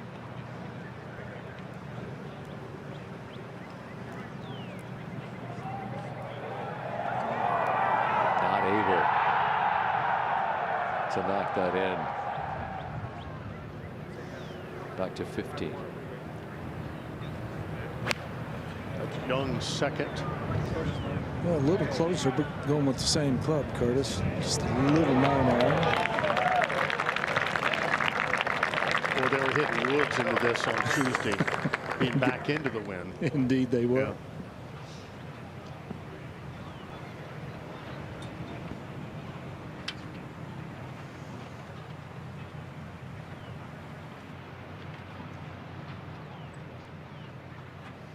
So the birdie, excuse me, the par putt here for Scottie. Yeah, Matthew Fitzpatrick just missed his from about 3 feet further away. First bogey of the day. Now see if Scottie can knock this in to keep the share of the lead. He's up and out of that one. Yeah, that was a poor putt.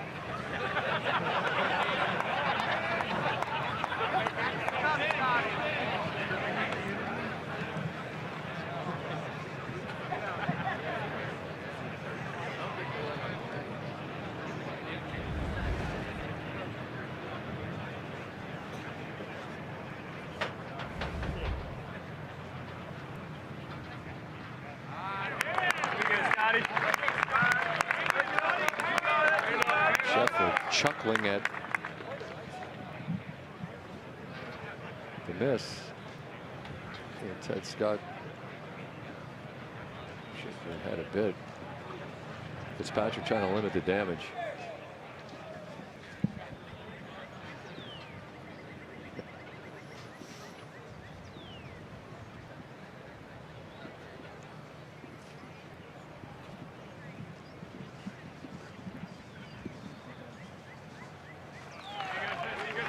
That is a dropped shot, not for par, a bogey.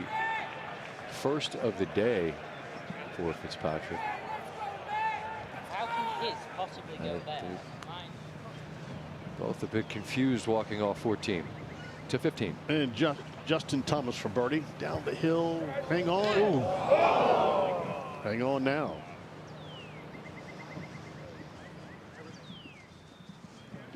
$17. The long birdie putt for Corey Connors to tie for a share of the lead.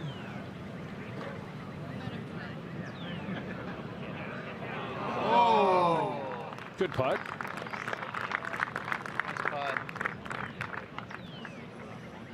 17th has actually played a little gentler in the afternoon as opposed to the morning. Some other holes been much different than that. Now Cam Young had a good look at what Justin Thomas putt did and just did a little bit too much break. Not a bad looking putt. He'll remain at +1.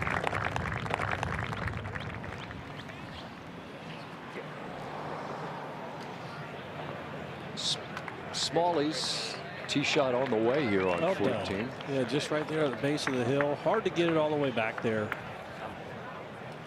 Trying to chase it into the breeze, but just doesn't want to do it. Well, you'd never take that whole location on. You end up in that bunker, doomed to 17.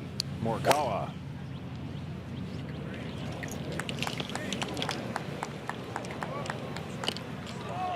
A really good shot. Wow. So a chance for birdie for Colin Morikawa at a tough par 3. Good look to get under par for the tournament. Now back over at 15, JT for par. And going back up the hill, Curtis. Now he just watched pretty much same putt he has, but maybe a foot and a half longer than Keegan Bradley, and miss on the high side. Long enough to give it your full attention, Billy. Exactly. Yeah, but I still think, you know, kind of inside that right edge, little pace.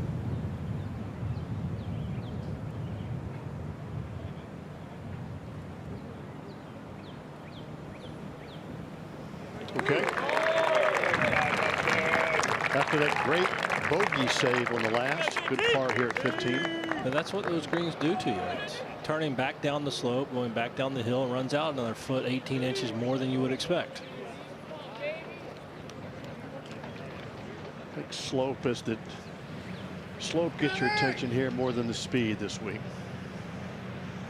Oh, back on the tee, Scottie.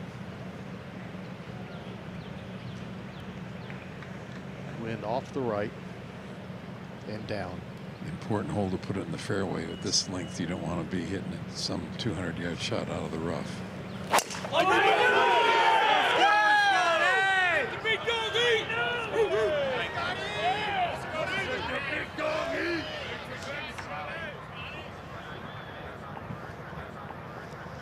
Well done.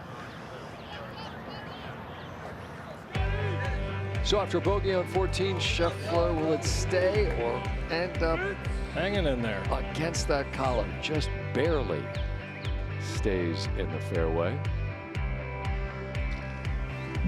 6 players are 3 under par as we play the first round of the 108th PGA Championship. Rory McIlroy, after a disappointing start to this championship, just finishing up the work as he will head home.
Well, as we move on later in the afternoon and see many of the world's best coming into the final stretch at Aronimink, it is worth remembering how difficult these holes can be.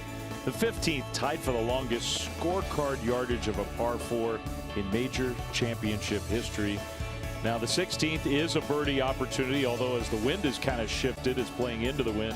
Maybe not quite as gettable as it was earlier today. 17th hole, 241-yard par 3, third hardest green to hit in regulation here today. And then the 18th, I think a proper championship finishing hole. 9 birdies, 37 bogeys or worse today. It's not an easy driving hole. You want to be in good position to avoid the tree. Just a nice finishing 18th hole as we wind down the opening round of this PGA Championship and go to one of those holes, the 16th. See. Thomas letting Get left, it rip. get left, get left, get left, left. He's begging. Yeah, he's wanting to get left of everything now, so he can get it further down and maybe get wedge in hand. Love you point out the tree there on 18. A lot have been removed here at Aronimink, but that gigantic tree on 18 could loom large at some point come the weekend. Here's McIntyre. Pours one in on 16. It's probably not irony, Scott, but it is interesting how they remove so many of those trees, and yet the final hole, with the tournament coming down to that 72nd hole, a tree could be a big factor. Really could be. Colin Morikawa for birdie at 17. And he gets to 1 under par. Kind of a roller coaster ride for Colin today. Now Smalley for the lead. Settle. That nervy distance there to stay at 3. I might vote that hardest hole location of the day. There's a couple that are 15's just on, but given what's back there on 14 and how it falls off, I'm with you. You see the tee shots here. 15's not hard. It's just so much in the front of the green, and with the flagstick only 6 paces on, it's tough to get it close, but you can get to it. Chris, I think you got to probably land it 10, 12 yards short of the green. Exactly. Rose from 219, wind down and from the right. You could maybe even land it 20 yards short of the green. Tracing by Top Tracer is brought to you by in partnership with Rolex.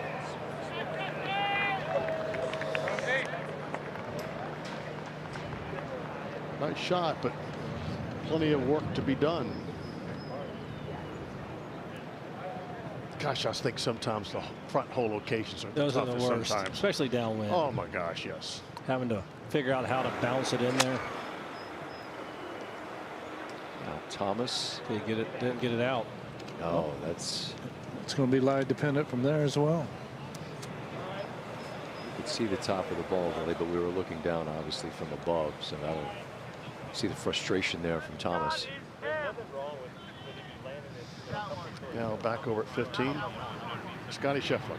Yeah, 188, a little bit of a down slope. I think it's more because the ball's so far, but you said oh my bad. Yeah, no, I think because the ball's so far, but you don't think the 7. Okay, great. But you got to hold it. That's what I'm saying. It's such a weird lie. Yeah, I like this. I like this. Couldn't have a better angle, Andy. Yeah, well, like Scotty said, it's a little weird lie. It's a little bit downhill. He's got the fringe right there left of the ball. He's going to take 7 iron. I wouldn't be a bit surprised. This is a lot like the shot he played back at 12, where he kind of hits it low and kind of just spits it in here. Early in the day, we saw guys throw it right to the front of the green and it stopped pretty quickly. That's not the case right now. I think he's going to, I'm guessing 8.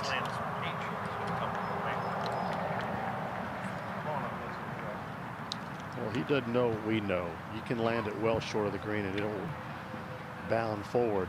He did go with 8. I think that I would rather have him hitting a full 8 iron than trying to do something 80% 7.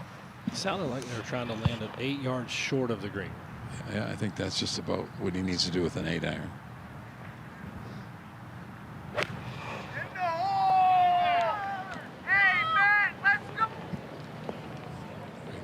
Well on, but because it was an 8-iron, it gets checked up a little bit. Never get in trouble doing that.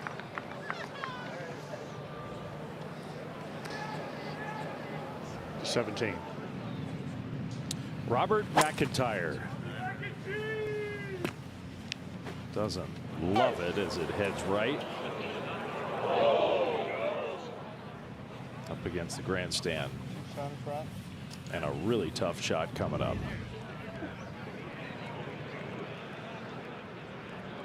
Right, you see the scoring average here on 16. If you lay up, it's actually fractionally above par when it's supposed to going for it. And Cam's got the green light.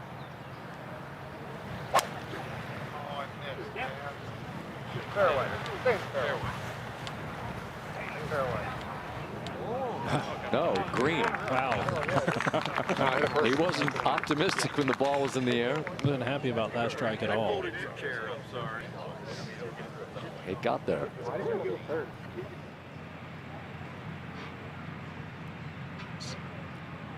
Ticklish putt here.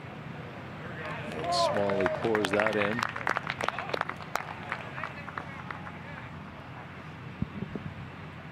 To remain tied for the lead. Now Connors to join the group at 3 under. Just slides by.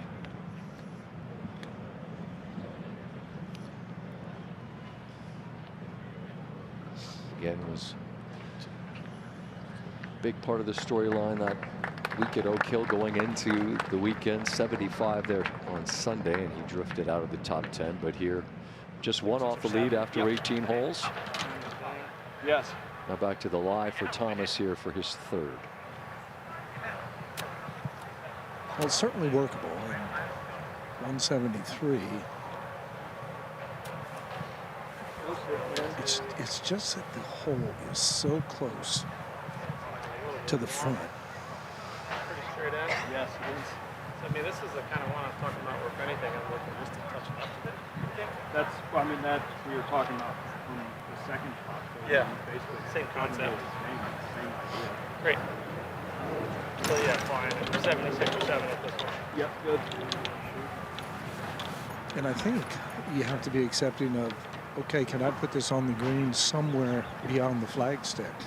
That's exactly where they're looking, trying to find it just past the flag. So you can have 30, 40 feet coming back.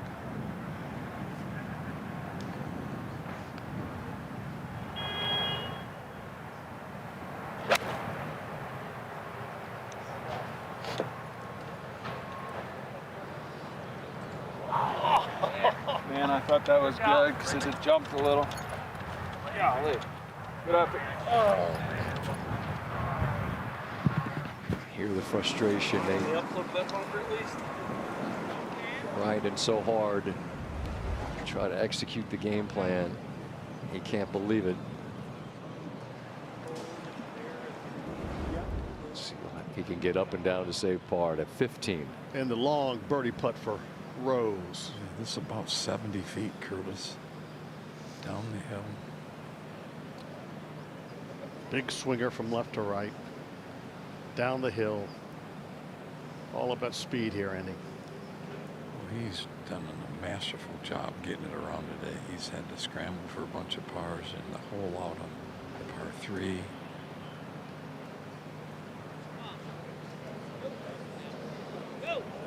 That's going to come up quite a bit short. Too careful. Yeah, in the situation, he's putting through shadows there again now, late in the day. Back on the tee, Smalley.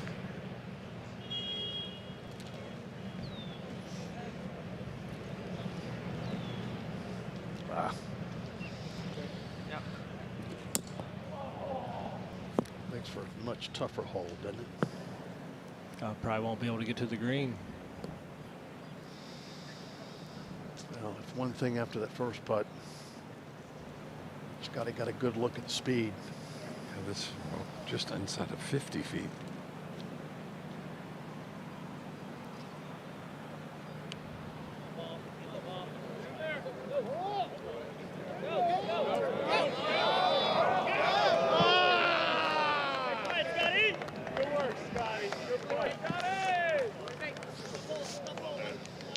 Hasn't missed a fairway today. Only 3 greens. Played very, very solid from tee to green.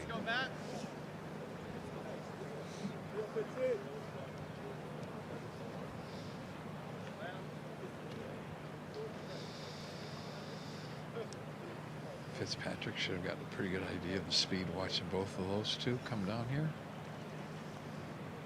He's about 10 feet closer.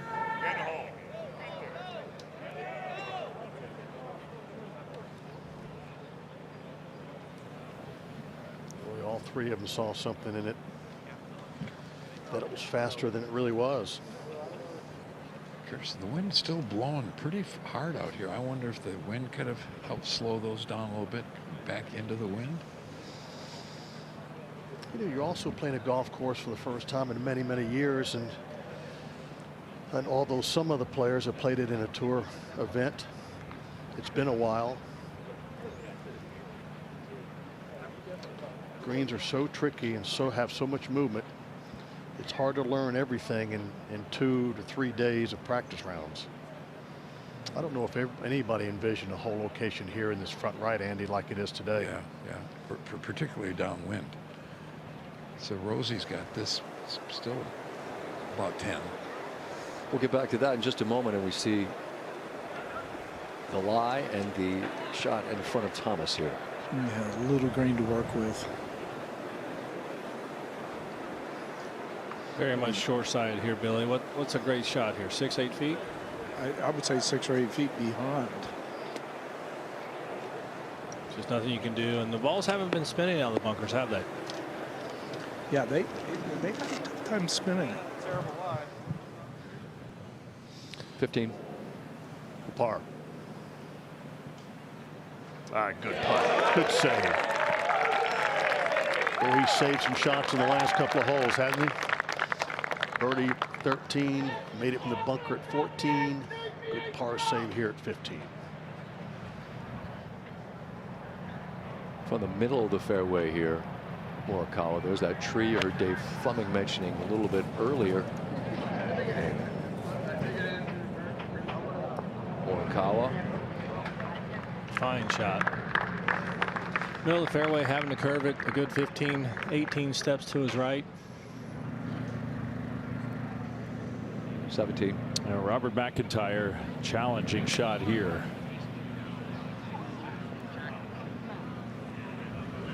I just don't know how you get that anywhere close to the hole. Hope you can make a long putt and save par.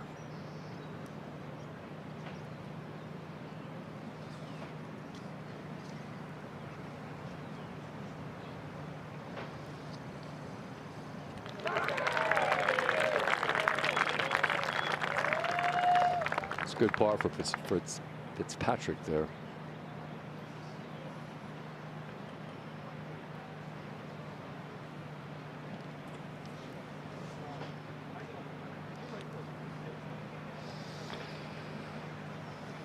Now the short par putt for Scheffler.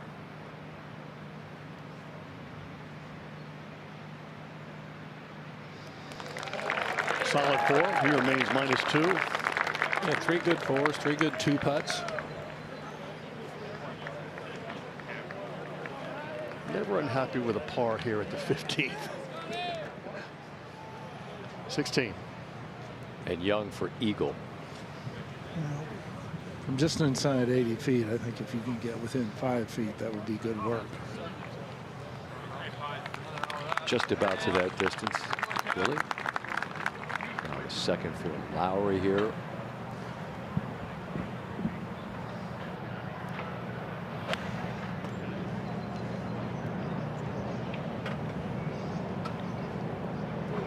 Get there.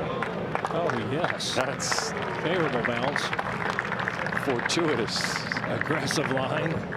Imagine that was a little right of where he wanted. Might have missed it just a bit, but he's got a pile of top tens in this major championship career, and several as well in the last 5 years of this championship. Now Keegan needs one. Yeah, down the hill, should move left, but that's, golly, it just hung for a long time on the right-hand side, but it certainly appeared as though it was going to go left.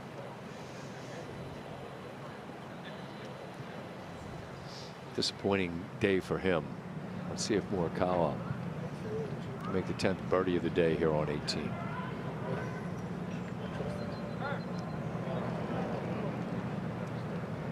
Four is just fine. A round under par to start for the champ from Harding Park in 20. Now let's see if Thomas can get a hard working par. Yeah.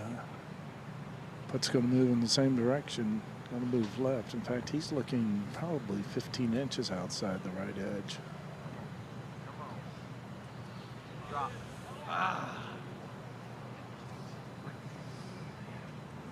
Both he and Keegan saw more than there was.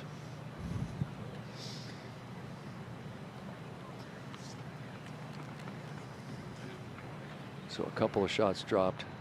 14 and 16 for Thomas. Back to the tee now. And Scheffler. Yeah, really a tough driving hole back into the breeze. It's 290 plus to carry these bunkers in the left, which into the wind is a tough thing to do. And then the fairway slopes from left to right.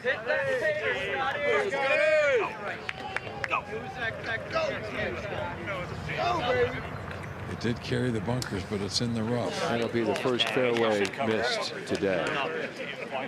No, that's what I mean. I'm not going to fight for it to shake.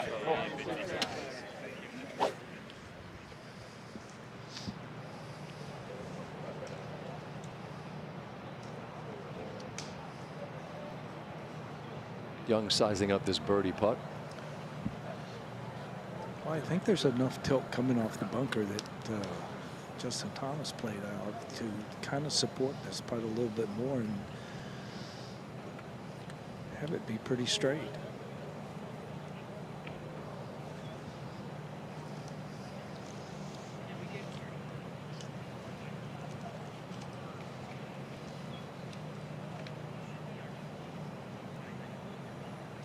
Good putt there. Yeah, really good two putt. And back to even par for the championship. Just hanging right in there. And now Lowry, after that aggressive second, to get to 2 under par, around and in. Lowry made eagle at 9, coming in this direction, and now makes birdie at 18. What a way to turn, what a way to finish for the man that won the Open Championship at Portrush. Off to a beautiful start here in suburban Philadelphia as the first round of the 108th PGA Championship continues.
Only player in the field without a bogey, Patrick Reed. Here on 9. He's not pleased, but he's playing an awfully solid round of golf to 17. I think his bogeyless round is probably pretty safe, though, even if he didn't like that play.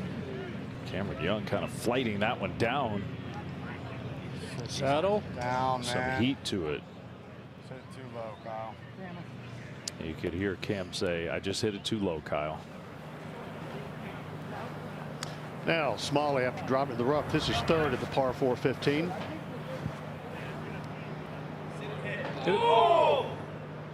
Pretty good play. Just took a hard bounce.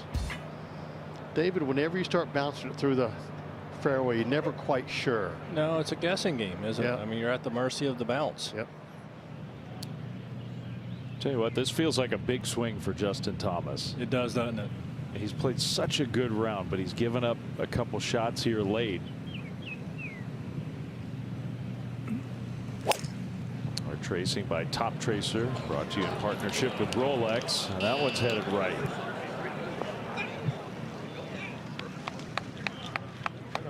He catches a piece of the green. He's going to have a long putt, but he's on the putting surface, trying to finish strong. What's been a really good day for Justin Thomas. Keimer, Potgieter, Jaeger, maybe not the names we were expecting atop the leaderboard at the PGA Championship.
We're back here north of downtown Philadelphia.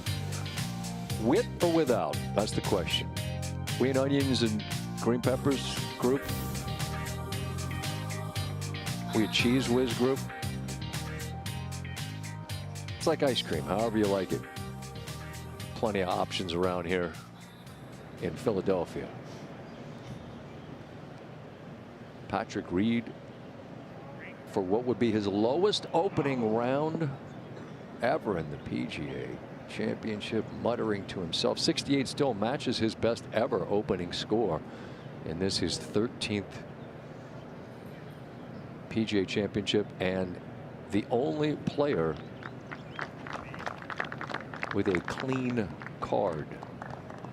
No blemishes of any kind. Hit it straight. Yeah, can't be disappointed with that day. No These blemishes. conditions. That'll work all day. All right, to Scheffler on 16. His third. He had an absolute horrible lie in the rough. He could just chop it down the fairway.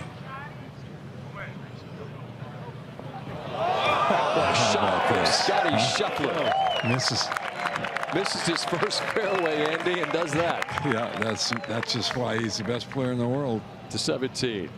Justin Thomas, long birdie putt. How about that? Up and then That's down. going to be perfect.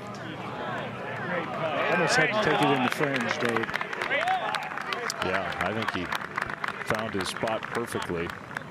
Really well done. 15. Smalley for par.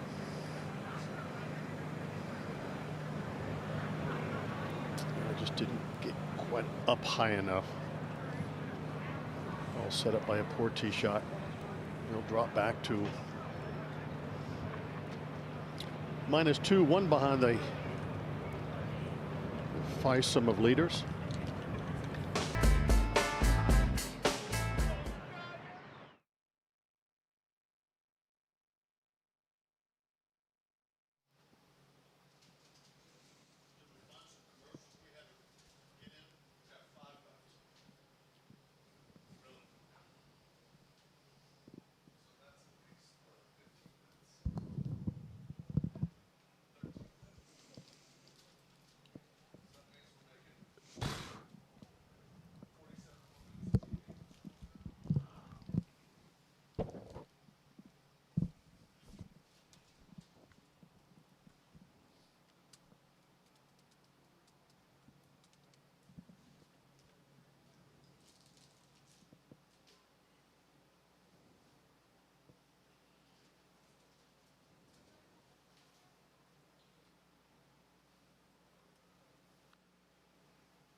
Over under on the round.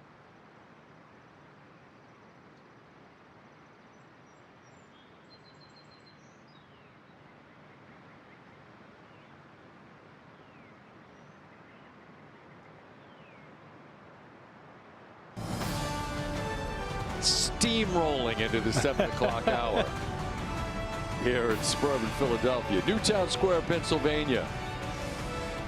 For Dave Fleming, who was anchoring our coverage, and those of you golf sickos that we love that were up early, 6:30 a.m. on the East Coast, that have been enjoying golf all day.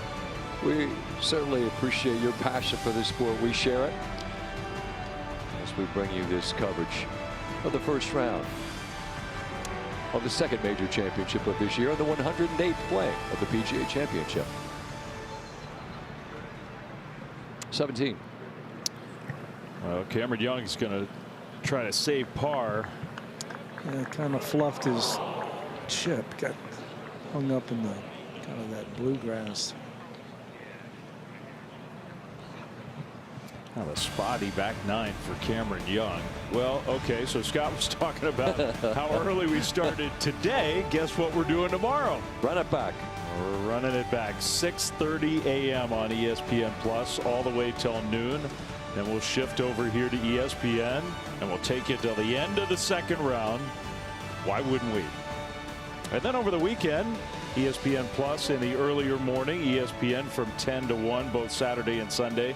And then our friends and colleagues from CBS will take over from there. I'm confused now. I don't see ESPN Plus for Friday afternoon late, which is typically the hour where our careers are on the precipice. We decided maybe we needed a little more. Tighten it up? Yeah. Understood. A little more career security. That's reasonable. Pull it together. All right. To 16 and Fitzpatrick. Andy, I have to believe after all this grinding, it would be awfully satisfying if he could finally put a circle on the card. Well, he's got one square and a whole lot of pars, so I think to make this one and get 2 more pars and get in with even par would be a wonderful night.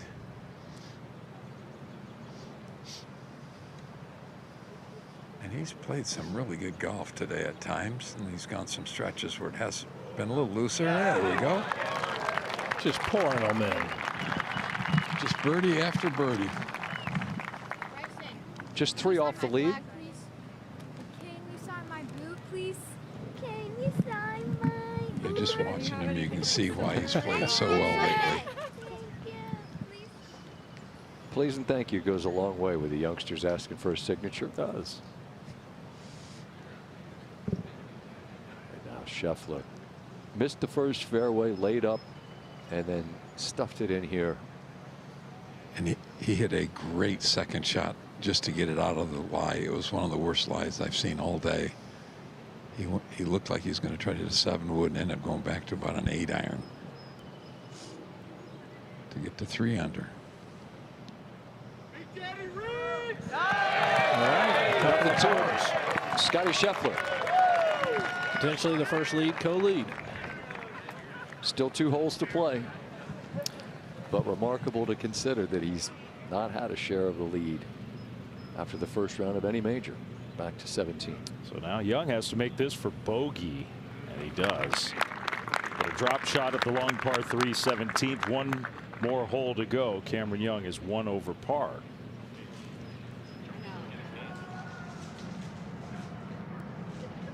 And after McIntyre found trouble on 17 and dropped the shot here for a lengthy birdie on 18. Solid day. Good start to the championship. You're right in it. Now Thomas. That is a good 2-putt par. Stays 1 under par.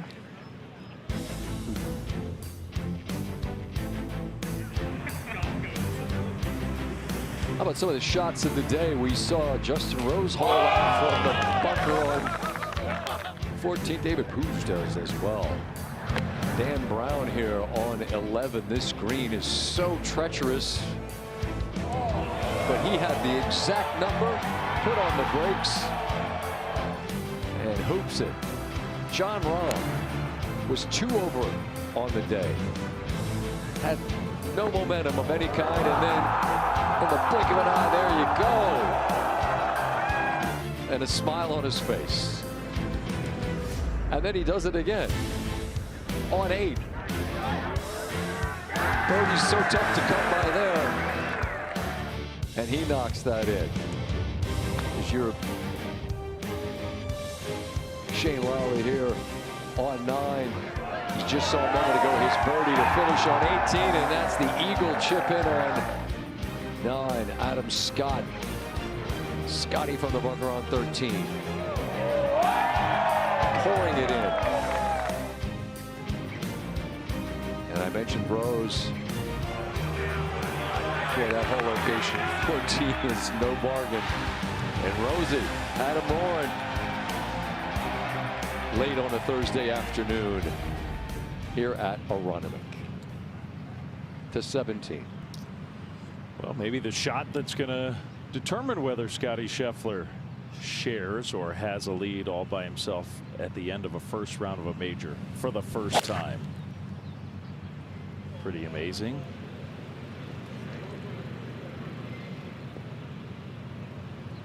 That one finds the rough. Yeah, that's going to be incredibly tricky. We just saw Justin Thomas's putt from a similar place, and gonna have to get just to the crest of that hill out of the rough and let it trickle down.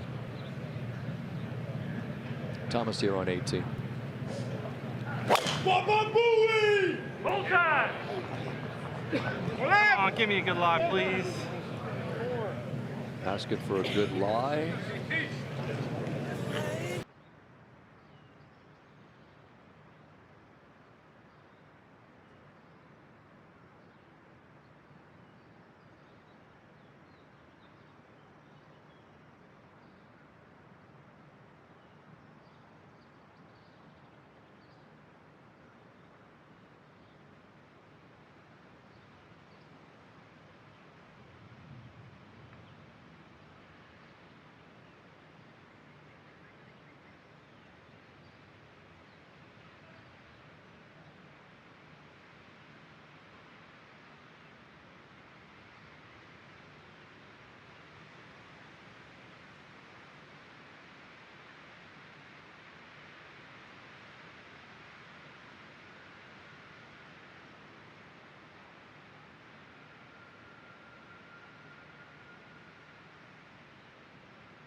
As Scottie Scheffler works his way towards a very challenging second shot. You see he is among the 6 co-leaders. Can't help but think of our friend Mike Tirico, who maybe has an off night with the Western Conference semis pushed to tomorrow. He coined the term leaderboard gravity. You tend to see some names on the leaderboard on a Thursday that might not be there as the days move forward, and those that are a bit more accustomed to that position manage to stay and others drift back.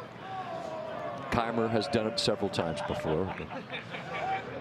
It's been easier on the front than on the back, and this is going to be a challenging shot here. And looks like some type of break from a sprinkler head. Huge break. Andy, that would be a good break, huh? Yeah, absolutely. That's what's happening. There are 2 little sprinklers up here. His ball is resting on the edge of one of them, and getting the ball now in his hand, he's going to be able to probably putt this. What a difference it makes. We saw John Rahm in the fairway at 10 early in his round. We saw Justin Thomas able to do something like this, to go from rough to green. That is a big break. we talked earlier about Higo and the rules of golf, and some help you and others are more penalizing. This rules of golf. Yeah.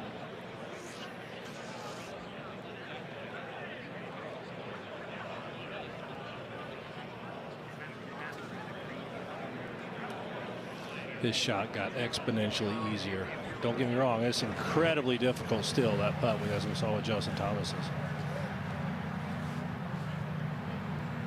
Nice and quiet, please. Thank you. From the deep left rough. Well, he asked for a good line. I think he got it. You can see the top of the ball, Billy. Yeah, 199. Opening in front. Very doable.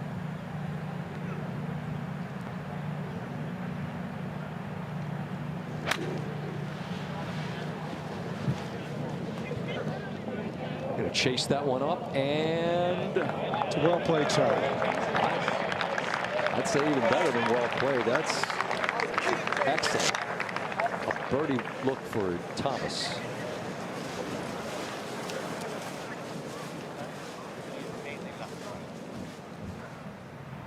(16). Smalley's third.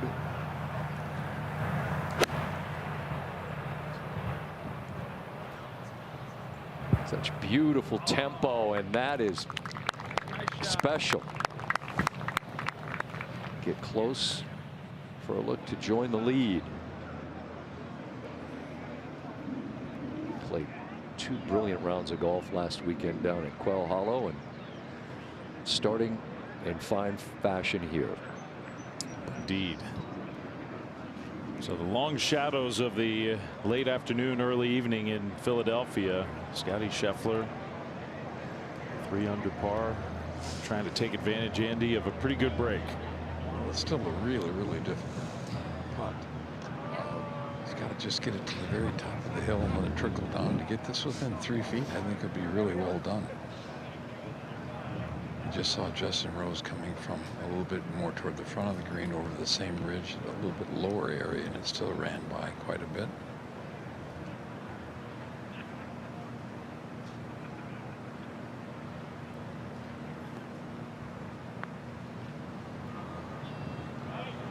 Nice pace. That's a great pace.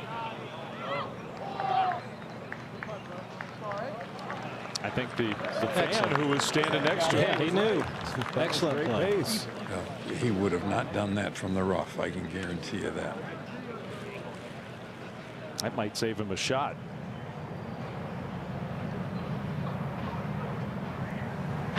And Cam Young's second. 173. Look out. That's an aggressive line. It's interesting. Didn't bite at all. Hit really hard. Just sprung forward. Gonna have a difficult putt in front of him. It surprised me. So back at 17 from a long way left, Fitzpatrick. This is the easiest of the 3. Pretty good looking putt. Just kind of ran out of steam. After his first birdie of the day, that'll be a solid par.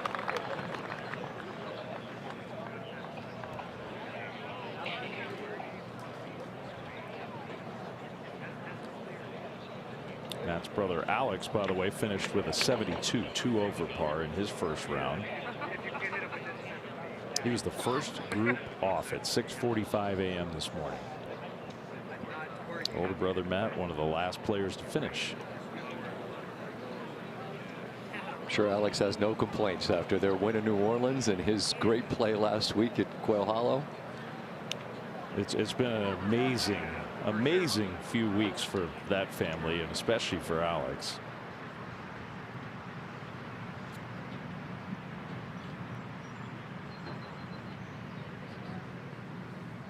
So now Justin Rose is going to try to save his par.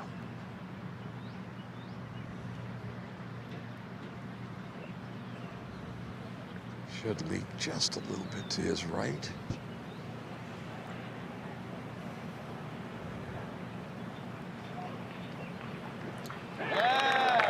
He's fighting hard today, Andy. Oh, he really has. The fact that all these players are even or better, that's been really special out here. It's been really tough playing. The wind, it's been cold.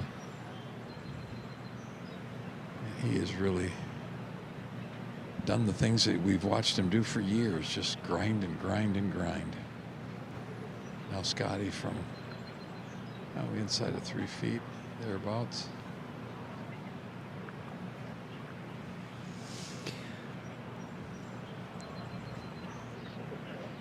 Yeah, any 3 on this hole is a good 3.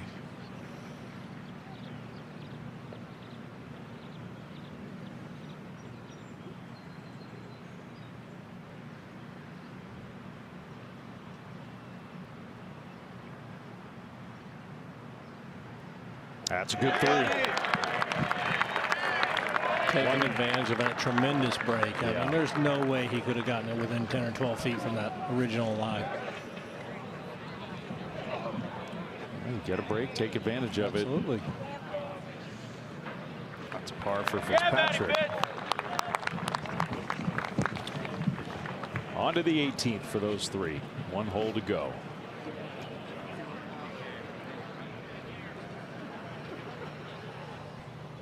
Smalley now to join the lead.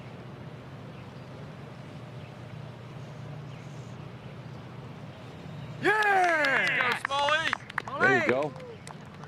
Some of Gordo's pals out there looking for a little FRL. Smalley in his 4th PGA, playing well. Keegan, long distance for birdie.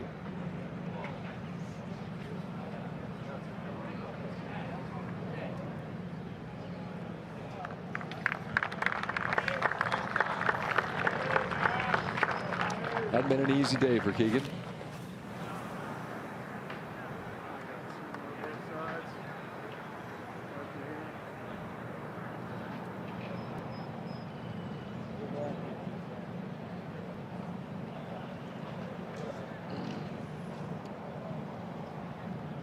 Reminder, NFL schedule release is on its way.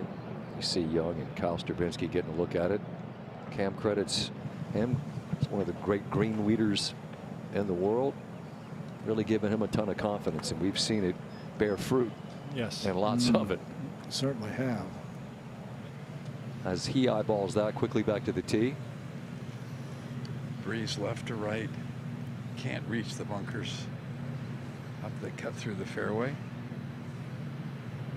They're really hoping to get in the left half of this fairway.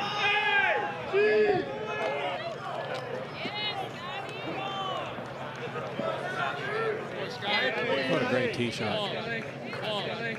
Left hand side, trees no trouble.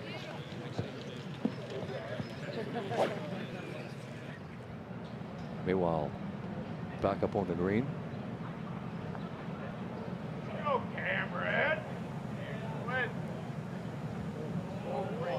Young's birdie putt will roll down to within a foot. We go back to 17. Co-leader Alex Smalley.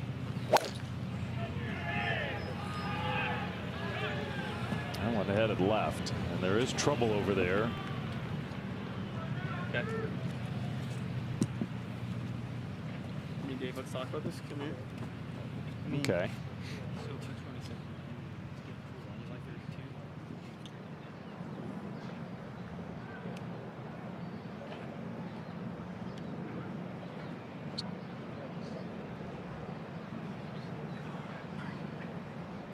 Billy, if Thomas were to roll this in for a round of 68, I have to feel like that would be awfully satisfying.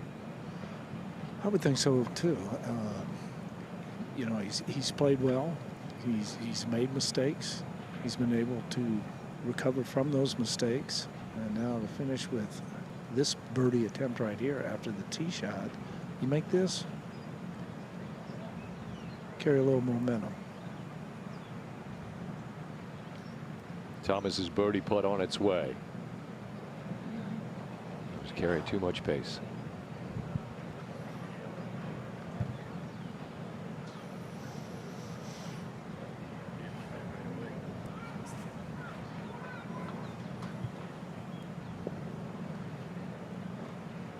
Still, though, working his way back into championship form, coming off the surgery in the fall. He should be quite pleased with his progression.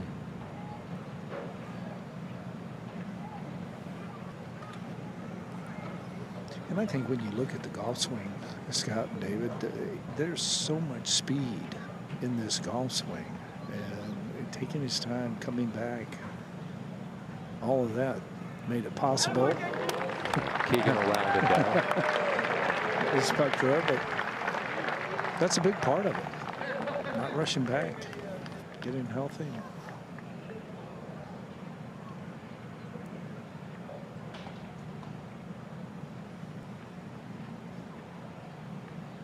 Look at above these enormous greens out here at Aronimink.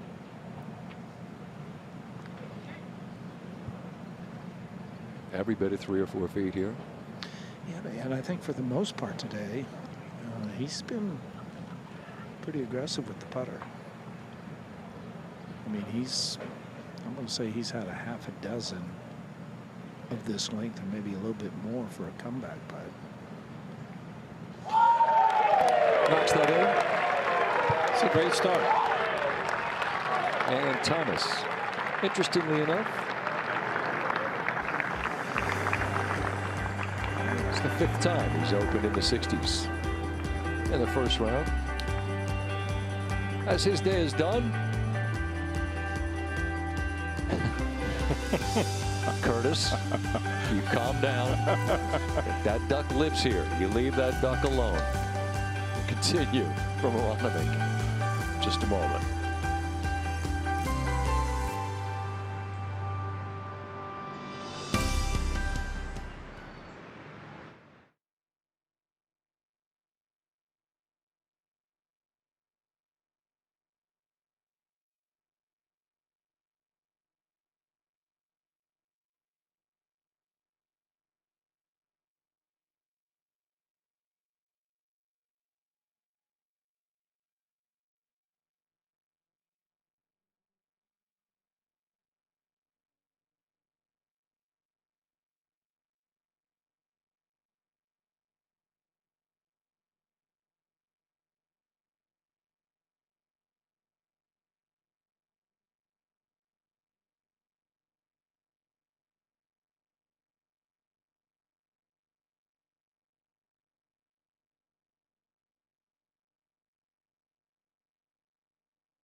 We're back.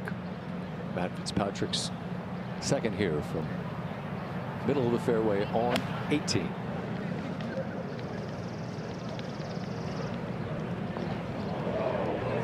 And stay right there. Nice approach. Chance to finish with birdie. Here we go. Yeah. That's all. That's oh, there you go. Oh, that's old Don Duck.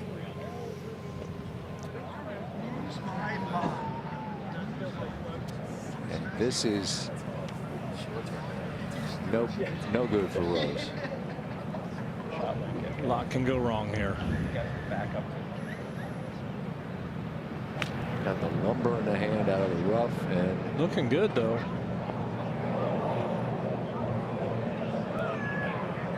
Saddle. Ooh, that comes into Yeah, that. just that. It's such a nice shot to get it to move out of that rough, but now his faces an incredibly difficult pitch shot. All right, and now Scottie Scheffler tied for the lead. 8-iron from 171. Couldn't be in a better spot to approach this. No, perfect angle. Got it to the far left side of this fairway. curious to see how aggressive he gets on this approach. On a great line. And just fractionally short of the green. He'll have putter in hand though from there. 17.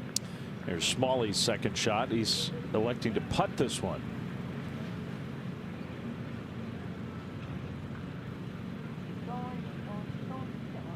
Seems like a pretty good choice after that. Good decision. He would have been pitching downwind and harder to get the ball to check.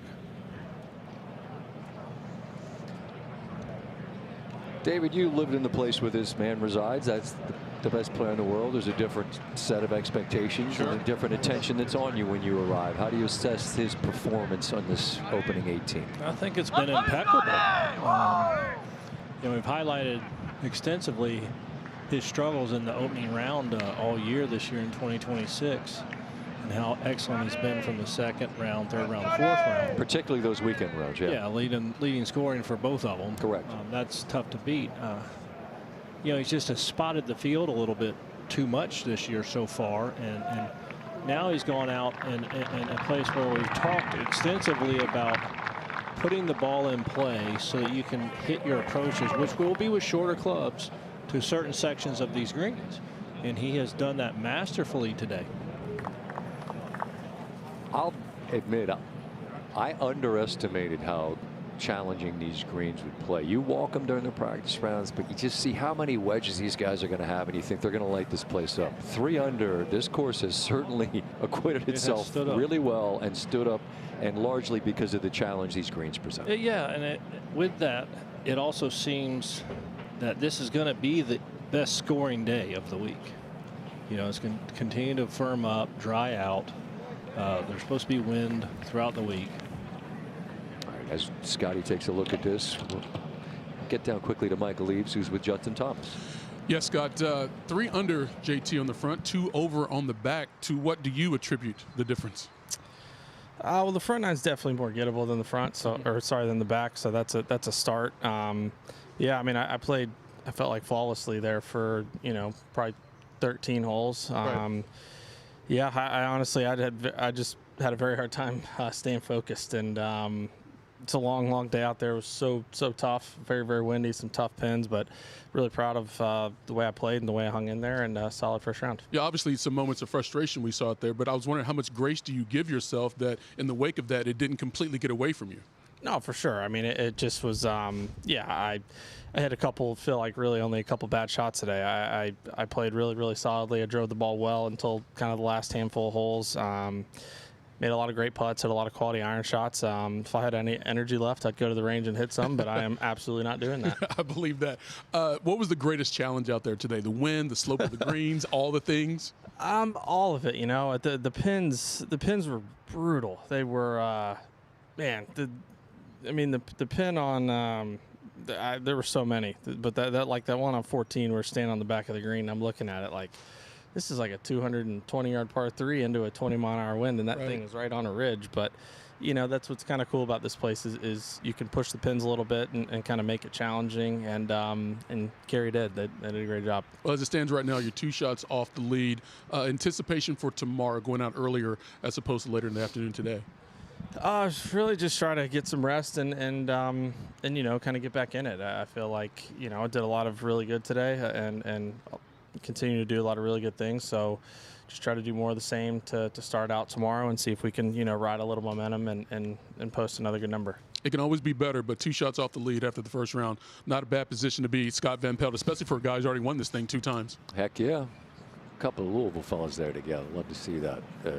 Kentucky guys, at least I should say. This guy went to Kentucky. He'll be so mad I said Louisville.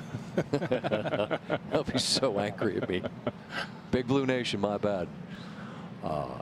As the sun sets on this first round, it's Scottie Scheffler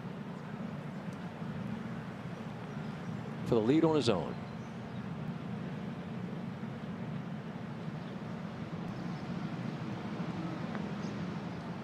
Cut down off that slope.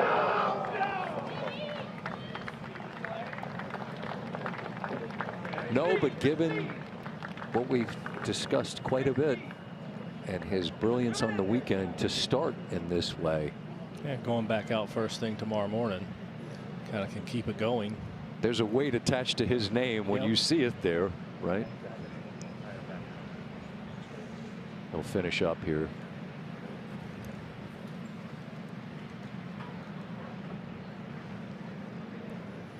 That's a stunning statistic. So tap this in and accomplish something he hasn't, which is you're running out of things to say about that. I mean, look, we understand that you don't get the trophy until you have the lead on Sunday, but for the first time, Scottie Scheffler has at least a piece of the lead for the moment. Suppose Smalley could hold it from the fairway, but for the moment, tied for the lead.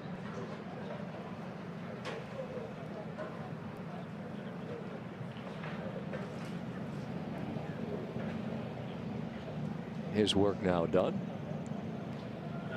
Fitzpatrick.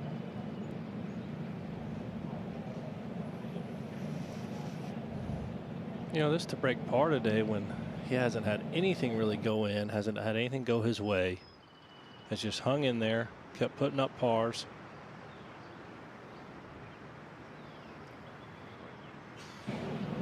His day begins and ends with birdie putts that burn the edges.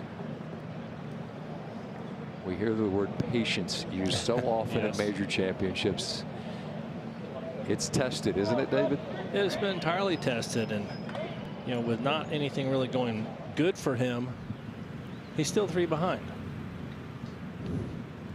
17. Hey, Scott, we were shouting out the Bluegrass State, right? Yeah, sure. This is Zach Haynes from Bowling Green, Kentucky. Look at the long par putt at 17. Club pro from the club at Old Stone. And that's a moment to remember for Zach. 30 years old.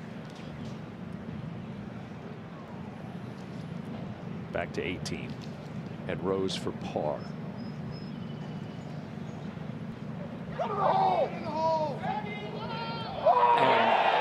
Talk about fighting today. He has grinded and grinded, and it's such a cliche, but if you've watched, you've seen the evidence of it. Just refused to surrender a shot. That's brilliant stuff from 45-year-old Englishman who is still a formidable force in this game. Fitzpatrick, equally impressive work to get in at even, just 3 off the lead. A lot of respect and admiration in this group for one another, as it's 7 who are at 3 under. There you go. Nice job. That was right on the face. Scottie Scheffler among those tied for the lead here in the first round of the PGA Championship.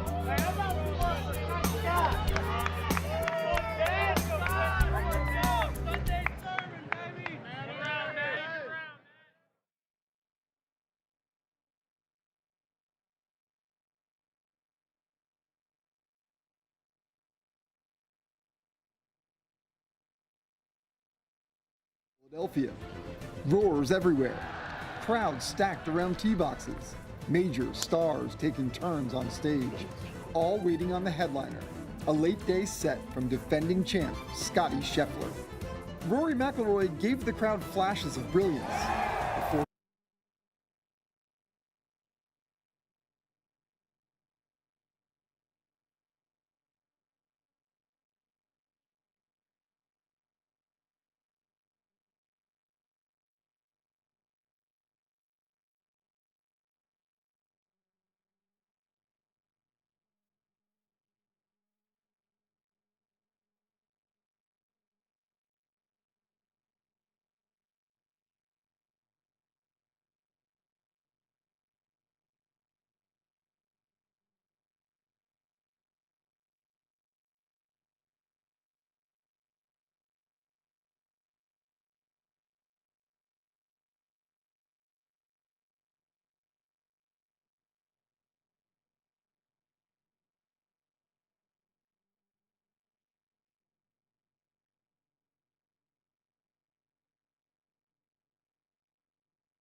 I do.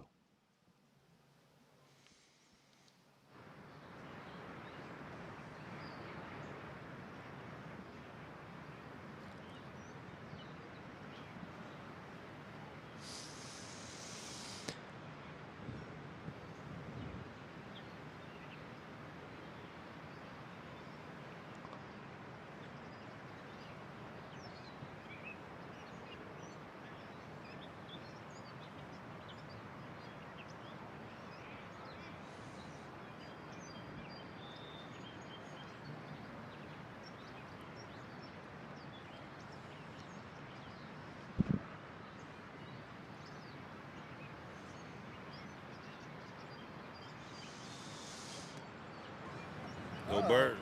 Go Birds.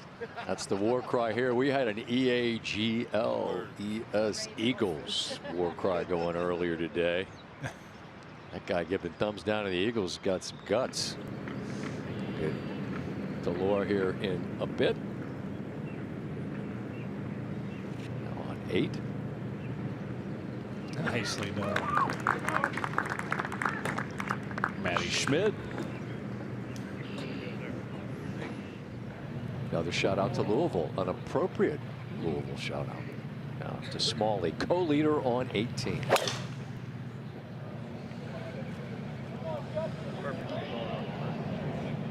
He loves it and he should.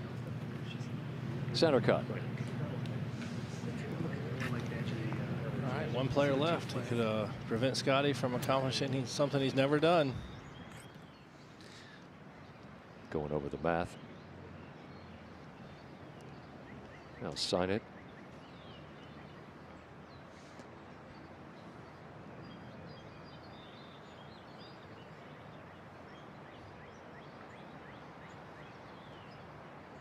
Grab some dinner and get ready for tomorrow morning. Beautiful pastoral setting. Aronimink. Donald Ross design. Gil Hans redesign.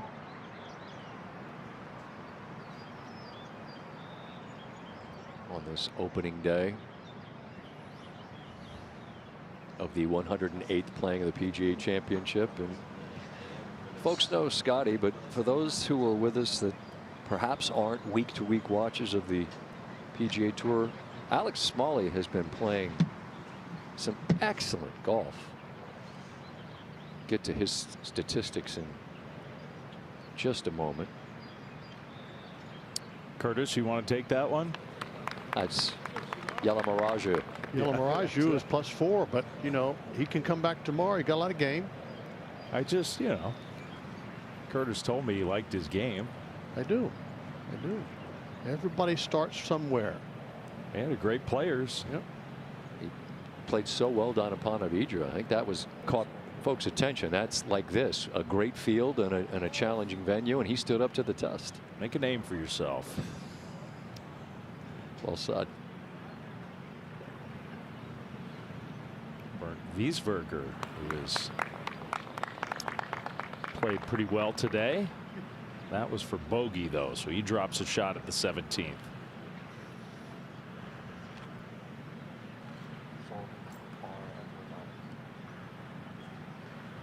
Andy Sullivan also with those two back to the 9th. That's Stevens.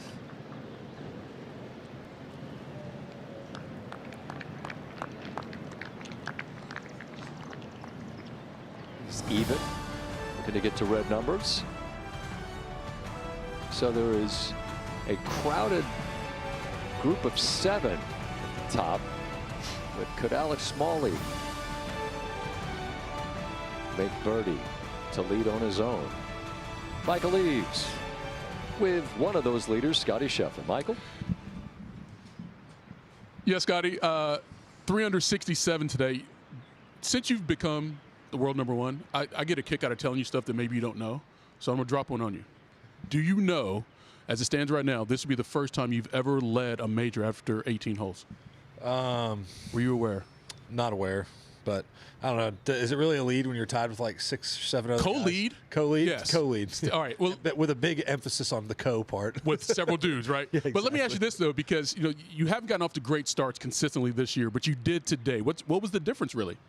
I mean, the golf course was pretty challenging this afternoon. I did a good job of staying in it mentally and staying patient around a place that was pretty tricky at times. Yeah, I don't really know how much to elaborate other than it was. I mean, it was very difficult to make birdies. Okay. And then scrambling was important today as well. Well, you got a position, getting the ball back up onto the greens and trying to two-putt from distance. All right, let's take a look at some of your shots on the golf course today. We start at number 6, and everyone said that if you're going to get a good start, you should do it on the front side of this golf course. And I'd agree with that. There's some opportunities there on the front 9, especially in the first few holes, which I was actually not able to do. But nice pitch shot in here into number 6, and was able to hold a nice putt. I think that's a good example of what makes this golf course so difficult to make birdies on, is how much slope there is on the greens. And how about this birdie at 7? Anytime you can see one going from distance, that's always nice. I feel like a lot of the times around here, you're putting from. You got to be careful around a lot of these pins. So a lot of those 30 to 40 footers, and another nice putt here on the 8th. Really, really good par putt. There was a lot of conversation this week that if you're going to be in contention, you're going to have to make some really good par putts for maybe distance, 8 to 10, 12 feet sometimes. Yeah, I would definitely agree with that.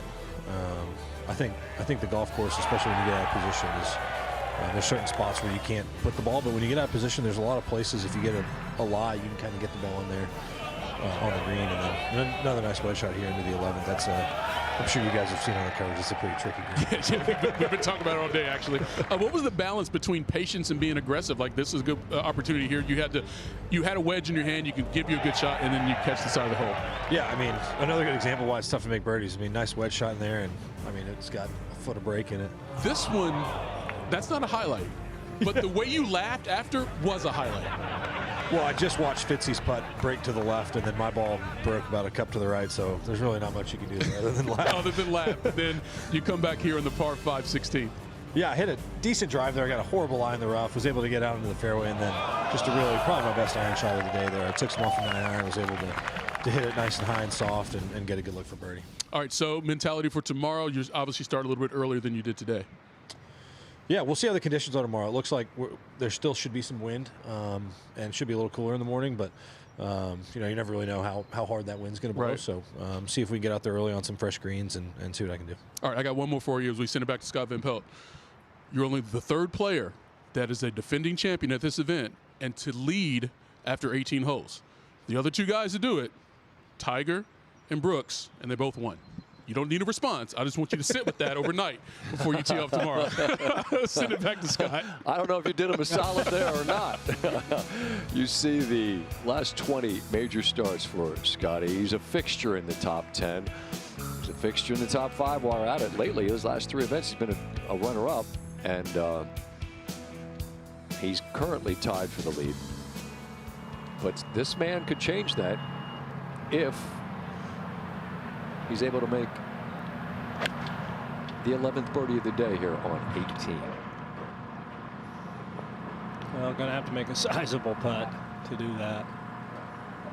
Yeah, 2 putts from there would be pretty good. But as I mentioned a moment ago, Smalley arrives here on a bit of a heater.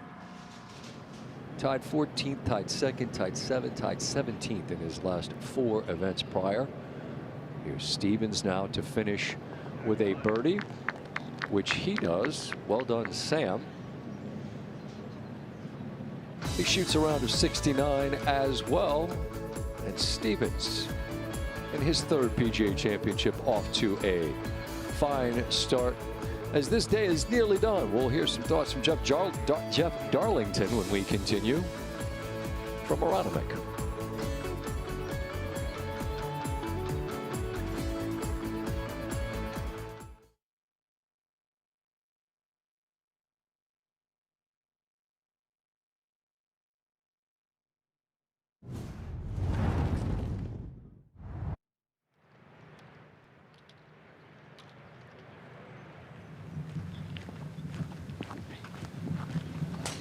You're late to the tee. Yes, sorry. 2 shots. Thank you.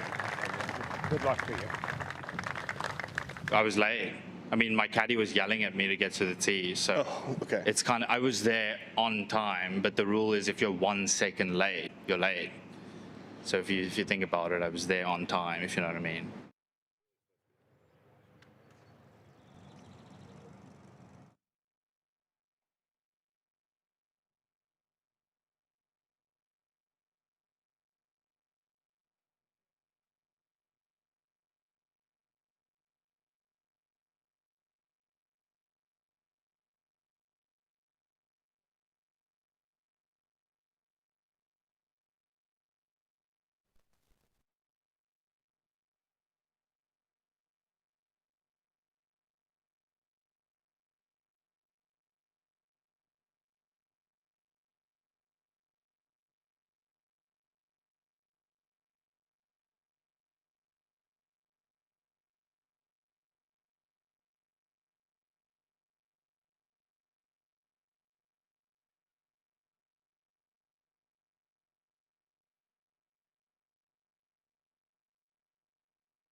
We have 7 tied for the lead. Could have been 8. This is Garrick Higo. You see that timestamp? It's important because his tee time was 7:18.